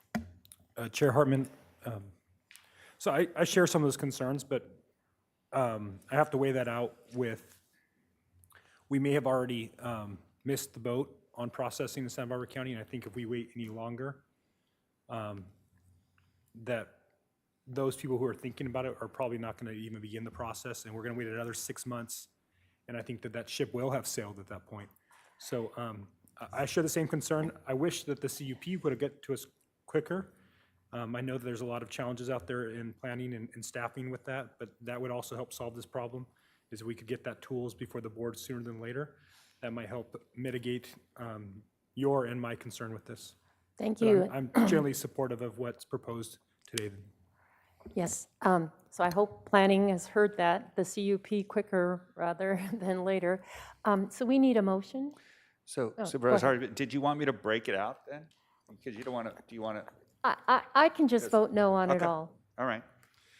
Okay, then I will move staff recommendations, ABC 1 and 2, and also the CEQA guidelines 1 and 2, but with that added change of moving the sunset clause from June 30th, 2022 to October 30th of 2020. Why don't we do October 31st? That's the end of the month. And may I have a second? Second. Madam Clerk, would you call And the vote? Madam Chair. Oh, yes. I'm just recommending that this be a conceptual motion. We can still take a vote, but then we can bring back the language to just make sure that staff, trail it and bring back today. The October 31st? Just for the October 31st, just to make sure there isn't, we make all the changes and there isn't any other implications for it. Okay. That's fine. Supervisor Williams, Aye. Supervisor Hart, Aye. Supervisor Nelson, Aye. Supervisor Lavanino, All right. and Chair Hartman. No. Motion passes 4-1. Thank you. So now, closed session, County Council? Thank you, Madam Chair, members of the board. You're scheduled for 2 items in closed session. 1 item of existing litigation under Government Code Section 54956.9, ZISA versus County of Santa Barbara, United States District Court for the Central District of California, and conference with labor negotiators, Government Code Section 54957.6, and that's for all bargaining units, unrepresented employees, managers, and executives. And the agency designated representatives are CEO Mona Miyasato and HR Director Maria Elena de Guevara. And the time estimate is 1 hour and 15 minutes. Hour and 15. So, Madam Clerk, what do you think, about 3 o'clock? Chair Hartman, members of the board, it sounds about right, 3 o'clock. Okay.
Good afternoon and welcome back to the Santa Barbara County Board of Supervisors meeting of February 15th here in Santa Barbara. County Council, would you report out from closed session? Thank you, Madam Chair. The board met in closed session on 2 items. One item of existing litigation, Zissa versus County of Santa Barbara, a federal case in the Central District, and conference with labor negotiators with employee organizations, all bargaining units, unrepresented employees, managers, and executives. And the board took no reportable action. Thank you. And we're going back to item 3 to finalize that with some language developed during the break. Ms. Heaton, would you like to explain? Thank you, Chair Hartman. Per board direction, we've revised the language in section 50-7A34 that addresses the sunset date for legal nonconforming operators that have an approved permit are in the acreage cap. Staff originally proposed a June 30 sunset date. The board asked us to revise that to October 31st. So the revised language is shown here in the slide. October 31st is in blue. We've struck out the June 30. And so these businesses will now have to cease operations on October 31st if they do not have an issued land use entitlement and business license with the change. Thank you. Supervisor Lavanino, you made the conceptual motion. Would you make the actual motion? Sure. I will move staff recommendations A, B, and C with under C would be 1 and 2, and also the CEQA guidelines sections 1 and 2, along with the. We have revised recommended actions up here on the board for you. I can't see that the far, change. Brittany. I'm Hold on. sorry. Okay, there we go. Okay, I'll move A, B, and C with the underlying change. Second. Thank you. And Supervisor Hart, you're going to second? Yes. And would you call the roll, Madam Clerk? Supervisor Williams? Aye. Supervisor Hart? Aye. Supervisor Nelson? Supervisor Lavanino? Aye. And Chair Hartman. No. Motion passes 3-1-1 with Supervisor Nelson absent and Chair Hartman voting no. Okay, that takes us to departmental item number 2. We shifted the agenda around a bit. Would you read that into the record, Madam Clerk? Chair Hartman and members of the board, departmental item number 2 is from the Planning and Development Department. It is a hearing to consider recommendations regarding the Santa Barbara Coalition for Responsible Cannabis Appeal, case number 21 APL 28 of the Planning Commission's approval of the Cadwell Cannabis Cultivation Project, case number 19 LUP 480, and this is in the 3rd District. And Chair Hartman, members of the board, prior to the staff's presentation, we did receive a few documents after our noon deadline on Friday that were over a page. And if the board would like to include these into the record, I will go ahead and read them now. Please do that. The first item is public comment from Lynn Turner, received Saturday, February 12th, excuse me. The second is public comment from Jill Stanisnos, Sunday, February 13th. The third item is from public comment from Matt Niblett, received Monday, February 14th. The fourth item is public comment from Courtney Taylor on behalf of Sanford Winery, received Monday, February 14th. We also received an additional public comment from the law office of Mark Shatillo, Monday, February 14th, and we received a replacement PowerPoint presentation from the law office of Mark Shatillo on Monday, February 14th. And if the board would like to include these in the record, a motion to do so would be required. Sure. And may I have a motion to accept these documents into the formal record of make these that motion. proceedings? Second. Okay. All in favor say aye. Aye. Any opposed? Motion passes unanimously. So let's go to ex parte communications. Has anybody talked with either the applicant or the appellant? Supervisor Lavanino. Madam Chair, I had a site visit last week with the cultivators team, and then I had a phone call yesterday with Mr. Mark Shatillo. Supervisor Hart. I had a Zoom meeting with Mr. Shatillo last Friday, I believe, and a Zoom meeting with the applicant's team this Monday morning. Supervisor Williams, any ex parte? Similar pattern. I did a site visit last Tuesday, and I did a Zoom meeting with Mark Chitello yesterday. And for myself, on Friday, I had an on-site visit where we stood on the bank and looked over. We discussed a broad range of issues. And then I had a meeting with Mark Chitello, Zoom meeting or phone call, I can't remember which it was, and talked mainly about water and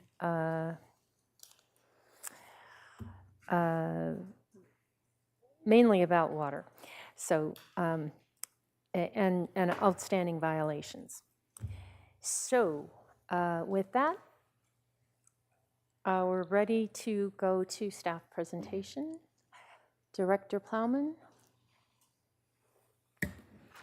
Madam Chair, members of the board, today, as you know, we have the Caldwell appeal of, I'm sorry, the Santa Barbara Coalition for Responsible Cannabis appeal of the Caldwell application. And we have Gwen Byler, who is on Zoom. She'll be making the presentation. We have Travis Sewards, our Deputy Director, and Joe Dargle, Supervising Planner, and they'll be able to answer any questions. With that, I'll turn it over to Ms. Byler. Thank you. Good afternoon, Chair Hartman and members of the board. My name is Gwen Baylor, and I will be presenting the Santa Barbara Coalition for Responsible Cannabis appeal of the Caldwell Cannabis Land Use Permit. The coalition filed an appeal of the director's approval, and on May 12th, the County Planning Commission granted approval of the project. On May 24th, the coalition files an appeal of the commission's approval. Next slide, please. The project site is located south of Highway 246, approximately 6.5 miles west of Buellton and 7 miles east of Lompoc. The parcel is bounded on the north by the Santa Ynez River and on the south by Santa Rosa Road, and on the east and west by agricultural operations. Cannabis is being cultivated on site currently. Next slide. Here is the project area. Existing hoops are outlined in yellow, and the growing areas without hoops are shown in orange. The permitted nursery greenhouse is shown in green. A new shade structure and new restroom building are shown in pink.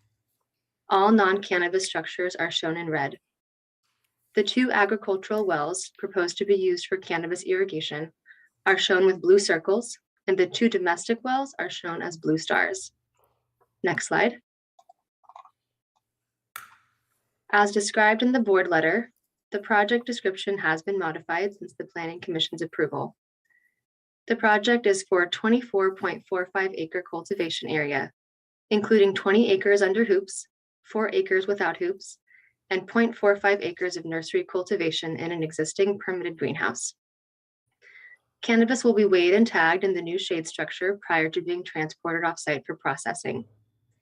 There will be a new security fencing, motion sensor lighting, 5,000-gallon water tanks, and over 12,000 square feet of landscaping planted along Santa Rosa Road.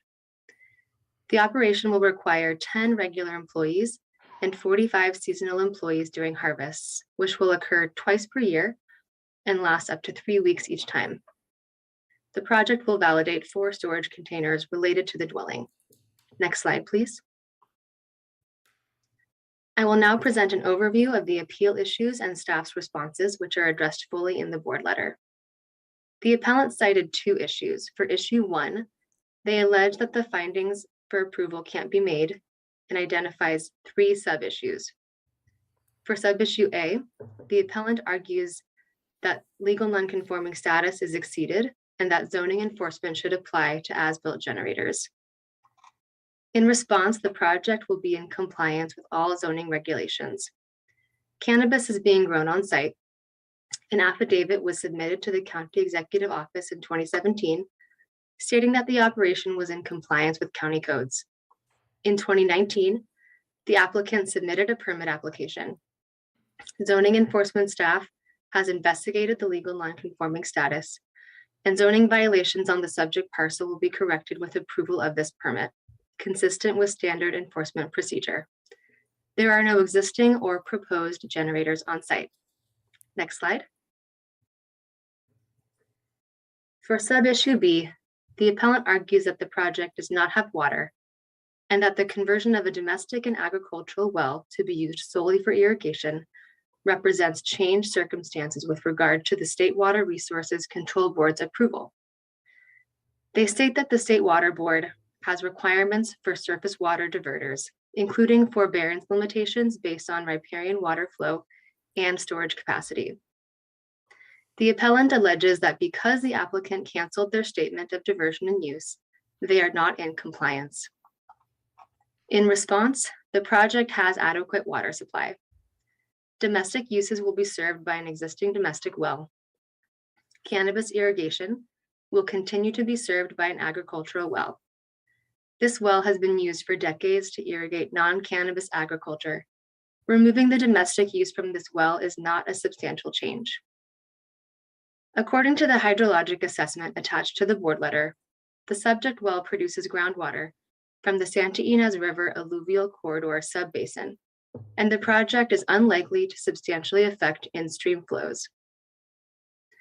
Projected water usage will be 15 acre-feet per year compared to 36 acre-feet per year for the previous non-cannabis operations. There is not a threshold of significance for this subbasin. The project was reviewed by the Water Board and was determined to not be subject to surface water diverter requirements.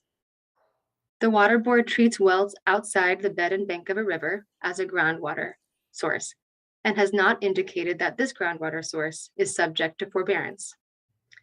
Additionally, there is an existing 670-foot deep well in the southwestern portion of the parcel that draws from percolating groundwater in a bedrock aquifer and not the alluvial corridor subbasin. This well is available if the Water Board determines that forbearance applies. The applicant canceled the statement of diversion and use because the Water Board determined that the project does not divert surface water. The project complies with Water Board requirements. Additionally, well users in the Santa Ynez River Water Conservation District are required to report pumping records. The project is in compliance with all reporting requirements. Next slide. For sub-issue C, the appellant argues that adequate water is not demonstrated and the project is inconsistent with the comprehensive plan. Lastly, they argue the project does not minimize odor. In response, the project complies with the comprehensive plan.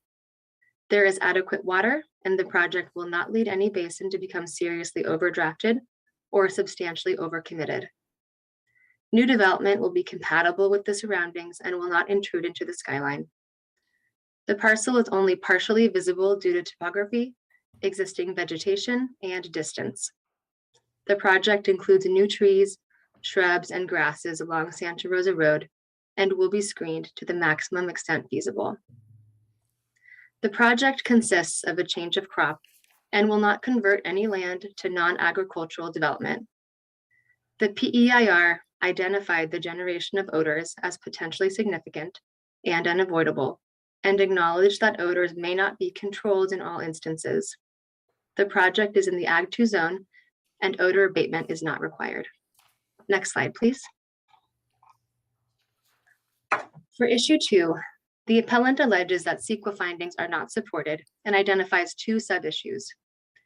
For sub-issue A, they argue the project results in agricultural conflicts, including with Williamson Act contracted operations. The appellant states that the PEIR anticipated that agricultural conflicts would be evaluated by the Agricultural Preserve Advisory Committee, or APAC. In response, the project does not conflict with the Williamson Act, nor will it have impacts that were not evaluated in the PEIR. It is clear that the PEIR did not rely on APAC to ensure agricultural compatibility, because not all agriculture would have been reviewed by APAC. The board adopted amendment to the uniform rules to classify cannabis as a principal use does not require environmental review. APAC found the project consistent with applicable rules. APAC is only responsible for reviewing a land use application for consistency with the uniform rules and Williamson Act, and does not make decisions on land use permits. Next slide. For sub-issue B, The appellant argues that the project does not comply with state regulations. The appellant argues that the PEIR oversimplified water issues and erroneously identifies the Santa Ynez River alluvial corridor as groundwater. The appellant argues that the CEQA checklist does not consider the water source and ignores state water board regulations. In response, no surface water diversion requirements apply to the project, and this project complies with water board regulations. Further, compliance with the water board is required for the life of the project, consistent with the land use permit, the county business license, and state licenses. The PEIR identified the Santa Ynez River as a source for surface water and identified the alluvial corridor subbasin as a groundwater source, consistent with the county's 2014 groundwater basin status report. As set forth in the CEQA checklist, state water board documentation demonstrates compliance with the cannabis cultivation policy. The CEQA checklist describes how the project is covered under the scope of the PEIR. The PEIR concluded that with mitigation, impacts to water would be less than significant. Next slide. To conclude, staff recommends the board deny the appeal, make the required findings for approval, determine the PEIR is adequate, and subsequent environmental review is not required, and grant de novo approval of the project, subject to the conditions set forth in attachment 2 of the board agenda letter. This concludes staff presentation. Thank you. Thank you. Supervisor Williams, did you have a question for Ms. Beeler? Any other board members have any questions? So I think we're ready to hear from the appellant. 10 minutes.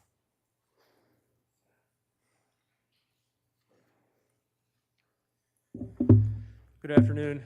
Before I get started, could we confirm we're going to try a hybrid presentation here? Good to see you. Good to be here again. Can staff confirm that Dr. Linker is available on the on Zoom? I am here. Excellent. All right. I like that. I can't see you, but I hear you. Chair Hartman, members of the board, the individual is labeled Jim McCord. Is that correct? I'm sorry, that's correct. That's Dr. Jim McCord. He is the hydrologist with Linker Consulting. Great, thank you. And just to be clear, there's 10 minutes and then 7 minutes each for rebuttal. Very good. Well, thank you, Madam Chair, members of the board. My name is Mark Chatillo, and I'm here on behalf of the appellant in this matter, the Santa Barbara Coalition for Responsible Cannabis. The objectives of the coalition are to support responsible operators and to protect public welfare and the environment. We filed this appeal because Central Coast Agriculture, the applicant, it's not Cadwell, who is the landowner and a long-term farmer of this land, but Central Coast Agriculture, which owns 3 separate facilities or operates 3 separate facilities that are interrelated, has not established itself as a responsible cannabis operator. In fact, they affirmatively misled the Planning Commission on this very project, forcing the applicant to submit a retraction letter that is accompanied by the Sanford Winery letter, where they express their lack of support for the project and their grave concerns over the misrepresentation of their position at the Planning Commission, which materially affected the Planning Commission's determination.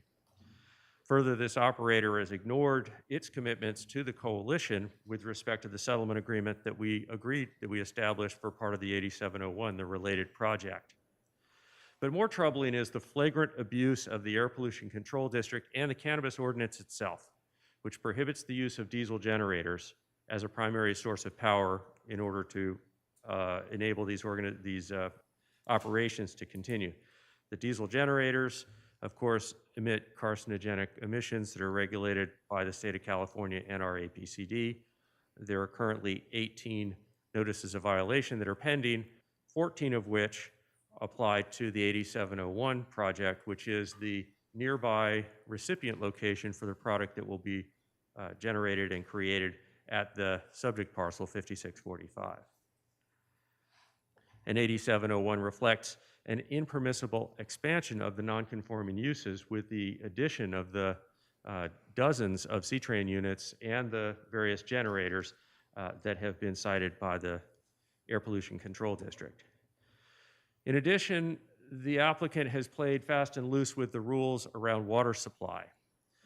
The programmatic EIR specifically requires that licensees provide site-specific details regarding source of water supplies and provide proof that adequate water supply exists to serve the intended use of the site, either in the form of a can and will serve letter or a proof of water rights to groundwater or surface water supplies, or documentation of a statement of water diversion submitted to the State Water Board. As the materials that we submitted indicate, the State Board's policy applies clearly to alluvial wells. The information that is being relied on is inconclusive as to whether it actually even applies to this site. I'm going to now allow Dr. McCord to address in greater detail the hydrological issues as he has evaluated them and are reflected in his letter. Dr. McCord? Thank you, Mr. Shatillo and Chairman Hartman and board. If we could go down to slide number 3, please. I'm a professional engineer hydrogeologist with nearly 40 years of experience and a proud product of San Ynez Valley Public Schools in the 1960s and 70s. No, the preceding slide, please. One more up. There you go. Thank you. I will not touch on, oops, nope. There you go. Thank you. I will not touch on every bullet in these slides given time constraints, but there are a number of points that I do wish to point out. The image in this, off to the right in this slide, shows a comparison between the project application and the State Water Board's record of wells and diversion points from wells. And we see that there is a correspondence of the main water supply well identified in the right-hand image for the water boards. It's highlighted in light blue. And you can see the location of that well is right on the bank of the river, almost. Correct. Thank you. Also identified in the plan are a couple domestic wells, but they are not identified in the water board's website, so those have not been reported. And then also identified in the water board's website in the brown red is an additional dual purpose well that is not listed in the application. So there's some inconsistencies there. And I will talk about that main water supply well on the coming slides. Next slide, please. Thank you. This just shows that there has been a statement of diversion for this well since 1986. This is first reported diversions in 1986.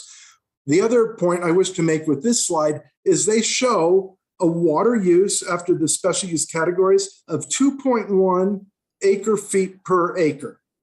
Whereas, and this is over 5 irrigated acres, this would imply 0.4 acre feet per acre to irrigate a cannabis crop, which is about 5 times less than what the accepted value is based on other applications in the area and agricultural engineer consulting firms estimates and the California Irrigation Management Information System estimates of irrigation water use. So that's a problem right there. Let's go to the next slide, please. So as was previously mentioned, they withdrew this well or identified this well as no longer being a surface water point of diversion because it's outside a delineated subsurface stream. And why might they do that? Well, let's go down to the next slide, please. And the reason they might do that is they want to avoid the complications and certain requirements associated with surface water and connected groundwater, subterranean streams that apply to cannabis irrigation. And off to the right is a table that lists a number of constraints and rules, policies related to that. And if we can go to the next slide, please. Important for this project is there's 2 issues. One relates to diversion that's seasonal, and the second is flow dependent. First, for cannabis, you cannot divert surface water or connected subterranean streams for much of the year, for the period from October through April. and you can only divert for a period from December through the following March, provided that the flow in the stream meets the previous day's minimum in-stream flow requirement. The image off to the right shows a snapshot from the Water Board's website, and it shows that even though this is February 7th within the allowed diversion period, the in-stream flow requirement is 363 cubic feet per second, whereas the daily flow was only 8 cubic feet per second. So even though it's within the diversion season, the flows are too low, so it could not divert if it is determined to be diverting from an underground stream.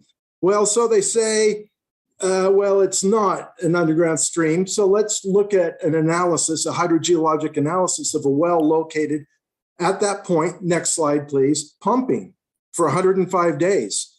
And using a model developed by the U.S. Geological Survey for this situation, just like we have here, we can see that a well, the top image off to the right shows that a well pumping for 105 days, its impact on the surface flows in the adjacent San Ynez River. And what we see is after 105 days of pumping, if they were allowed to divert for that period, that approximately 40% of the flows in that well, that's what the vertical axis is, the stream flow losses divided by the well pumping rate. So approximately 40% of the flows in the well are being offset by leakage from the San Ynez River. And you see, even after they turn off the well, the stream leakage decreases rapidly, but there remains a long-term residual effect. And then, so there is a strong impact. So even if it's determined to be outside the water board's control, surface water control, there still is, which was unmentioned in the previous presentation, Sustainable Groundwater Management Act, which according to the Sustainable Groundwater Management Act, wells, groundwater in those basins cannot have significant adverse impact on connected surface water. And I believe my analysis shows that's the case. So finally, next slide, please. They have noted that they do have a backup well, but unfortunately that backup well has a capacity of only 22 gallons per minute, which would maybe meet, if they could pump that well, 10 acre feet per year, but with the reasonable crop water use and 24.6 or 24.5 acres being irrigated, we're looking at 50 acre feet per year, and they simply don't have a water supply to meet that. Thank you, Dr. And I'll McCord. pass it back to Mr. Shatillo now. Thank you. Thanks. As you can see, these are complicated issues. We trust that you've studied the technical information that we've submitted. Dr. McCord developed a written analysis. The bottom line is they don't have the water that they claim that they have. They've understated the amount of water they need. They've overstated the amount of water that they have.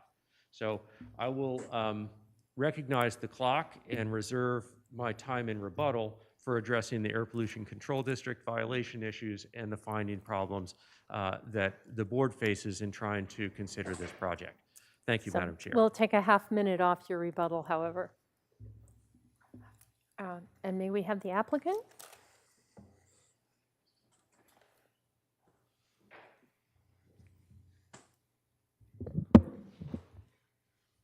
All right, good afternoon, Chair Hartman and fellow supervisors. Thank you very much for the opportunity today. We do have the property owner with us here today, Chris Cadwell. I'm John DeFriel, and Lindsay Coakley is at home, and she will be doing the presentation, so I'll let her jump right into it. Thank you. Ms. Coakley, are you ready to go? Yes. Hello, everyone. Can you hear me? We can hear you, and clock is running. Hello. Yes, thank you. So I will just actually switch to slide 3. So just one more before that. Sorry about that.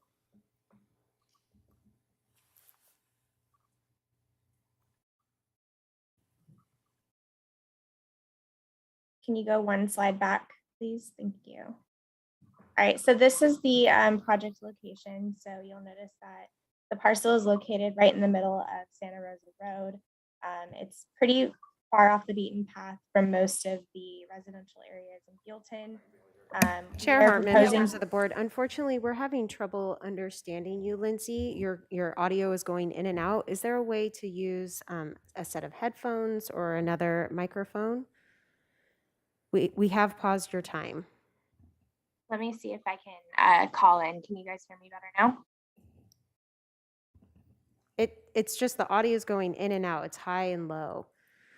So I'm not sure where your microphone is, but if you can get closer to it and perhaps proceed, and then we can see. Yep, I'm right here. Can you guys hear me better now?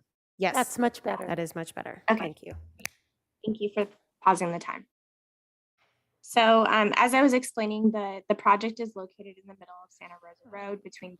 Unfortunately, Lindsay, it's continuing to proceed the high and low. So if you have a set of headsets that you can plug into your computer or another way, if you'd, like you said, call in, that would be greatly appreciated.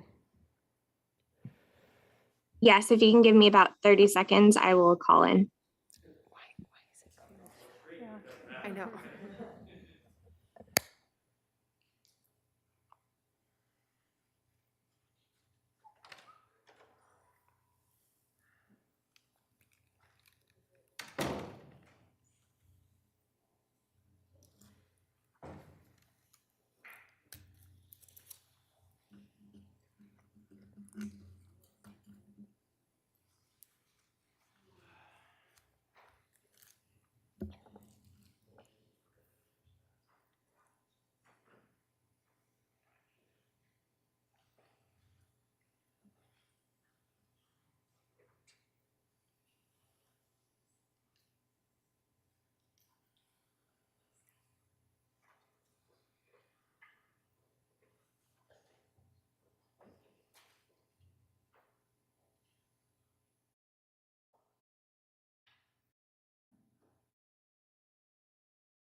Let's just leave it at that.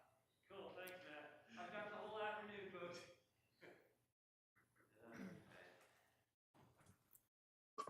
Okay, hi guys. Can you hear me on the Zoom a little bit better now? Yes, we can. Thank you. Please proceed. Okay, thank you. So the project is located right in the middle of Santa Rosa Road, about 9 miles west of the city of Buellton. The nearest residential zoning is actually about 5 miles away. So this project is located kind of in the middle, really kind of set back away from a lot of residential areas. Next slide, please. So this project was approved by the Planning Commission, and there were a few changes that needed to be made based upon feedback from the Building and Safety Department, in addition to the Planning Commission.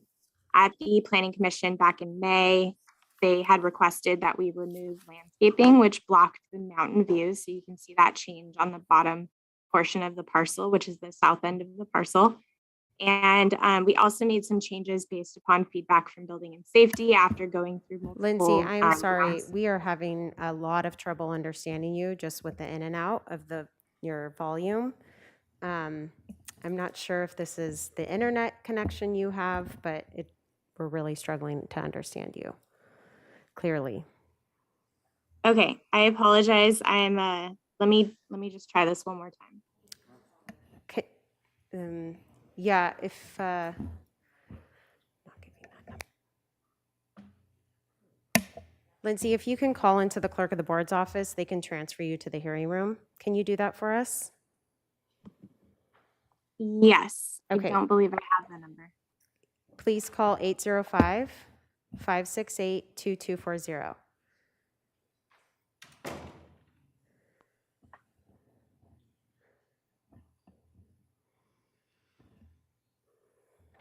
Okay, I am calling in right now. Great.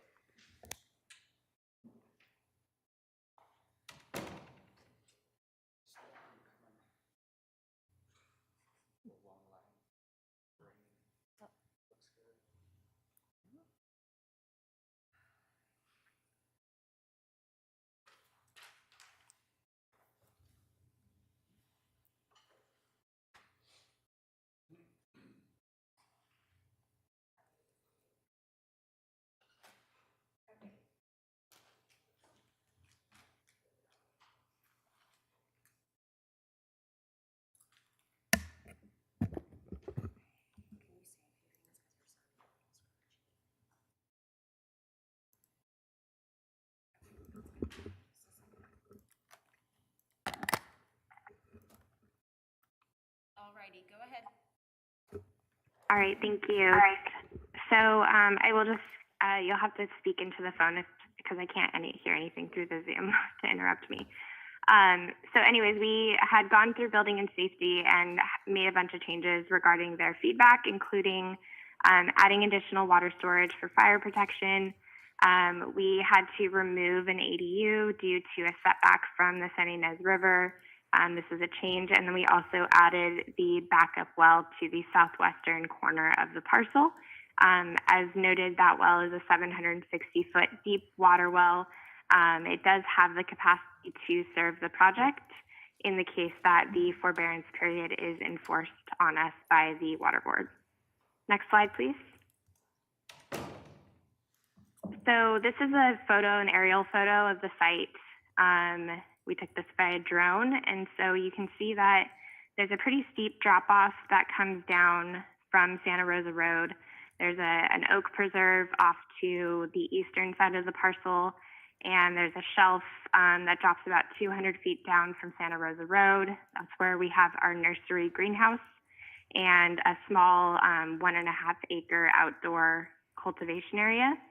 There's another drop in elevation, and that is where we have all of the hoop house cultivation. There's about 20 acres of cultivation down there. And you'll also notice that to the west of us is the Fiddlesticks Vineyard, and to the north of us is the Sea Smoke Vineyard. We have not had any issues with either of those neighbors, and Fiddlesticks is actually under new ownership that is organic, and we have a collective working relationship with them.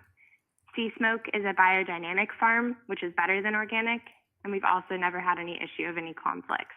It's always been our goal to work with our neighbors to the best of our ability. Next slide. So here is a graph that talks about historical water usage versus actual water usage. We were able to gather reports from the San Ynez River Water Conservation District for the last 15 years, starting in 2005. And there was an average about 36 acre feet per year of growing multiple types of crops. Cadwell Tutti Frutti Farms grew anything from tomatoes to lettuce, berries, lots of different types of crops that have different water uses. So you'll see some variability there. And then starting in 2015 and 2016, that's when we started our operations, and the actual water use based on our calculations and our pumping logs averages about 6.7 acre feet per year. So there's about 82% decrease in water usage since we began cultivating in 2015. Next slide. We do have a couple more minutes for rebuttal, so I'll save those next slides as we go on. Take my time back.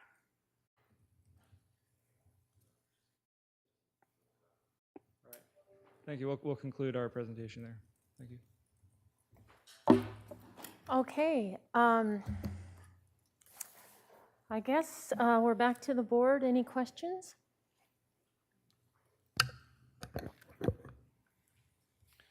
Is for staff questions?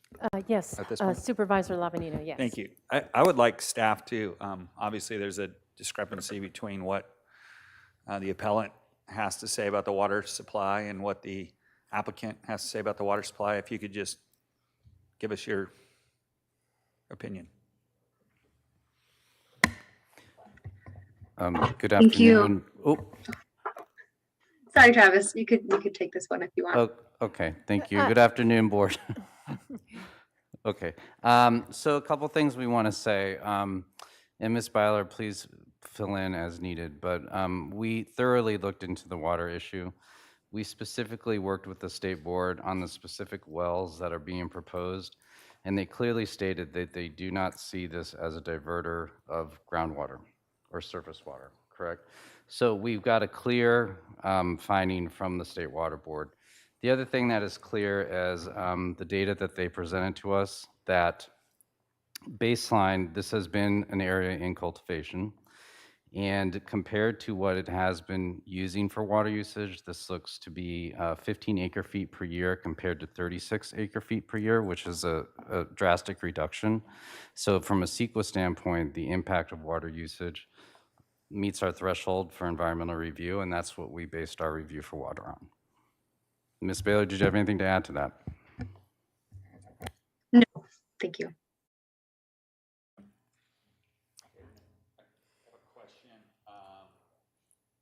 About diesel generators. So diesel generators are prohibited, correct, on cannabis, outdoor cannabis projects at this time. This project doesn't have any, do they or do they not have any in the application? They are not allowed. They do not have any on property right now, and they are not proposed as part of the project.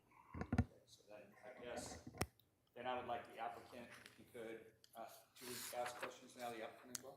Can I? Sure, go ahead. Okay. Just curious, just want to see if you would address the issue that the appellant brought up about the other, I know, well, I get a good question for legal counsel at this point. I guess I should probably have my microphone on too. All right, let's start over. No, I'm just kidding. Question for legal counsel. So when we're looking at an appeal like this, are we prohibited in any way to go back and look at another project, or in weighing, I have a question about diesel generator usage. They have another project. Is it within our scope to discuss that at this point or not?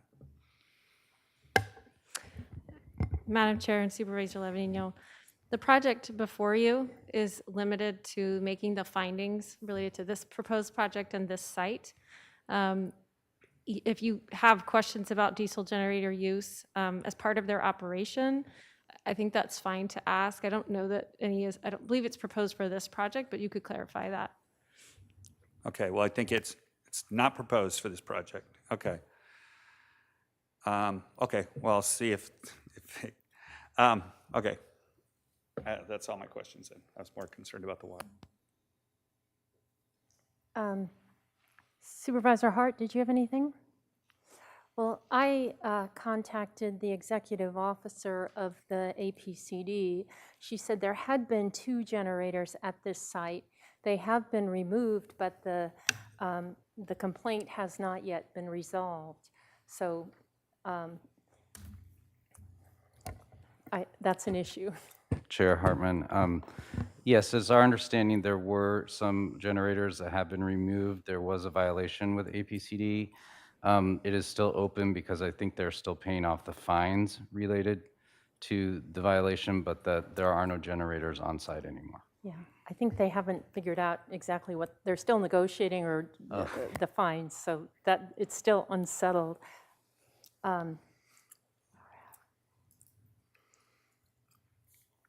Any Supervisor Williams?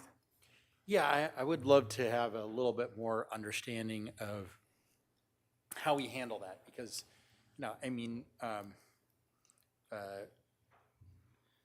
Steve and I get a lot of grief over drafting of the ordinance, but I think one thing that was very good that we did was prohibition against diesel generators, the theory being, you know, this is supposed to be an environmentally beneficial crop.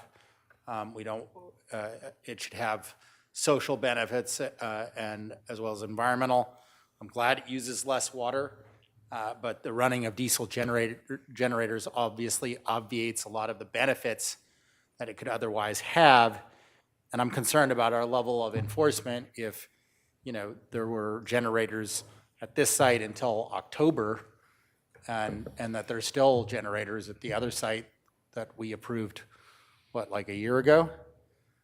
So, you know, that's a big deal to me. Can I clarify my position on that? Because you kind of lumped me in there. Okay, too. sorry. That's all right. I just didn't want, I think you should get more good credit for. Well, if I had agreed with that, yes, but unfortunately I didn't. I feel that generators are used in agriculture all the time. They're approved for all other agricultural usage. And so personally, I think generators, it's an agricultural crop to me, and we should be able to use generators anyway. But that's beside the point, that if it's an approved project without generators, it should be an approved project without generators. And the ordinance doesn't allow generators on outside grows. Madam Chair, Supervisor Williams, I wasn't clear. Is there a question in there for us? Yeah, I mean, how can we address these issues more meaningfully than, tussling with an entity for, a year, right? To get rid of their generators in operations. And now a second site is to us that didn't have as many violations, but still had violations of the same sort. And, I guess one is, they are hooked up to the grid. Is there, are they in need of a upgrade to fully power the facility? And what can we do to make sure that they don't just run generators as soon as they have a permit? Sorry, Madam Chair, Supervisor Williams. With respect to this project in particular, we have a section in the code, as you have all acknowledged, that prohibits generators that are not for an emergency purpose on this site. I do understand that this applicant is upgrading some of their electrical panel, and they have some permits in to do that. And so they will be using power from the grid, as we understand it, as they've stated in their application, to power the facilities at this particular location. It, from the record, shows that they did have a violation. They've ameliorated that problem by removing the generators.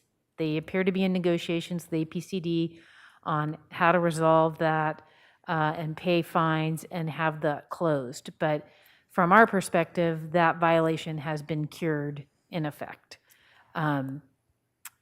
With respect to going forward, I mean, I think we work with the applicants, we advise them of what the code requirements are. We are now more in touch with APCD, particularly if there are issues regarding generators and have clear communication lines that are open. But I understand the board's concern that in one particular case, there have been longstanding use of generators while they're trying to bring in the power to operate that facility. And it's a little bit complicated because it was a legal non-conforming grow, right? It wasn't a new grow, and so that complicated that. But I believe they are working towards resolving that issue and working with APCD on that other property. I just have a quick question before Supervisor Lavanino. So working to resolve issues and having them resolved are two different things. The ADU, for example, that's an unresolved issue there. When I did the site visit, they said that it would either be taken down or they would go through the permit process. So that's another issue that to me is unresolved. And so So it seems very permissive to me. Madam Chair, we put conditions on the project regularly that are similar to the condition we have associated with this project. And this condition basically says you either have to remove it, they can't be occupying it now. They either have to remove it or they have to bring it up to the standards to meet flood controls requirements, or they need to convert it back to an agricultural use. In what period of time? Well, we track with this, and I'd have to look at the timing and the conditions specifically, but we have timing associated with all of our conditions of approval. And we have a compliance staff that goes out to make sure that they meet their conditions of approval. We can circle back and I can have staff look at the exact timing of it, and then we can report that to you in this hearing. But we will require that they follow through on their conditions, and that's what the whole purpose of compliance staff and their role. I'll just take liberty of adding one more thing. So as I understand it, the two generators that were at this property are now at the first property. Madam Chair, I don't have any evidence to that I effect. got it from the executive officer of APCD today. So I think that question is best directed to the applicant. all right. Well, and that's what I wanted to do, is let the applicant have a have an opportunity to address, like, what's the situation there as far as power goes on this particular property? And do you need generators, or will you be using generators? So are we, yeah, go ahead, come on up. Happy to respond. Hi, Matt Allen, General Counsel for Central Coast Agriculture. Thank you for the opportunity to answer the question. There were 2 generators at the site. One was a backup generator. One was connected to the greenhouse used for nursery facilities. That nursery facility greenhouse has an application in for a power upgrade. It's been in for a while, but we can't get that approved while we're still in the land use permit process because we're legal non-conforming. So we were running a generator there. We got an NOV for it. We worked with the APCD for 3 months from December till March of 2020 through 2021. We went through 4 different engineers, 3 of whom thought we could get a permit for this facility. Several didn't. And finally, in March, we got cited for a programmatic violation. We researched that program. It wasn't even applicable. So those notices of violations have been reissued for another programmatic violation. We're still negotiating. In the meantime, we have removed that generator from the site. It is not at the other farm.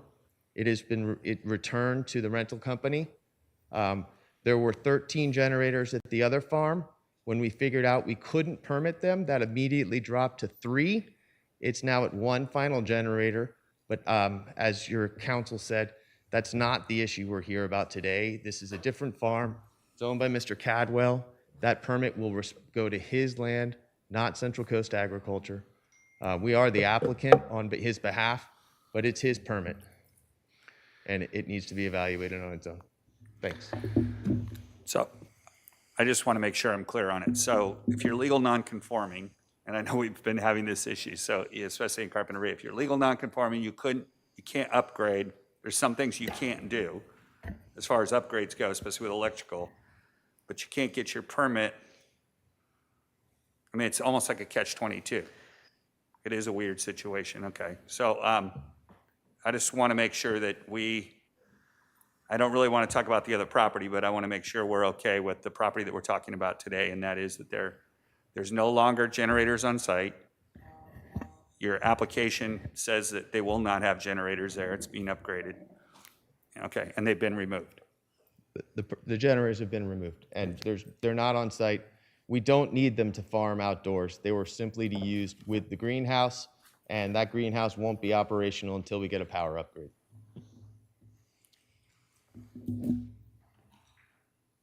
Madam Chair? Yes. Just to circle back with you on the timing of that condition, they have to follow that condition and comply with it within 90 days of the issuance of the land use permit. Thank you. Any more questions? So, public comment.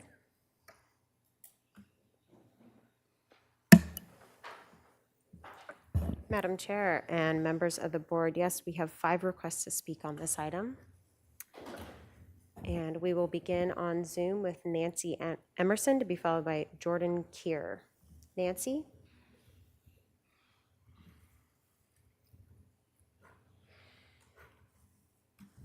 Chairperson Hartman and board members, I'm speaking as an individual and a Solvang resident.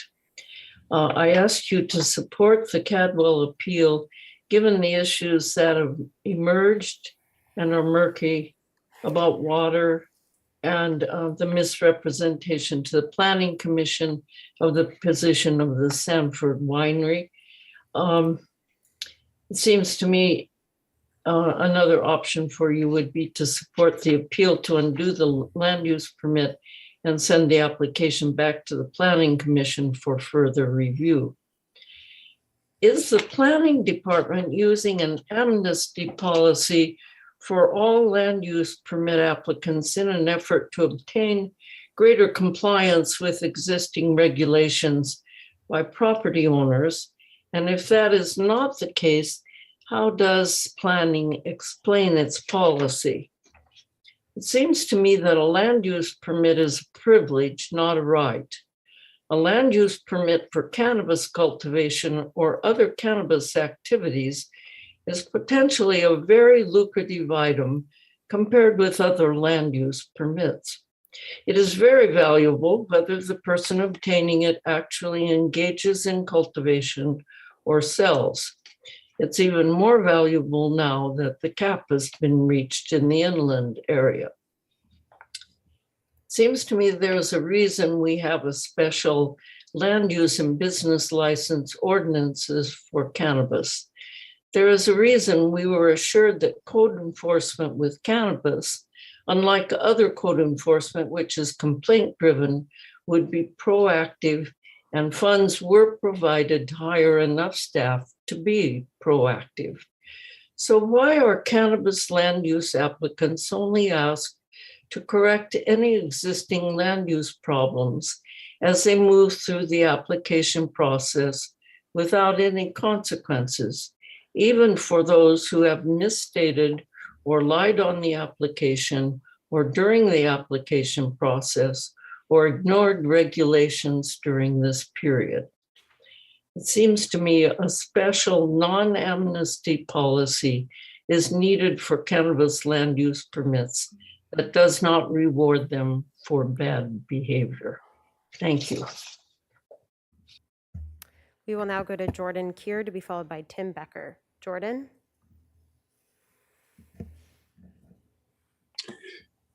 Thank you very much. Can you hear me? Yes, we can. Please proceed. Thank you. My name is Jordan Keir with Keir Groundwater. I'm a professional geologist in California and a certified hydrogeologist by the state of California. And I urge the board today to find and agree with staff recommendations in effectively every aspect of staff response to the appellant's claims. Most notably, Keir Groundwater, our firm, was hired to assist Central Coast Ag several years ago in their endeavors to be good stewards of the land and water. In so doing, they went to great expense and to great inconvenience, really, to have us locate a water supply well that would be outside of the delineated groundwater basins, relying exclusively on the percolating groundwater of the Lower Monterey Formation and the Tranquilone volcanics. This is outside of the basin. It's been described as the deep well on the property. And in fact, that 22 gallon per minute rate could indeed effectively supply all of the water needs of the project in any given year with adequate adaptive management and irrigation practices. In addition, there are the wells that have been described in the alluvial portion of the groundwater basin, which we've had the privilege of testing and observing how the water levels there respond and to pumping, and how the water levels in non-pumping wells actually do not respond to the pumping of those wells, indicating a very transmissive aquifer, indicating a very rich source of water that, as has been described, does not significantly or material affect in-stream flow. The State Water Resources Control Board appears to have agreed with that assessment and has made their statements very clear. These are the same statements that staff is relying upon in their recommendations to the board today in response to the appellant's claims. And I think the biggest issue is circling back to Central Coast Ag's good stewardship of the water resources. You see clear as a bell that not only have they used significantly less water, they're doing it in a more responsible way than previous users of this property. And I think that's the key of cannabis today in Santa Barbara County. It's an opportunity for, as Supervisor Williams mentioned, good stewardship of the land and water resources, environmentally sound practices for a facility and crops that can be indeed profitable and sustainable. Thank you very much. We will now go to Tim Becker to be followed by Kevin Walsh. Tim?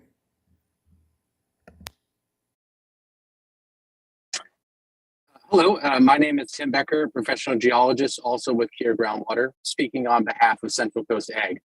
The appellant has made the blanket statement that the cultivation projects, quote, lacks adequate water supply, particularly by exaggerating the estimated water demand to 50 acre-feet per year.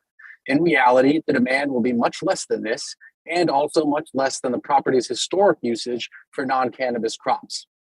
The appellant recognizes that the deep bedrock well on property draws exclusively percolating groundwater that is both outside of the river alluvium and outside of the entire groundwater basin as defined by Bulletin 118. Therefore, the bedrock well is not subject to the forbearance period. The bedrock well sustains over 20 gallons a minute with greater production available for shorter durations.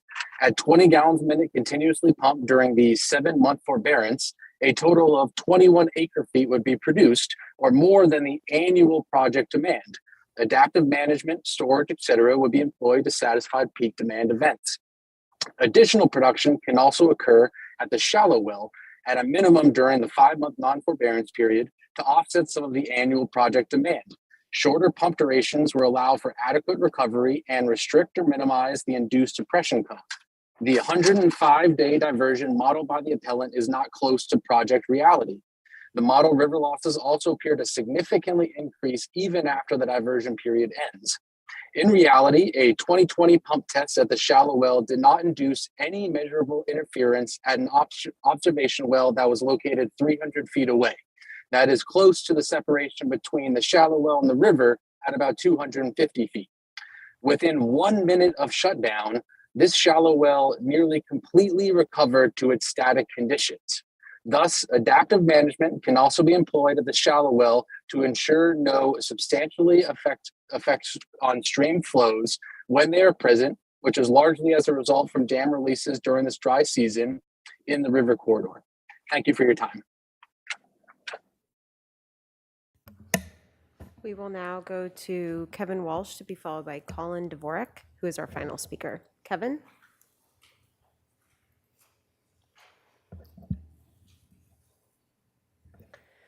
And Kevin, we have unmuted you on our end. If you can please unmute on your end and proceed with your comments.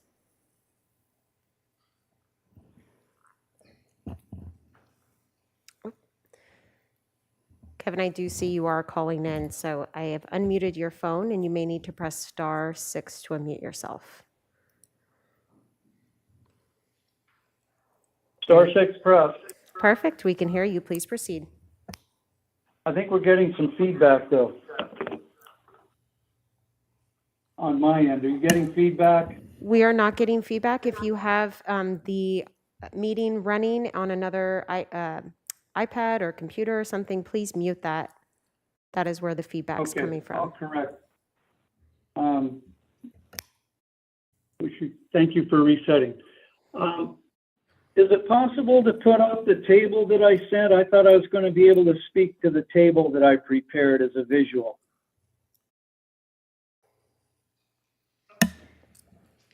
If you could put up our presentation, I have it on that slide. Kevin, hold on.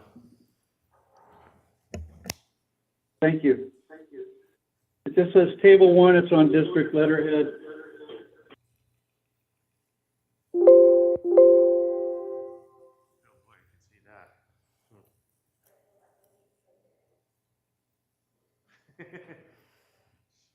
Shoot.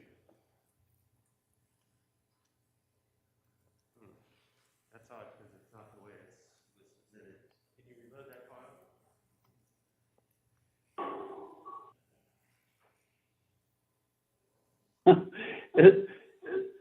Hold on, Kevin. Is that how it came through? Well, no. I mean, I don't think so.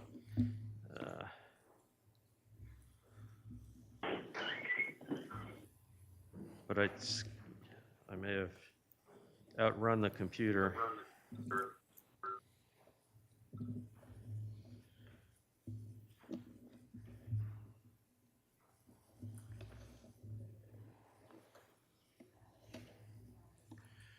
Madam Chair, I wanted to make a point of order in this while we're getting this worked out. The last two public speakers were actually part of the appellant team or the applicant team, Jordan Keir and Tim Becker. I obviously I didn't interrupt their testimony, but I don't think that it's appropriate that they get that time, since time is really a precious commodity at this hearing, and ask that you either grant us 6 minutes or take 6 minutes off of the applicant's rebuttal time. I will have county council think about that while I just wanted to mention something else as a point of order. County council reminded me that as ex parte communication, it's not just the appellant or applicant. I need anybody who I've relied on. And so I did, in fact, today speak with Erin Arlen-Janae, the executive officer of APCD, and I got an email from her yesterday that I'll submit. So with that, Kevin Walsh, we're back. We've got your chart up. Kevin, just so you are aware, and before you proceed with your comments, we can only put one thing on the screen at the time, so you will not see the timer, but you only have 3 minutes to speak. So please stay within that window. Thank you. Thank you, Madam Chair. All I have is the table that's on the screen, and thank you, board members. I am Kevin Walsh, Sandy Nez River Water District. We manage the downstream release for Kachuma for the river water users in the valley and are a major stakeholder along with the county and the 3 groundwater sustainability agencies. My comments are not for or against the project. My comments are with reference to reported water use and the table I've prepared that's up on your screen. The applicant only submitted a table of water use up through year 2015, claiming that cannabis began growing in 2016. That was not what was reported to the water district. Using 2016 as an example, the reported use was 18 acre feet. Applicant represents about 1/3 of that amount to you, and apparently only about 1/6 of that amount to the State Water Board.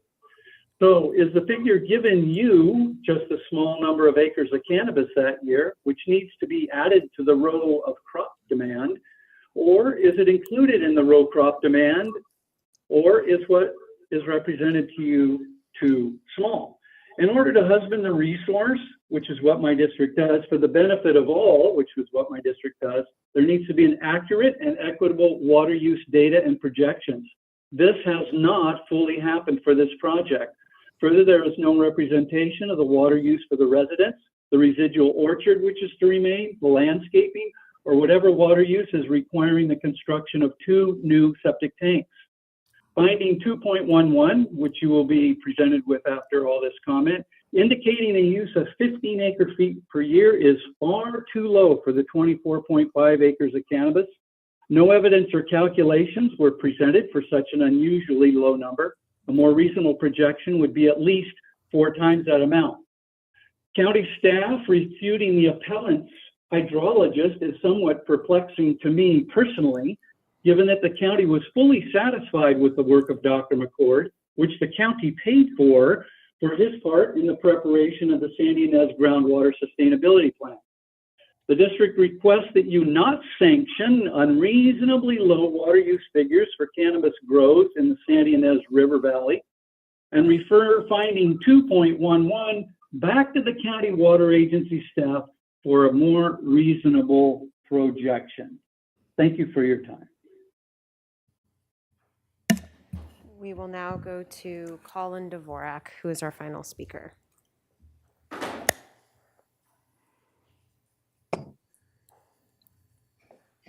Chair Hartman and Supervisors. My name is Colin Dvorak with Pacific Grown Organics, a cannabis applicant in Carpinteria and a longtime resident of Santa Barbara. I wanted to take a moment to offer my support for the Cadwell Cannabis Project, John DeFriel, and Central Coast Ag. I've been engaged in the cannabis conversation in this county since 2017 and can speak firsthand of the responsible stewards this group is of their community. I am grateful to John and the Cadwell family for their leadership in this industry, leadership that has had significant negative consequences for them, as is evidenced by this hearing. The Cadwell farm is highly professional and deploys best practices for cannabis in Santa Barbara's North County. These cultivators are among the most engaged in their community, having been part of the solution for cannabis's successful integration into Santa Barbara County from the very beginning. In addition, they have confronted the challenge of odor with creative science-based analysis to deploy the very best practices for their farm type. The Cadwell Cannabis Project is an excellent model for other operators in the cannabis space, and I think Santa Barbara County should be grateful to have them as responsible operators and substantial taxpayers. Thank you so much for your time. And that concludes public comment. Thank you. County Council. Madam Chair, members of the board, it has always been our recommendation that we provide equal time to the applicant and the appellant. In this particular circumstance, there were 2 speakers in public comment that were on behalf of the applicant, but I did notice that when the applicant gave the presentation, they did leave 5 minutes on the clock. So if you were to offer a minute to the appellant, it would equalize the time, and that would be my recommendation. Okay. She beat me to it. I was just going to say we had 5 minutes on the clock. I apologize. It was the only way we could organize those speakers to get into this hearing with us present. We didn't realize that we could work both sides until Lindsay figured it out at the last minute. So that was our way to get them on the record. We weren't trying to sneak them past your time frames. I apologize. Thank you. So now we go back to the appellant, and I believe that would be 7.5 minutes. Very good. Staff, would you please bring up our presentation?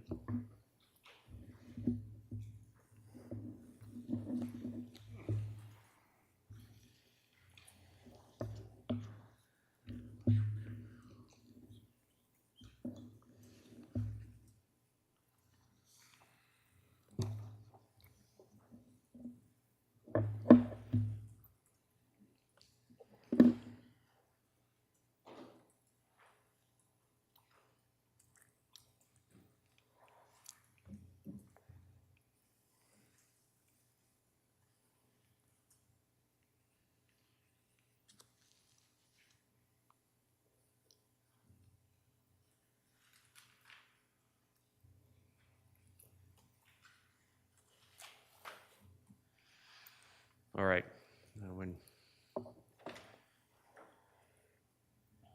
Shall I wait for Supervisor Williams to return? Okay. We all do. Okay. He heard that. Go ahead. Okay.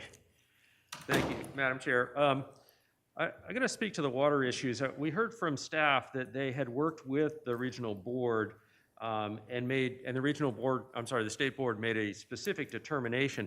Unfortunately, that is not in the record. And one of the challenges that we've had with this project is trying to get accurate and stable project description information.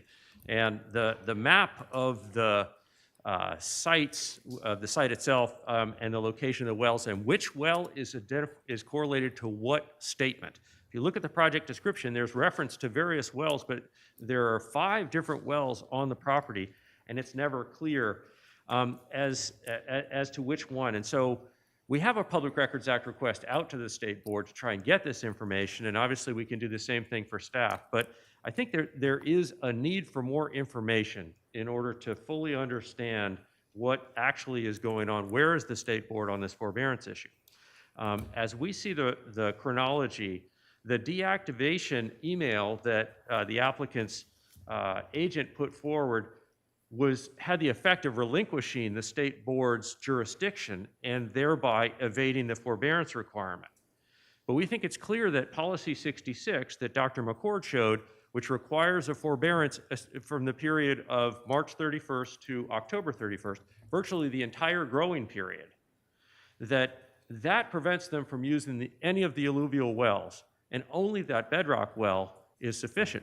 This is not just our opinion, but in fact, Jordan Keir's own testimony in the record, his 2020 report. Based on our review, we conclude that while the existing well extracts from a shallow alluvial aquifer that may be classified as part of the, quote, subterranean stream, unquote, of the San Ynez River flow system.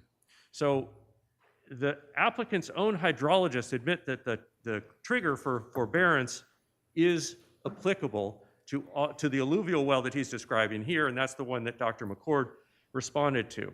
So there's a logical disconnect between the evidence that's in the record and the conclusions that there is not a requirement of forbearance here. And that is significant and material.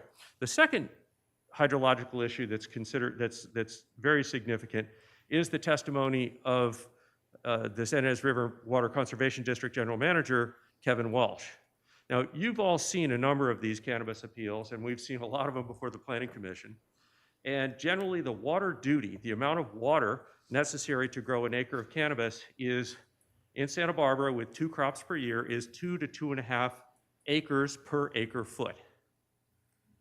I don't know how the numbers that are being claimed for this grow can work. As Director Walsh said, it should be probably 4 times higher. There's 24.5 acres of cannabis. The water duty by a conservative 2 acre feet per acre would indicate that they need close to 50 acre feet, 49 acre feet of water in order for this project to proceed. They're claiming it's only 15.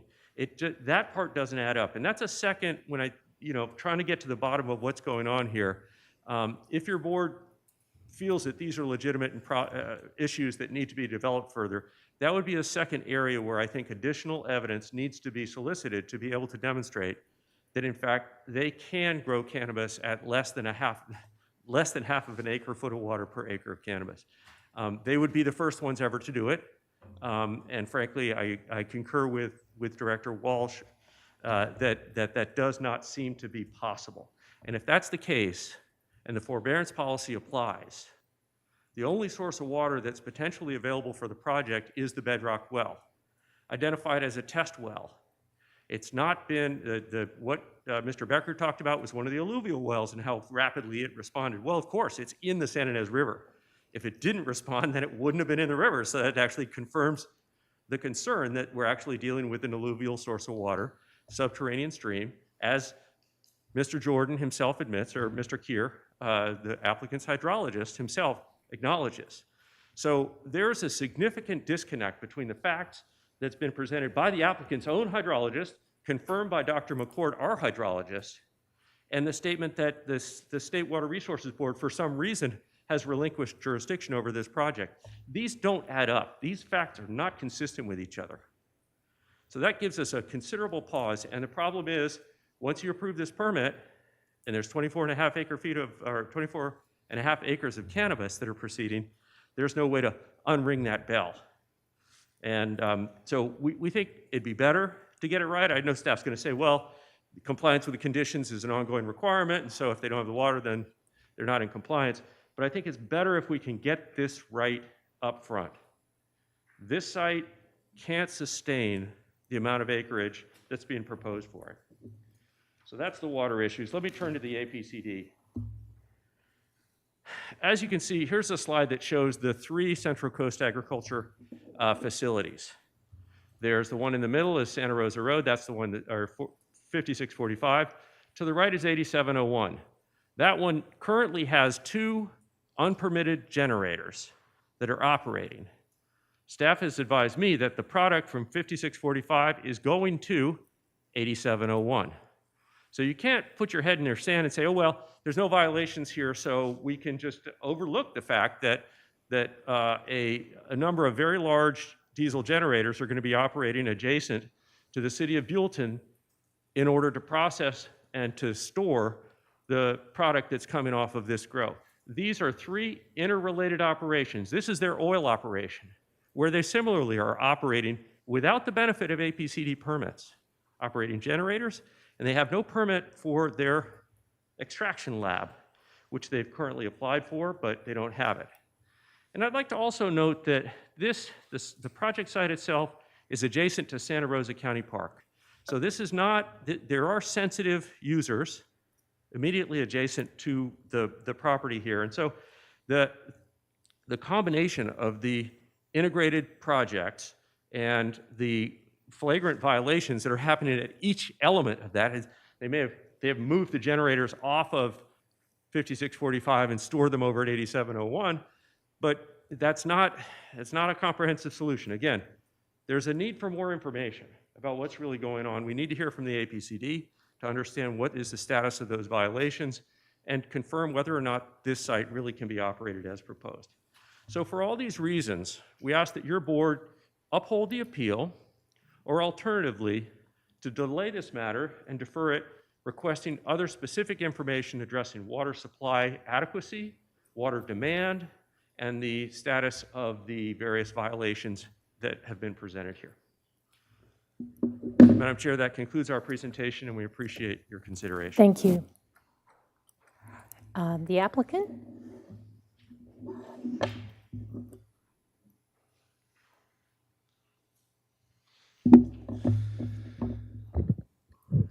Thanks. So I want to address a few issues. First off, the State Water Resources Control Board does have documentation in the record. The NOA is part of the record. Notice of applicability, they approved the well usage. It's in the record. Mr. Shatillo has seen it. With regard to the water usage, I want to point out that Mr. Walsh's data is based on acres and crop types. There's nothing in Mr. Walsh's data collection process that is related to cannabis. It's related to cut flowers, it's related to row crops, and he asks that you simply calculate the number of acres you grow and multiply and send him a report and pay him a minor fee. It's not a very large fee. For the years that are confusing up there, our landlord was still filing on behalf of his farm with regard to this property. However, we do have a metered well on site. That meter does show actual water usage for the site. And those numbers we've produced in our report are related to that metered well usage that we track directly. And I'll have John, hopefully I'll save him enough time. He'll come and explain to you why our farming is so much better at water usage than most of the county and most of the other farmers out there. With regard to the APCD, yes, we do have another facility in Lompoc. It does have an issue. One, the backup generator wasn't approved in a timely manner. We inherited that backup generator. The second issue is we now have a programmatic issue with regard to our extraction process. That program didn't exist when we permitted the facility in 2019. We are working with the APCD to get a permit for that, but it requires backed analysis, and backed analysis requires a third-party engineering. The problem is our system is designed by us because we believe we're the best in the world at doing it, so we're having to hire third parties to come in and evaluate an existing system, and it's taking a long time to get to what they consider backed. But we are working with them daily to get that in place. Again, I don't think this is relevant. I think your attorney has directly spoken on this point. We don't look at other sites with regard to this land use permit, but I do want to defend the name of my company and against these attacks. And John's going to come and talk to you about water usage. Yeah, I can give you a quick rundown on the math on the water usage and why this is better. And it's also been looked at by California Department of Fish and Wildlife, who also said that this is the lowest water usage they've ever seen of anyone in the state. So we use high flow drip tape. It's about 0.68 gallons per minute on 8-inch spacing. Basic math, per foot, you add a gallon of water a minute. When you run all that math out on a 12-week crop, we irrigate generally once a week, on average 7 or 8 days a week. If it's like end seasons, early spring, late fall, when you either have a cloudy layer or it's cold outside, you only need to irrigate every 10 to 14 days.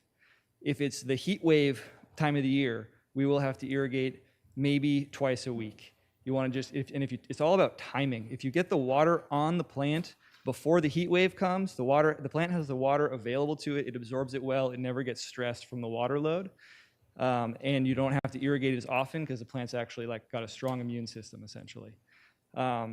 We use high flow drip tape. We then also irrigate it with, or we put plastic mulch on top. That does two things. One, the plant's roots only go 12 inches down, so we don't need to add water below 12 inches because you're not feeding anything. If you add too much water, then you end up rotting the bottoms of your roots out, and this plant is actually way easier to overwater than underwater. So what happens as you add the water into the column, with that plastic mulch, it actually heats up and brings the water back up out the table. It hits the plastic, it recondenses and comes back down. You don't lose it to evapotranspiration like you would lose from a sprinkler irrigated crop or something that's like from the top. When you do all the math out over about a 12-week cycle, you use about 120,000 gallons. An acre foot is 325,000 gallons, so a little less than half an acre foot per crop. And we've got years of data on that now, and it's it's dialed. Thanks.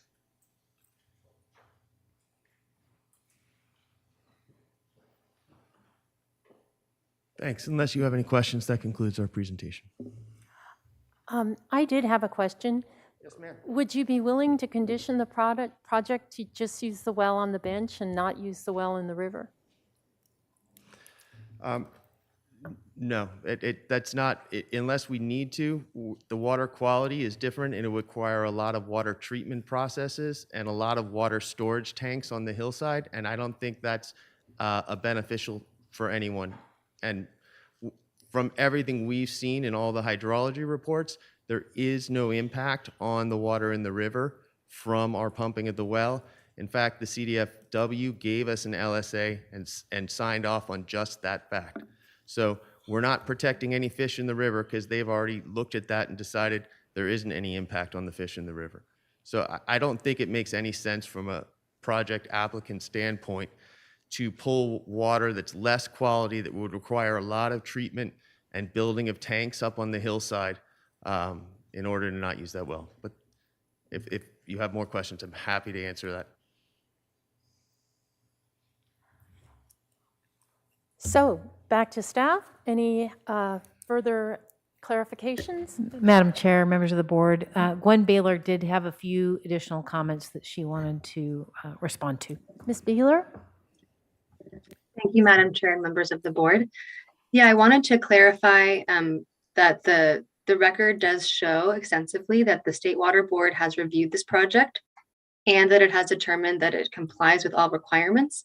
This is evidenced by attachments 13 and 14 to the board letter, which are the notice of receipt and the notice of applicability from the State Water Board. This is also addressed in the CEQA checklist in the record. The project is not a surface water diverter. We have worked closely with the Water Board on this issue, as has the applicant. Additionally, the applicant provided a memorandum explaining the historic and proposed water usage, which is included as attachment 9 to the board letter. I want to clarify that staff has worked with Santa Ynez River Water Conservation District staff on this project, and we confirmed that the applicant has reported pumping records to the district. I want to acknowledge that the applicant is required to provide pumping records to the Santa Ynez River Water Conservation District, just like all well users are in that jurisdiction. Lastly, I want to acknowledge once again that all generators on site have been removed associated with any APCD violations, and APCD staff has informed me as recently as yesterday and previously as well that the applicant is actively working on abating any violations and that the generators have been removed. That's all. Thank you. Supervisor Williams? Gwen, can I get a little more clarification? The explanation that the applicant provided was that what they provide the conservation district is a crop type, and the conservation district is essentially calculating water usage from the crop type. Is that the case? Is that why this discrepancy exists? Supervisor Williams, through the chair, I don't think I'm going to be able to answer that question. I don't know exactly the details of the district requirements, so I would defer to the applicant on that. Thank you. Did you want to put that to the applicant, Supervisor Williams? Well, I think the applicant, that's the representation, correct, that you just made. I was just trying to see if I could get verification of it from staff. Yeah, that's our understanding, sir. That it's based on a crop type, not metered results from our wells. Got it. And I refer to, so I'll apologize because there are a number of entities that control water along the river, and I'm just talking about the reports submitted to Mr. Walsh's group. There's a couple of others, so I just want to make sure I'm clear which one I'm referring to. Oh, I've been dealing with water districts in Santa Barbara County for 20 years, and I still haven't got it all straight. And we're on the same page. Are there any more questions? Bring it back to the board for deliberations.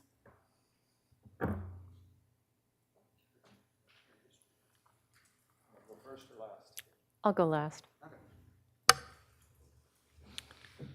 Well, I had two major concerns coming in. One was obviously water. It's difficult sometimes when we're up here in a quasi judicial and you're trying to analyze evidence, and you basically get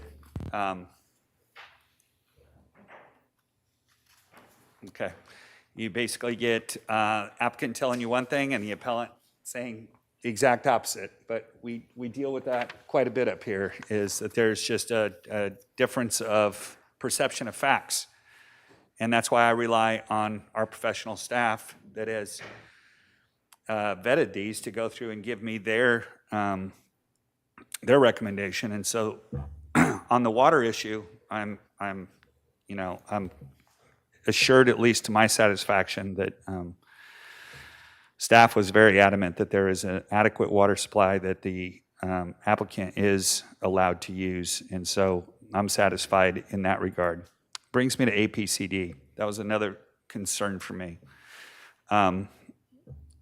But the way I look at that is this. Legal nonconforming, especially on their previous project, just puts us, it's just not a good situation to be in.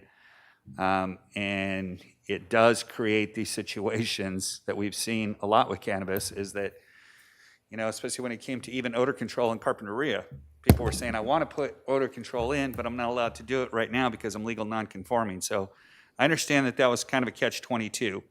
The way I look at it on the APCD side is, for me, we see hundreds of businesses annually that have APCD violations. APCD hearing board hears those, sees those, NOVs are issued, fines are paid.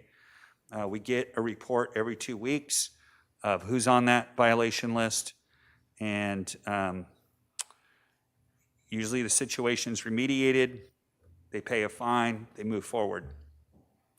I want, and that's why I asked that question, I want to make sure the applicant is 100% certain that they know that we are very concerned that there are not going to be non-emergency generators on the site. And I see that there is an additional condition now of approval that is delineating that generators are prohibited except for temporary use in the event of a power outage or emergency. So the other things that we didn't talk about on this project, though, is that this is, and I know Mr. Shatillo talked about the park, but I drove out to the site, and we were always looking for a place out in the middle of nowhere, and it was actually right almost in the middle of nowhere. It was 7 miles from Buellton and about 7 miles from Lompoc. It's a relatively smaller grove for that area, 24 acres. I know we just approved some much larger sites that are probably using water sources that are similar to this one. Not sure why those weren't appealed. And it's in an area really where it's down in a valley. So my two answers my two questions were answered. My concerns were addressed, which was the water supply and the APC, especially with this additional condition of approval. County Council? Madam Chair, members of the board, I just want to make sure, I believe that both the appellant and applicant have been provided that new condition of approval. And I just don't know if planning has any comments on that as well.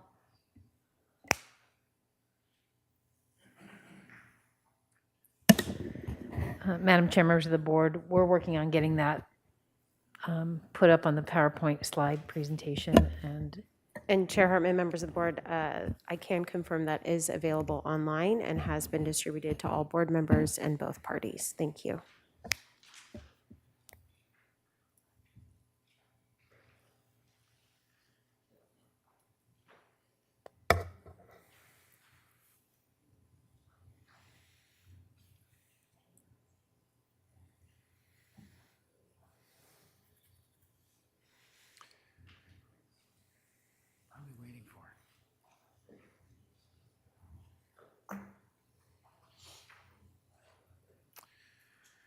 Madam Chair, should we just keep?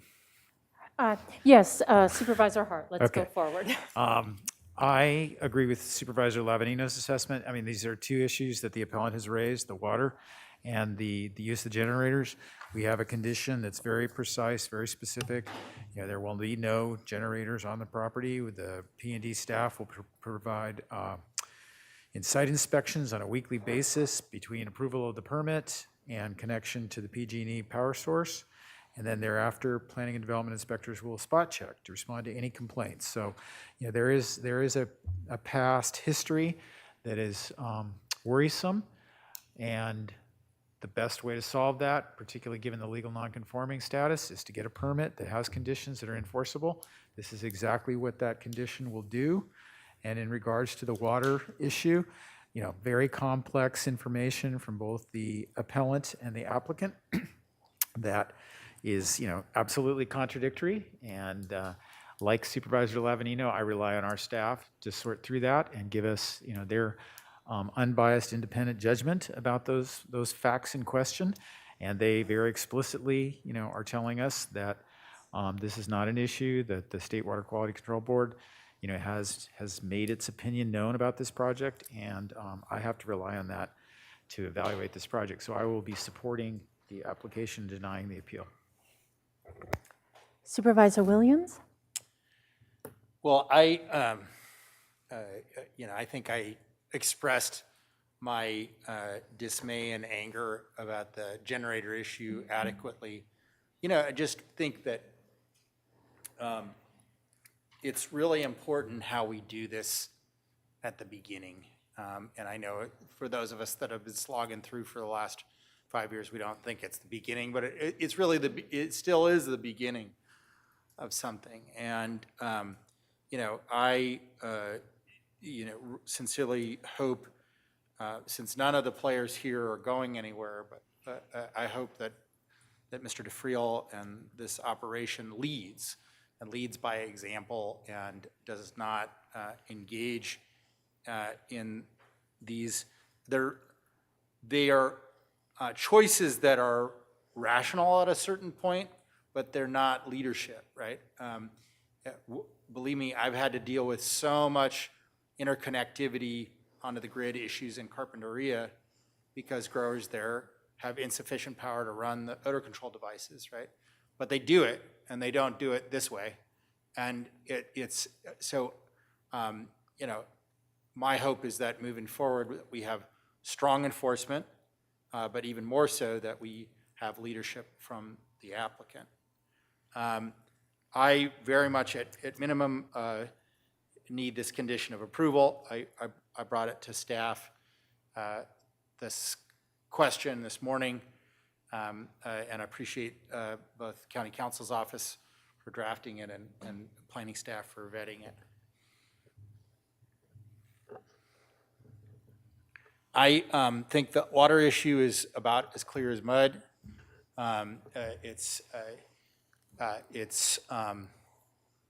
That is unsettling to me, but I also, you know, have to, in the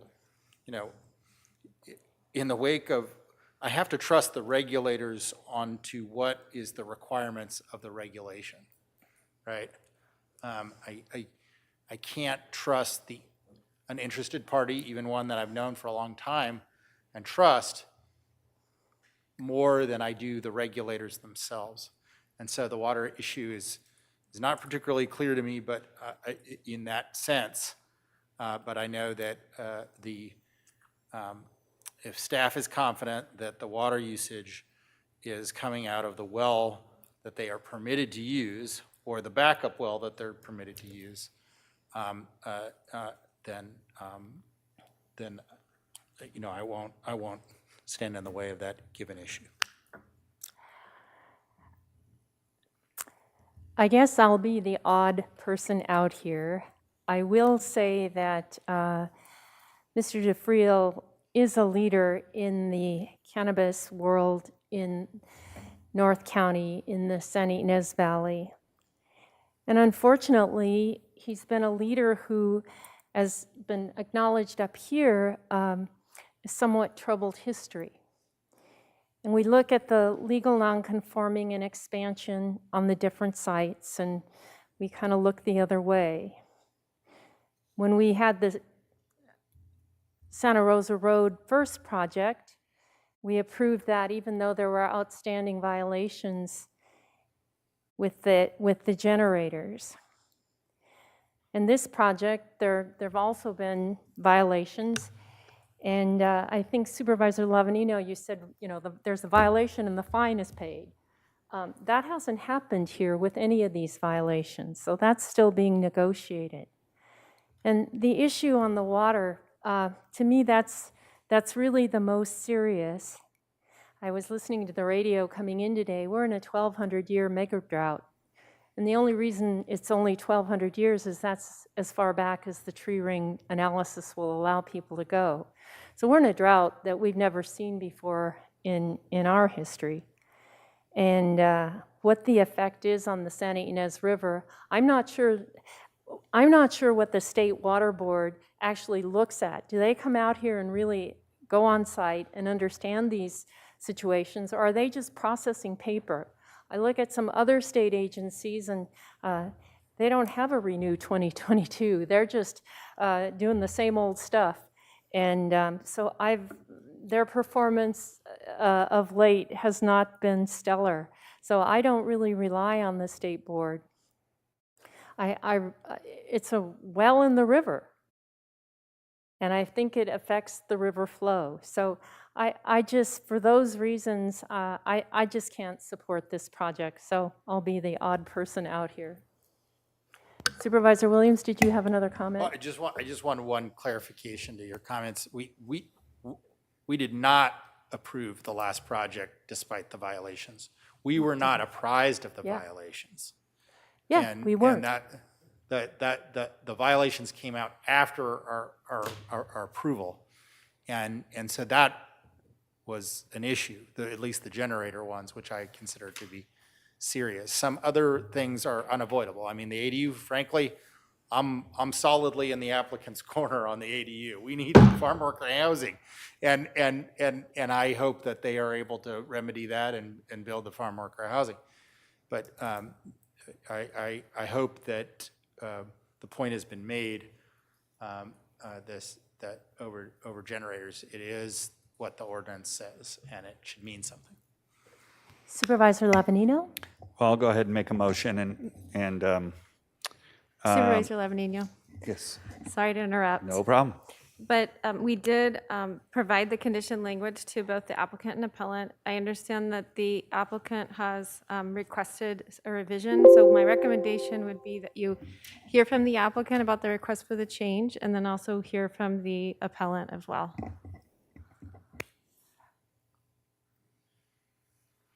Mr. Allen? Yeah, so all I asked for was that the language from the code section be clarified, and I think Director Plowman had that up, but I believe it's just cultivators for and generators aren't allowed for cultivation, and that would be consistent with the language of the code section. And that's all I was looking for, is the clarification on that, which would cover this nursery area in the greenhouse. I'm not trying to get around that. I'm just trying to stick with the What code. else would you need a generator for at the site? So my concern is if we came back in down the road and wanted processing and we wanted backup generators there or something along the road, I don't want generators, sir. We're in your camp on this. We would rather not have them. We'd rather be connected to PG&E.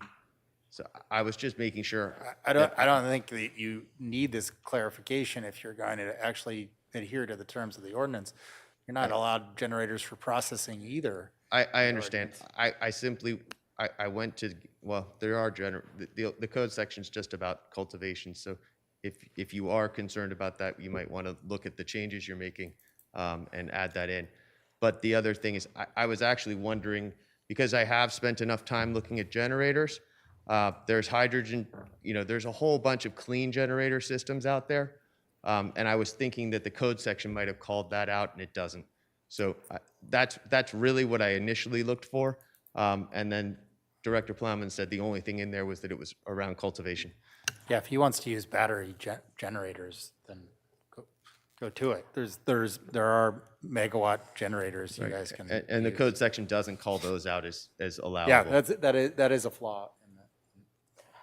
So Director Plowman, before we go to the appellant, do you have a fix? Madam Chair, members of the board, so what we had proposed was to add some language to the condition that just clarified exactly what the code says, which is the use of generators for cultivation is prohibited. And so we would add it to read, consistent with the project description and pursuant to the Land Use and Development Code section, I'm not going to read that part, generators for the use of cultivation are prohibited, except for temporary use in the event of a power outage or emergency. And it's really just clarifies exactly what that code section says. Madam Chair, And just a question of her. Sure. Ms. Plowman. Supervisor So Lavanito. I've never seen us have a condition of approval of something that's already so, Required. I mean, I'm interested in the monitoring piece. I think that's different. But why do we need an additional condition of approval for something that's already prohibited? Except that I guess it gives us another layer of blanket of, I can answer that question. If we Okay. had put that condition on the last project, we could have revoked his permit in the last Okay. year. So I think that's a pretty clear level of enforcement that can come. so to me, if I don't know about the different language. It all seems like semantics to me as far as like if it's for cultivation or not. I mean, when we go out there, if there's a generator operating, I think it's going to be a problem. So I don't know. I'll take your recommendation, Ms. Plowman, as far as if you're good with the changed wording or not. Madam Chair, Supervisor Levin, I'm fine with the proposed change. It just repeats exactly what the code section states. So if it makes the applicant more comfortable, I can accept that. Supervisor Williams, did you have something? Your light is still on? Yeah, I just wanted to clarify that a battery backup would be considered a battery, not a generator for purposes of this, because that's the question that the council brought up. Madam Chair, Supervisor Williams, I am probably have enough information to be dangerous about something along those lines. I know that people have, I'm just batteries asking- for their solar Sure. power, et cetera. That There's would not be captured by have this. You can have a big 1,200 square foot battery if you wanted to. Is that going to be considered a battery or a generator? That is the question. Madam Chair, Supervisor Williams, based on our conversation today and the knowledge that I have, I would say that would be called a battery and not a generator. And then there's the complexity of hydrogen that Mr. Allen raised, but we may, over time, need to clarify generators and distinguish diesel from other kinds. But Mr. Shatillo. Thank you, Madam Chair, members of the board. Responding to Supervisor Lavignino's question through the chair, I asked this question of the APCD. What would stop the applicant from just bringing the generators back after they'd been removed? Because they confirmed to me yesterday that they were removed, and they said, well, there's nothing, but we do periodically go and monitor. I think the language is helpful with the stipulation of the weekly monitoring so that there is a continuing presence there. The other issue, staff, if you wouldn't mind putting the language back up, just the other issue I want to talk to with respect to the condition is the timing piece. We had conditions with 8701 that required the applicant to share their testing information, which they've not done. One of the comments that staff has made, I kind of want staff to hear this, so I'm going to pause for just a second because this is important too. Can we put the conditions of approval back up on the?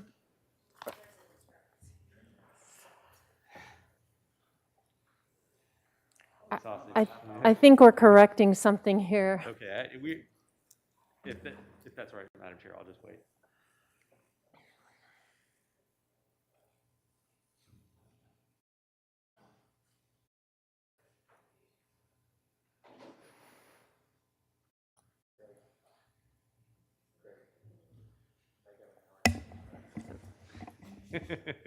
Madam Chair, members of the board, we're just coordinating on getting the language up and making Okay. sure that if there's a change, that it's clear, and that then we will coordinate with the clerk to post that as well. So the for use of cultivation is what we're waiting for? Yes, Okay. that's correct. Mr. Chitillo. Okay, thank you, Madam Chair. My question is concerning timing. And with other permits from this operation, from this operator, the expectations were not realized, and one of the questions was, well, they haven't received their permit yet, or their permit's not yet issued. And so the question here is whether the intent of the board in adopting this condition, and whether this is enforceable at law by the board, by the county, is to this shall not operate non-emergency generators on the site at any time. Well, if that language is not effective until the permit is actually issued, it may be many months before we actually get effectiveness of this condition. And so my question to the county council, to the board, is whether what actually is the timing for the effectiveness of this condition, and is it possible to ensure that this condition will be effective and enforceable immediately? Because that's really what we're, I think, most concerned about. Thank you, Madam Chair. Director Plowman. Madam Chair, and I'm happy to have council weigh in if they would like to, but this is part of our code, and so it is immediately enforceable. Madam Chair, members of the board, I will confirm that as well, that this is already a requirement. And so it would be immediately enforceable. And what this condition is adding is really the timing and the inspections. Okay, Madam Clerk, will you call the roll? I didn't make a motion yet with the Oh, new I'm language. sorry. Well, that's all right. We didn't have it up yet. So I'm going to go move revised recommended actions 1, 2, 3, and 4 with the language of the additional condition of approval regarding generators that's listed and publicized. Chair Hartman, members of the board, just for clarification, that's recommendations A, B, C, and D. Not on my sheet. With additional, my apologies, that did not come from the clerk of the board, with additional changes to the conditions. Sure. As That seen. sounds good. Great, thank you. And Supervisor Hart seconded. Second. Call the roll. So the additional element added is this condition of approval. Okay.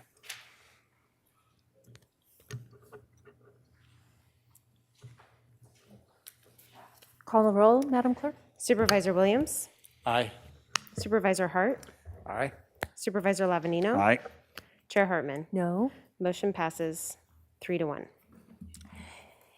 And we'll have a 5-minute break before going on to the next item.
We're reconvening at about 5 o'clock, the Santa Barbara County Board of Supervisors meeting of February 15th, and we're on our last item of the day.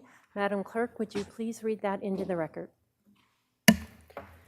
Chair Hartman and members of the board, departmental item number 5 is from the County Executive Office. It is a hearing to consider recommendations regarding an update on the coronavirus disease 2019, COVID-19.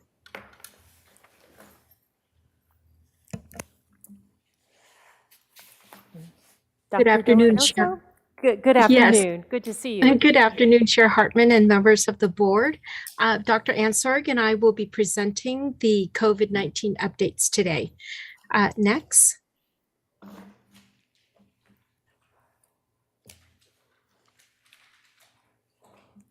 I'd like to start with our summary, and this can be found on our community dashboard.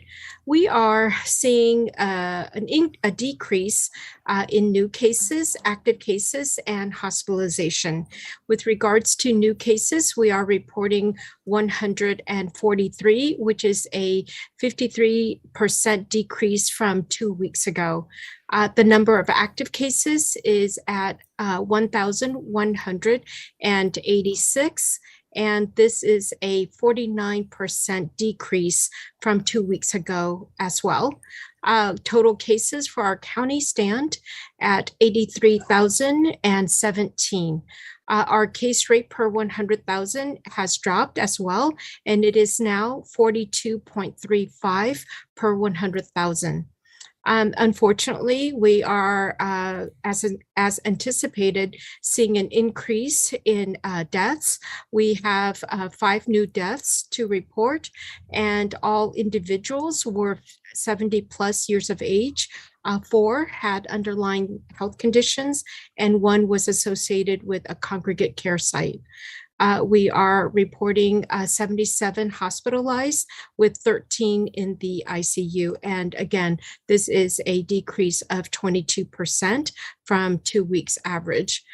Total deaths in our county stand at 636, and testing positivity stand at 13.4. Next. Our case rate, this is a snapshot of our case rate throughout the pandemic. And as you can see, the red text describes the Omicron surge, which peaked at 257.6 cases per 100,000 earlier in January, and it has steadily, drastically decreased to current of 42.4. So this is a roughly a 72% decrease from the last 2 weeks. Next. This is a graph that describes our case rate by vaccination status. We are seeing a decrease of case rate among unvaccinated in the last 2 weeks of about 31%. Among the vaccinated is more dramatic at 60%. The risk for infection and severe illness and death remains high among those that are unvaccinated in our community. As you can see, data as of January 30th, persons who are unvaccinated are 5.7 times more likely to contract COVID-19.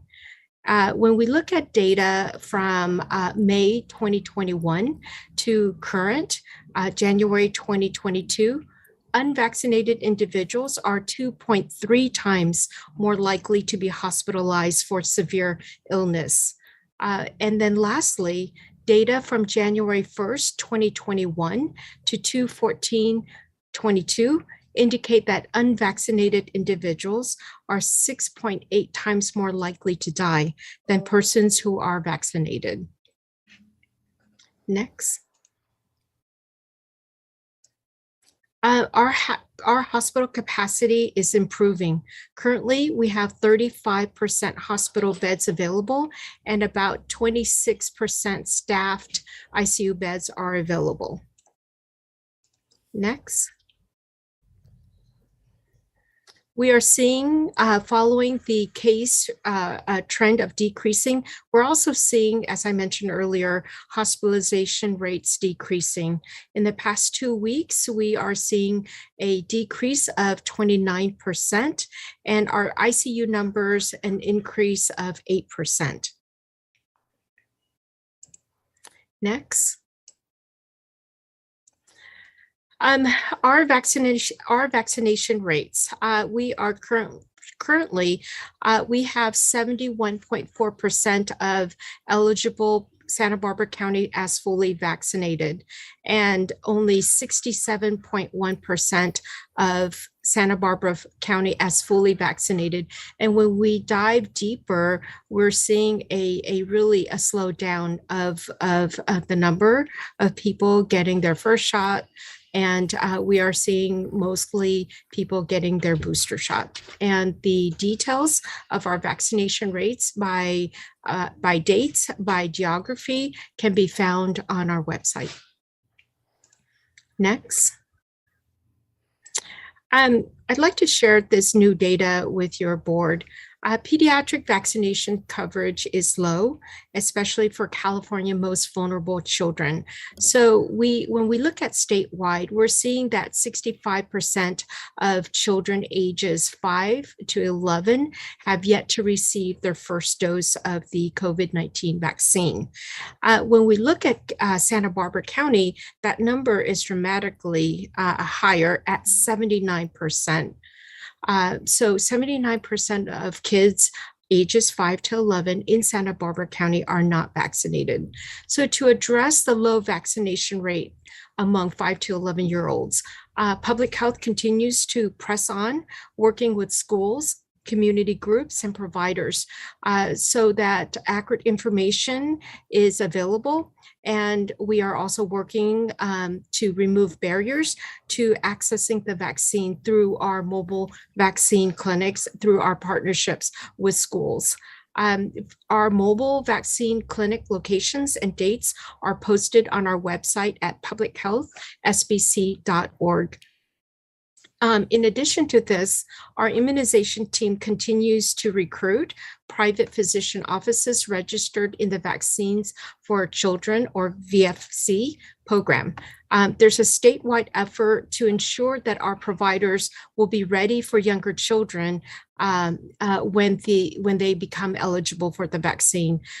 There will be a strong reliance on medical homes to provide vaccinations, as this younger age group are in need of regular medical assessments for early diagnosis and treatment of childhood issues, as well as their need for other vaccinations.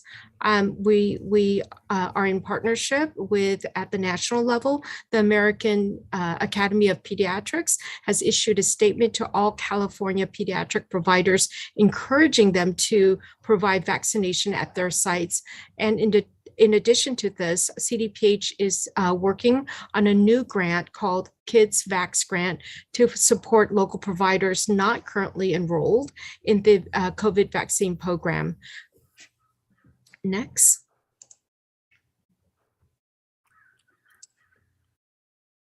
As you may have heard, today is the last day of the state mask mandate. Effective tomorrow, indoor mask mandate will be lifted for vaccinated individuals.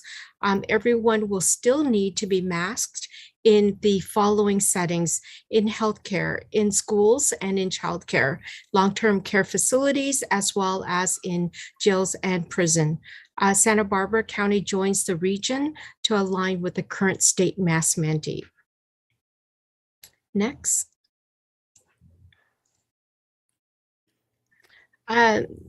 This is a slide that Dr. Ghali, Secretary of Health and Human Services, shared about the decision process yesterday at his press conference. Essentially, the move from requiring to strong recommendation of public indoor masking is based on cases decreasing by 75% since mid-January and COVID-19 hospitalizations steadily decreasing while hospital staff is improving. And the level of uncertainty is lower than before because we know more about Omicron and its impact on the community. Next. These slides describe our local thinking process. Seeing the same data trends locally, our public health team made the decision again to align with the state as well as with our colleagues in the Central Coast region. As you recall, we issued our first local health officer order for universal indoors masking on August 6, 2021, because we saw that the cases were climbing fast due to the Delta surge.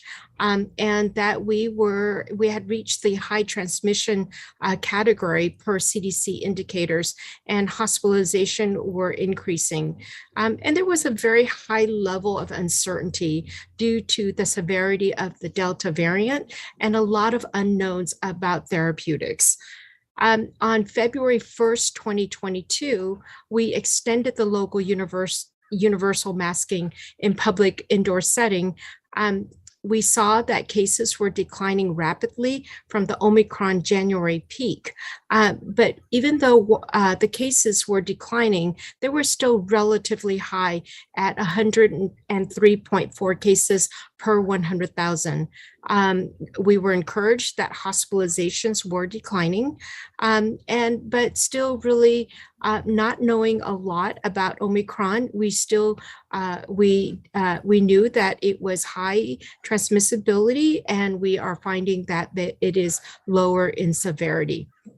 So February 14th, we have rescinded the local universal masking in public indoor setting so that we can align with the state order on masking for unvaccinated individuals and for everyone in certain settings. We are seeing cases, as I shared earlier, coming down.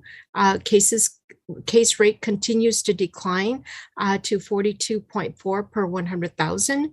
Hospitalization continues to decline as capacity of the hospitals continue to improve. The uncertainty about Omicron is a lot lower. We now know more than we did even at the beginning of the month.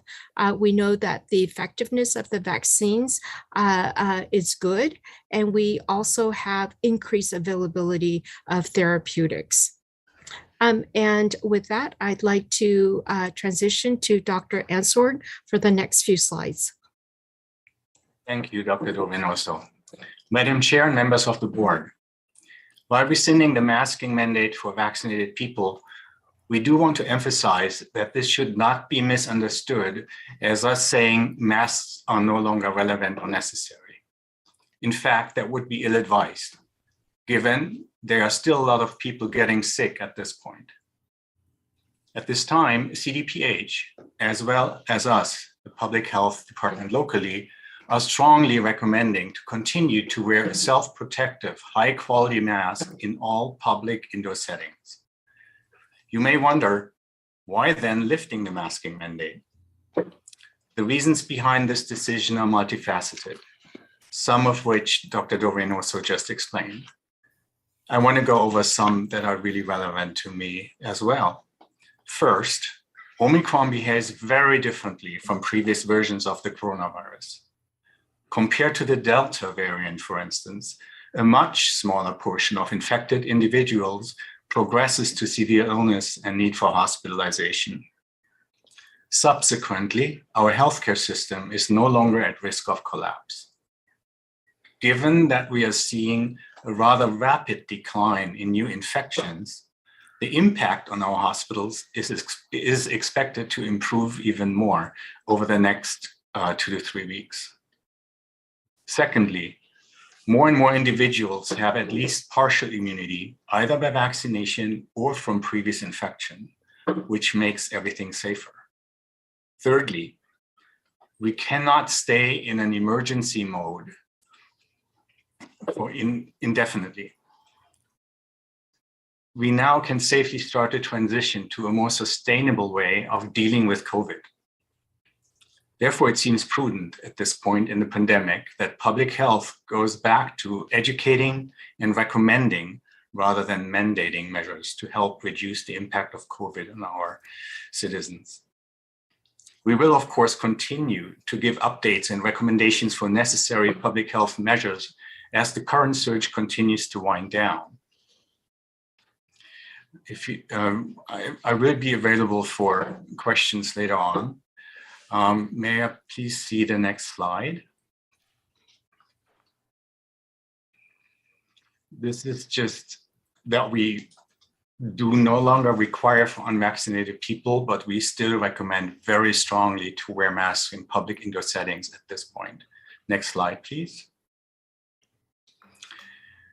A recent study published by CDC, actually as recently as last week, showed that it demonstrated that to wear a high quality mask consistently in public indoor settings reduces the risk for catching COVID significantly.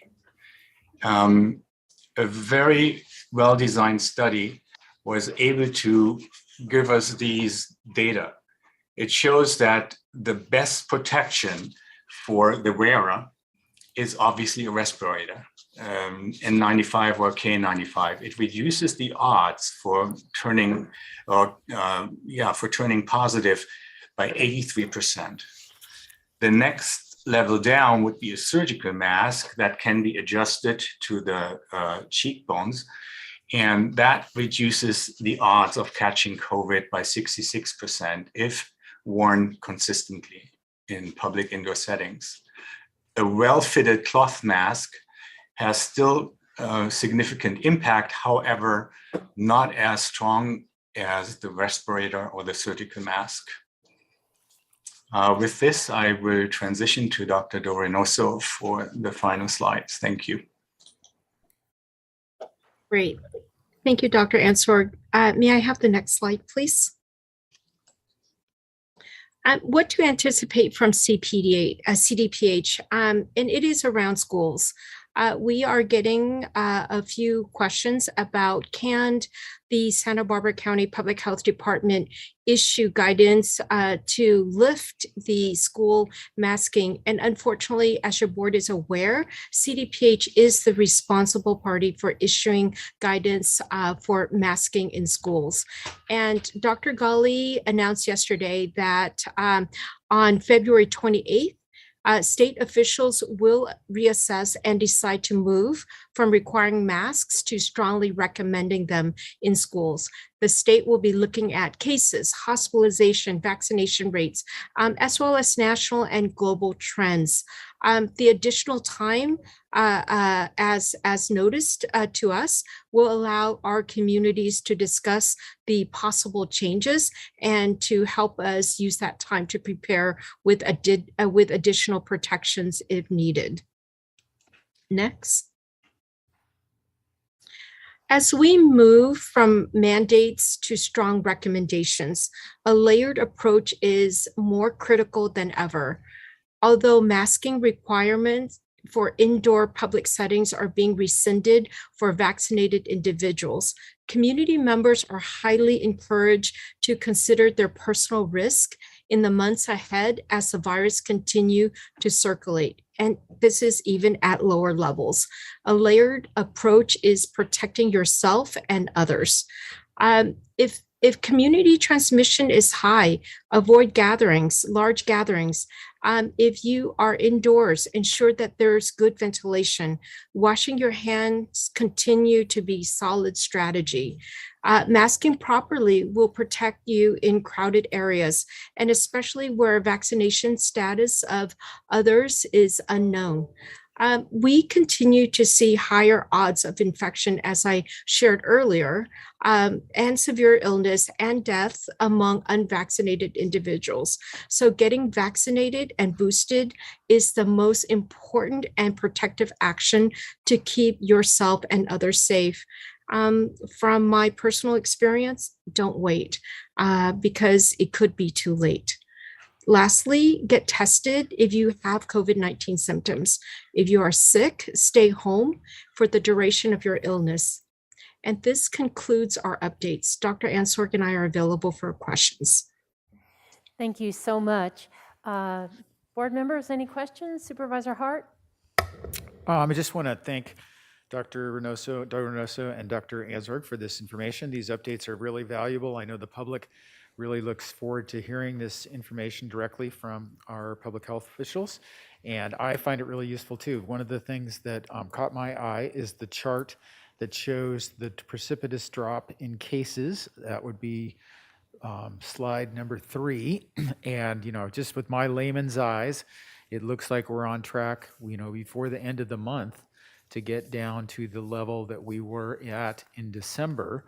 And then I guess it just, I'd like to know Dr. Reynoso and Dr. Ansorg's professional opinion about whether we're going to likely to go below that. I noticed the peak, or the trough actually, between the Alpha and Delta was very, very low, but that we never got back to that level between Delta and Omicron. So what is their best judgment about where we're going to go in the future? Maybe that's not a fair question. Yeah, I could start, and then Dr. Ansorg can finish. I think that we've been thrown a lot of curveballs, especially with variants showing up. I think we won't really know until we see subvariant to the Omicron and its impact. We know that it's everywhere, but we are uncertain about its impact to our community. With that, I think that we still need to focus on getting our vaccination rates up. We still need to focus on getting the numbers of individuals that are boosted up. And I think that because with that rates up, we will have the tools, in addition to masking whenever needed, we will have the tools to handle whatever comes our way. Well, thank you for that. That was probably an unfair question, but I appreciate you answering it. Supervisor, there is some public comment. Supervisor Lavanino, anything? I'm just curious about, so I don't see anything anymore about social distancing. So I kind of want to know what's the guidance there? And how does that work if you're around vaccinated people? I'm kind of looking at ourselves here. I felt for a while that I know my board members are vaccinated. We have masks on, and we're still sitting 6 feet apart. And I'm just kind of curious what's the new guidance, or how's this going to work in the future? I think Dr. Ansorg was prepared to take that question. Yeah, I'm happy to respond to that. Supervisor Lavanini, through the chair, we are learning, obviously, as time goes by, about the behavior of the virus and also the behavior of the different variants. Initially, when we implemented the importance of the social distancing, it was mainly with the understanding that, the plumes of expiration, secretions with expiration were the main carriers of the virus, and therefore being close together would be the main way of getting infected. That is still true. So we do not recommend to, for instance, be in a crowded setting, let's say in a bar in front of a big TV watching the game, and without masks and or loud music, and people people are having fun, getting excited, yelling, and you have to talk into your neighbor's face or ear in order to get a word across. And that will definitely be a very, very high risk for this, droplet infection within 6 feet. Now, having said that, the virus actually is suspended in the air, much like cigarette smoke, in addition to this plume, in very, very, very fine particles that can remain in the air for a very long time. So the more people are in a room with poor ventilation for for a longer period of time, the more virus particles will be suspended in the air and remain there, depending on the level of ventilation, obviously. So we are looking at this airborne infection and at the droplet infection, which is both happening. So the social distancing is still important. However, when people are wearing a mask, really not that much. So I anticipate that in the very near future, we will come up with better recommendations. But as of right now, I think our infection rate is still relatively high. And therefore, the risk that you have people who are contagious in the room is quite significant. And that's why we still consider this. Thank you, Dr. Ansorg. And I note, I really appreciate the new research on masks and the type of masks, and hope my colleagues up here will be wearing the high quality N95 masks going forward. I certainly plan to wear my masks to protect myself and the people I love, and I'm glad to have this information. I also wanted to say that we really appreciate your staff for working with early child care and daycare providers in our county. CDPH only allocated about 800 test kits for about 12,000 spots, childcare spots in our county. So public health really stepped up to supplement the Children's Resources Referral Organization with 12,000 testing kits. And they're distributing those to any accredited early childhood care sites in our county this weekend, along with free PPE. These sites are, we've learned through COVID, the backbone of our economy, and really necessary to keep childcare going so that parents can go to work. In addition, the majority of early childcare sites are small businesses owned and operated by women, and many are women of color. So keeping this critical workforce and the children they care for safe is really an issue of economic justice. So thank you so much, Dr. Del Reynoso and your team assigned to help early child care on this and other guidance: Susan Klein-Rothschild, Georgine Lowe, Matthew Higgs, Jan Shatillo, and of course, Dr. Ansorg.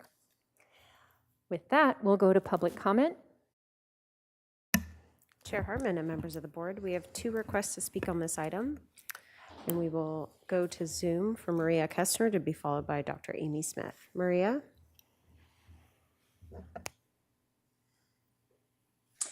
Hello again, Board of Supervisors. First of all, over 130 studies have shown natural immunity to vastly trump vaccine efficacy. Children have a 99.995% recovery rate, and the body of medical literature indicates that almost 0 healthy children under 5 years old have died of COVID. Number 3, a large study conducted in Germany shows 0 deaths for children under 5 and a case fatality rate of 3 out of 1 million in children without comorbidities. Number 4, Johns Hopkins study monitoring 48,000 children diagnosed with COVID showed a 0 mortality rate in children under 18 without comorbidities. Number 6, a study in Nature demonstrated that children under 18 with no comorbidities have virtually no risk of death. Number 7, data from England and Wales published by the UK Office of National Statistics on January 17, 2022 revealed that throughout 2020 and 2021, Only one child under the age of 5 without comorbidities had died from COVID in the 2 countries whose total population is 60 million. Number 8, another study in Nature from April suggests children's bodies clear the virus more easily than adults. Number 9, this study published in December in Nature demonstrated how children efficiently mount effective, robust, and sustained immune response. The risk demonstrably outweigh the benefits of COVID vaccination in young children. A study out of Hong Kong showed 1 out of every 2,700 12 to 17-year-old boys being diagnosed with myocarditis following the second dose of Comirnaty vaccine, or 37 per 100,000 vaccinated. A study from Kaiser found the same rate of myocarditis in 12 to 17-year-old American boys, 1 in 2,700. While the CDC says that myocarditis is a mild disease, cardiologists know otherwise. CDC's own preliminary data reported at the February 4 ACIP meeting revealed that nearly half of the young people diagnosed with myocarditis still has symptoms 3 months later, and 39% had their activity restricted by their physician. We know this serious adverse event frequently occurs in teenagers, but no one knows how often it occurs in younger children. This is a major concern for babies and younger children. Again, wir haben es nicht gewusst, Herr Ansorg. There is no consensus in the medical field. There is solely consensus in the bureaucratic government world, and dissent is now labeled as terrorism. And we've had enough of this. There is no science. And you are discriminating against the unvaccinated if you mandate a mask for unvaccinated people. Thank you very much. Thank you. And we will now go to Dr. Amy Smith, who is our final speaker.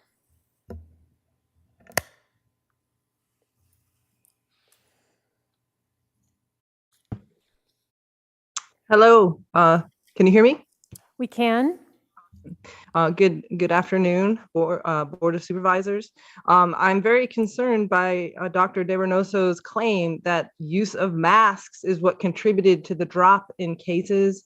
There's, of course, problems with even the testing and the labeling of vaccinated versus unvaccinated, but there's also, other states that dropped mask mandates, and they had similar drops because this is following some factor other than the use of masks. And that is very poor science to pick one factor and assume that that is all the change that you're seeing in a graph when many other factors are taking place. And it's very disconcerting that that would be by a professional person brought forth as argument to continue a policy that is not shown to be effective, and also is now going to be implemented in a way that's very discriminatory. Who is going to be interrogating people as to their vaccination status, as to their willingness to get a gene therapy treatment that has no long-term testing for liability protected corporations that our health officials seem to work hand in glove with, and don't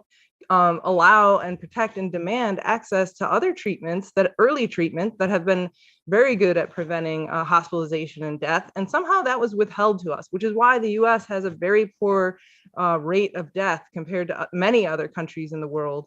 And, this record will be sorted out and people will be held to account. And it's very, very disconcerting and damage the trust in medical professionals and in health officials. And now it is time for our public elected officials to stand up and say the emergency is over. The right to take away these rights was never there in the first place. And the imposition of vaccine coercion on children, especially children, is totally unconscionable. But the Board of Supervisors can end the mandate at the next meeting, I suppose, for their own employees and set a good example. They can end the local mandate or emergency and set a good example that they are recognizing that there was never the authority to take away rights to stop a disease. With the vaccine, what they said in the early days with Alpha is that it dropped the hospitalization rate, but does not stop transmission. They never claimed that it did. But what they didn't tell you is it didn't reduce death overall, that more people died in the vaccine group. So that is very disturbing. And as health officials, it should be looking at the entire health picture. Like, what is the harm to children sitting in masks all day, not being able to see their teacher's face, not being able to communicate as properly, people with speech problems, people with a second language. This has been abuse, and it needs to stop, and it needs to be across the board, because vaccination does not stop transmission, as the CDC said. Thank you. Thank you. Dr. Del Reynoso, Dr. Ansor, did you have any final comments for us today? I would have one comment, Madam Chair. I just cannot accept these constant repetitions of absolute falsities. The COVID vaccine is by no means gene therapy. That is completely ludicrous. Gene therapy is used for very rare diseases where actually the individual DNA is manipulated in a way to eliminate a genetic disorder. Then again, to claim that more people in the vaccination group in the studies died, that is absolutely ludicrous and false. So I just really have a hard time listening to these repetitive falsities. And I just want to emphasize that we take concerns seriously, and there is not a lot of consensus in the medical field at all. I mean, there's a lot of consensus, and that's just what I have to say. Thank you. Thank you. Dr. Del Reynoso? Yes, it's disappointing to still hear the same misinformation. And I concur with what Dr. Ansork has stated. I think moving forward, I think we need to focus on how do we exit this pandemic bubble in a safe manner. And our recommendation is a layered approach. We are really, as I showed you on slide 15, masking is part of that, but also vaccination and boosting. And I am encouraged that your board will consider wearing your mask, especially since you will be indoors and you will have you will be encountering individuals whose vaccination status is unknown. So thank you for the opportunity to provide updates and our thoughts. And thank you for the good advice. I did have a constituent that had questions, and I'll send you that by email and respond to him in that way. It's a rather detailed question. I actually prepared a response if you'd like to have it. Okay, go ahead. So the question is, between January 23rd, 2022 and February 5th, 2022, what were the COVID-19 infection and transmission rates in Santa Barbara County for unvaccinated person? The answer is the case rate on 123 for unvaccinated persons is 537.6 per 100,000. And for January 30th, it's 385.8 per 100,000. You can see that it's a decrease of 28%. And this information is available and can be found on our community dashboard at publichealthsbc.org under the summary tab. The second question is, between January 23rd, 2022 and February 5th, 2022, what were the COVID-19 infection and transmission rates in Santa Barbara County for persons vaccinated before August 1st, 2021, who has not received a booster shot? Unfortunately, this is we do not have this information. It is an interesting question, but we don't have this information, largely because we're not conducting we are conducting only limited case investigation and contact tracing in congregate settings. Thank you so much for your responsiveness. Really appreciate it. So with that, I think we just need a motion to receive and file. A second? So moved. Second. All in favor say aye. Aye. We are adjourned to Tuesday, March 1st, 2022, here in Santa Barbara.